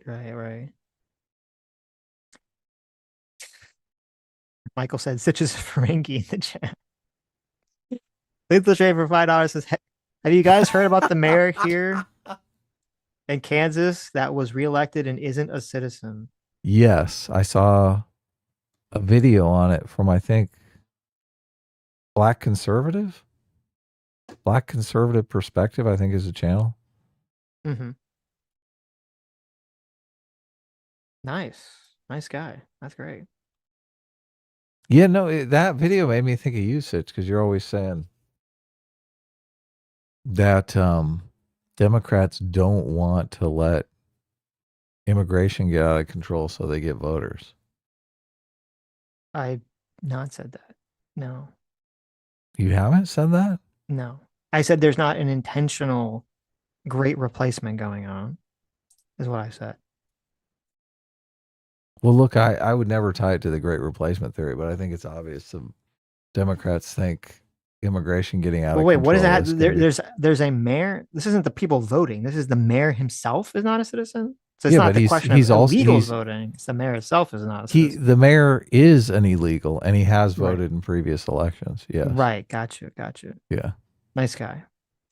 But a lot of people on the right think people who are not here legally vote in elections all the time. Of course. Yeah.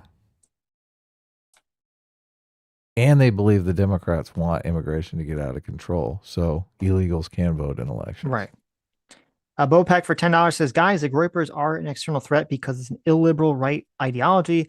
That's why I use the immigration analogy, because the fact that you've pointed out isn't broadly understood by normies. That is true. That's a good point. It is an external threat ideologically, yeah, but people are going to perceive it, I guess, internally because they say that they're on the right, even though they're very different than the right that exists now. Well, I'm not sure it is. I mean, it is a threat if it reaches a certain size. I'm not sure it's that size or that it's even possible for it to reach the size where it is a threat. Candace Owens is the number one podcast. Tucker's, very large. Nick is very large. He's getting, that interview got great numbers. All these people are now like half the internet right is bending over backwards to suck off and fluff Nick. Because I think he's a normal guy.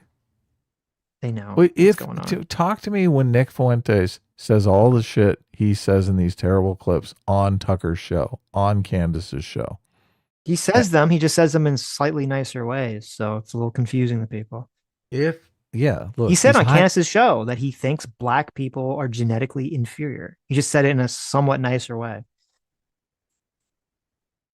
Did he? Yeah, it was in the clip where he was saying, because Candace asked him about interracial marriage and why he was against it. And he said, people think there's a question about nature versus nurture in terms of like why black people are doing worse than white people. And he said he thought it was nature. You think those people who are watching that are in favor of banning interracial marriage? Some of them are. Oh, of course. Some of it's them going are, to be this. What's the percentage? I don't know. It's going to be the same. We're witnessing. I don't know if it's going to bleed over to the real politics out in the physical world, but it's going to be the exact same thing that happened on the left. There's a minority of insane people on the alt-right who have gained prominence and are pulling the internet right in the direction of white nationalism. And right now, most people on the internet right are all bowing down to it. So it's hard for me to see. I don't know if that's going to translate in the real world, but it's going to maintain itself on the internet world, and that's going to have some sort of tangible effect. What's the tangible effect? I don't know. I don't know if it's going to pull the Republican Party the direction or it's going to blow up in the Republican Party's face. They can't even get a nationwide abortion ban. We're talking about banning interracial marriage. No, in terms of like, there's going to come a time where Trump and the Republican Party is going to have to interact with this. You're going to have to interact with the Groyper movement. And what does that look like? I don't know the answer to that question. Because they've achieved a size that's a threat, that they actually can take power? Or is they're going to do something? Yeah. That's what they're doing right now online. That's why everyone on the internet right is bowing down to this insanity. Because they're all influencers and they want to grift off of people's money. Yes. I don't think they have a chance in hell when it comes to elections, the way that we decide who makes decisions in this country. I don't think they have any sort of electoral heft. No, I agree. They come out very openly and are just like, yes, white nationalism. I agree with you. But if they don't come out very openly, or it exists in some sort of like confusing, vague soup, the way that wokeness does, well, then you're in a completely different game. The woke people didn't come out and say, we're racist against white people suck. We want to destroy liberal democracy and capitalism, right? They didn't say that, even though that was the goal. Right. So, well, you have to be able to talk openly about anything in order to make progress on those policy prescriptions, right? So if they can't even talk, if a candidate can't even come out and say, yeah, I want immigration to be limited to white people, or I want interracial marriage to be illegal, then we're not really having a conversation about what these people want. I think that my guess would be, if you had to say what would be the first thing that'd be pushed for, that'd be somewhat plausible, would be immigration only for white countries, and to test the waters with that, to see what that looks like.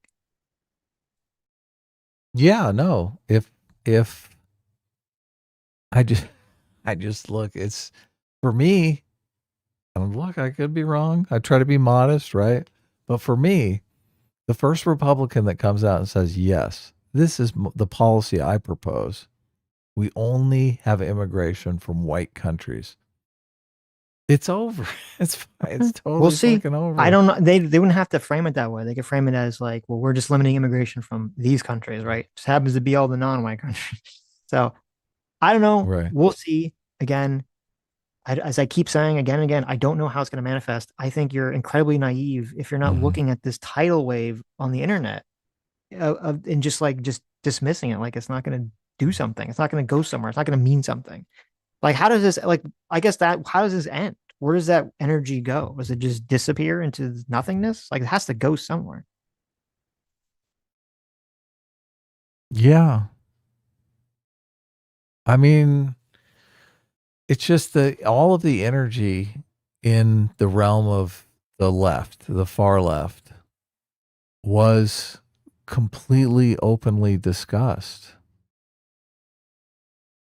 So I think that's a categorical difference. It wasn't, though. That's not what we're talking about here. It wasn't openly discussed at all. What do you mean?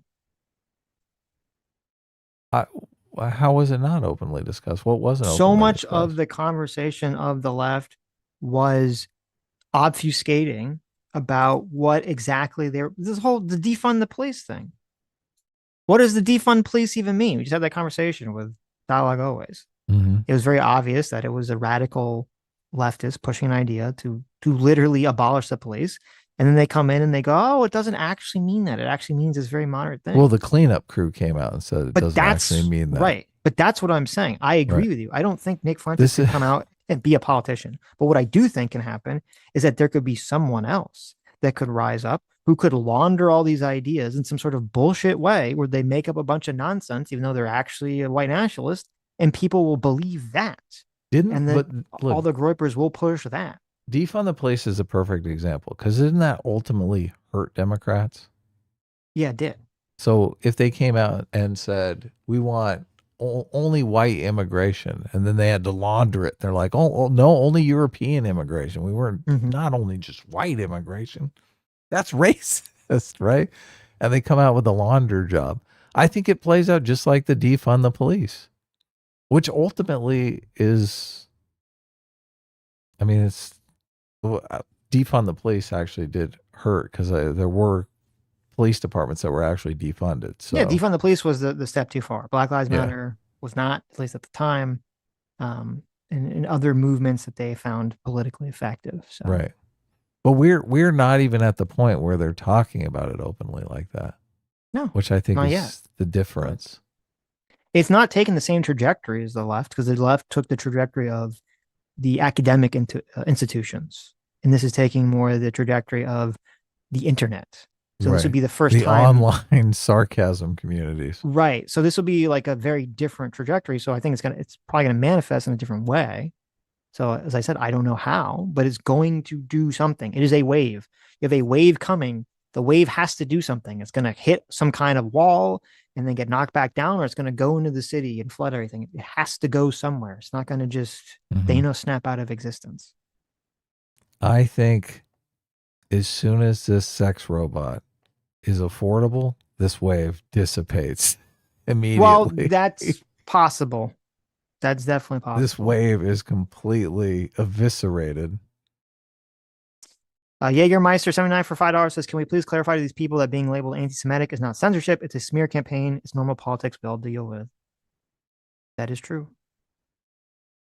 That is very true. JMac for another $10 says, you want a really interesting rabbit hole research where Yahweh originally came from. I've read a lot about ancient Mesopotamian religions for the game. It's absolutely fascinating.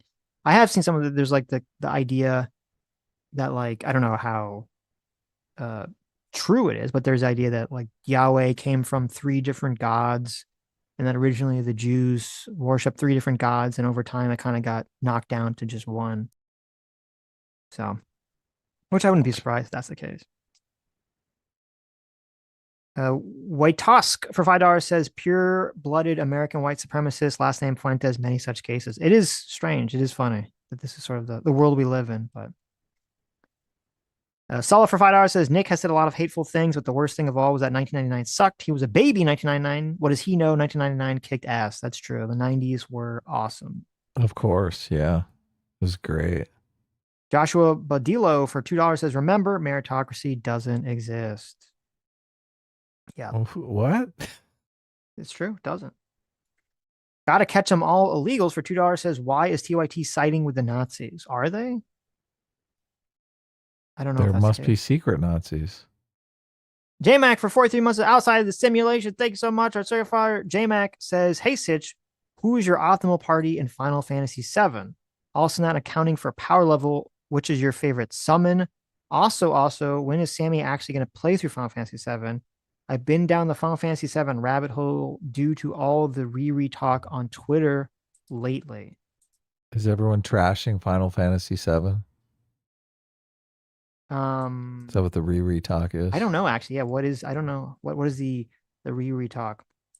I think in terms of summons, back when I was a kid, my favorite two summons was Bahamut Zero. I thought that was so fucking cool when he like comes out in space and he shoots a giant laser down. And then I also like Hades because he's a cool skeleton and I'm an edgy boy.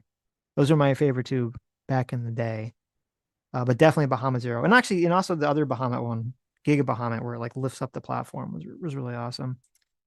The party, like when I was younger, I had the classic party. I'd have the Cloud, Barrett, Tifa party. But then once I was like, knew what the fuck I was doing, and I knew that the only thing that mattered was the limit breaks, I think I switched to like Cloud, Sid, and I don't know who, maybe the third was Barrett. I don't know. Someone else that had like the one limit breaks that does multiple hits. They can just stack to do like insane amount of damage. Okay. Sala for $2 says, did you see the Destiny tweet I sent you last night? Is he so addicted to owning chuds, he'll risk putting the underage allegations in circulation again? I read Google takes 30% of super chats when you use your phone or computer. Yeah, I don't know. We've gone back and forth about whether Google takes extra money from the super chats or not from the phones. And the answer is we don't know. But aren't they using Streamlabs? Thank you for using Streamlabs. But thank you for using Streamlabs, yes, because obviously that circumvents all of that. So it does, yeah. They only take 4%. Which was the Destiny tweet? Oh, the age of consent thing. Yeah, he doesn't care. Destiny's weird. Destiny's so bizarre in that Destiny very clearly has a community that, like Nick Fuentes, is a complete cult that will just defend him. If people were stuck around in Destiny's community after all the sex allegations, the sextony allegations, then he's basically created a cult that will follow him off a cliff at this point. So it doesn't matter. You can do anything. So for $2 says there's a clip of Nick saying men should marry 16-year-olds. That's why he didn't care about Ali Alexander. I also remember arguing with people 5 years ago who would say he's joking whenever I bring up his own statements. Yes, those are both true. User for $10 says, I think there's black fatigue in part due to lowering standards. Take Burlington, Vermont, for example. They allow fighting and drugs in school due to blacks being suspended more. Check out VT Digger if you think I'm wrong. Well, first of all, I know you're correct because I've talked about that in Florida, that there was a woke campaign where they said too many black students are being suspended, so we just have to do away with suspensions, which obviously makes the situation 10 billion fucking times worse. So I know that definitely happens. The issue is not pointing that out and saying that that's fucking horrible policy. The issue is that the concept of black fatigue is just to say, well, I'm just tired of black people, is what the concept is. Now, maybe some people mean it in some fucking other way. It's some river to the sea thing. Oh, I don't mean it that way, blah, blah, blah, blah, blah. But that is the intention, the original intention of the terminology. That is how that's how it works on people's psychology, is to be tired of black people conceptually and their existence in society. And so I think you should talk about stupid policies like the doing away with suspensions and other things without giving into some sort of weird racialized framing for it. So for $5 says, I've never played any Final Fantasy game, but is Final Fantasy 8? Did you mean 7? Is Final Fantasy 8 good? Noah Antweiler Spoonie did a deep dive review of it years ago and hated it. Final Fantasy 7 is good. It would be hard to play now, probably, just because it's very dated. I mean, you can buy it for like nothing on Steam, I assume. and you can buy like mods and stuff to make the graphics not as shit, but the gameplay is just like turn-based attack. It's, you know, it's very dated in that regards. But I think the story is great. I still like it. I still think it holds up. I've never liked Final Fantasy VIII ever, even back in the day. I know some people are very triggered by that, so I don't agree with that. Final Fantasy X potentially could be amazing, but I think it falls short in a lot of places. So the remake, the first remake has good gameplay, I think, but the story is just dog shit, and the second one falls completely off a cliff. So JMac for $2 says Riri is Rebirth remake. Oh, okay, I guess that makes sense. I meant Riri like retarded, but boo, Sitch. Is that the FF8? Yeah, no, I could not get into FF8. Christian Baller sent me this DM. It's kind of interesting. He says, "Hey, Sitch, I was listening to the stream with Dialogue Always and just wanted to give a firsthand account of the DEI in action. I have a friend that works in construction and they need to find a contractor that is certified in spraying a certain type of insulation. There's only one certified installer in all of our state, but they aren't minority owned. When my friend mentioned this in the client meeting, they had a diversity consultant that said the installer had to be at least 10% minority owned or they could not do business with them." So there you go. Yeah. Dialogue Always was telling us that that doesn't happen or it's not a thing. That happens all the fucking time. You know that happens all the time. I know. Okay. Anyway, thank you guys for coming. Thank you all for your incredibly generous donations, and we'll see you all on Sunday. Yeah, thanks. Take care, everyone.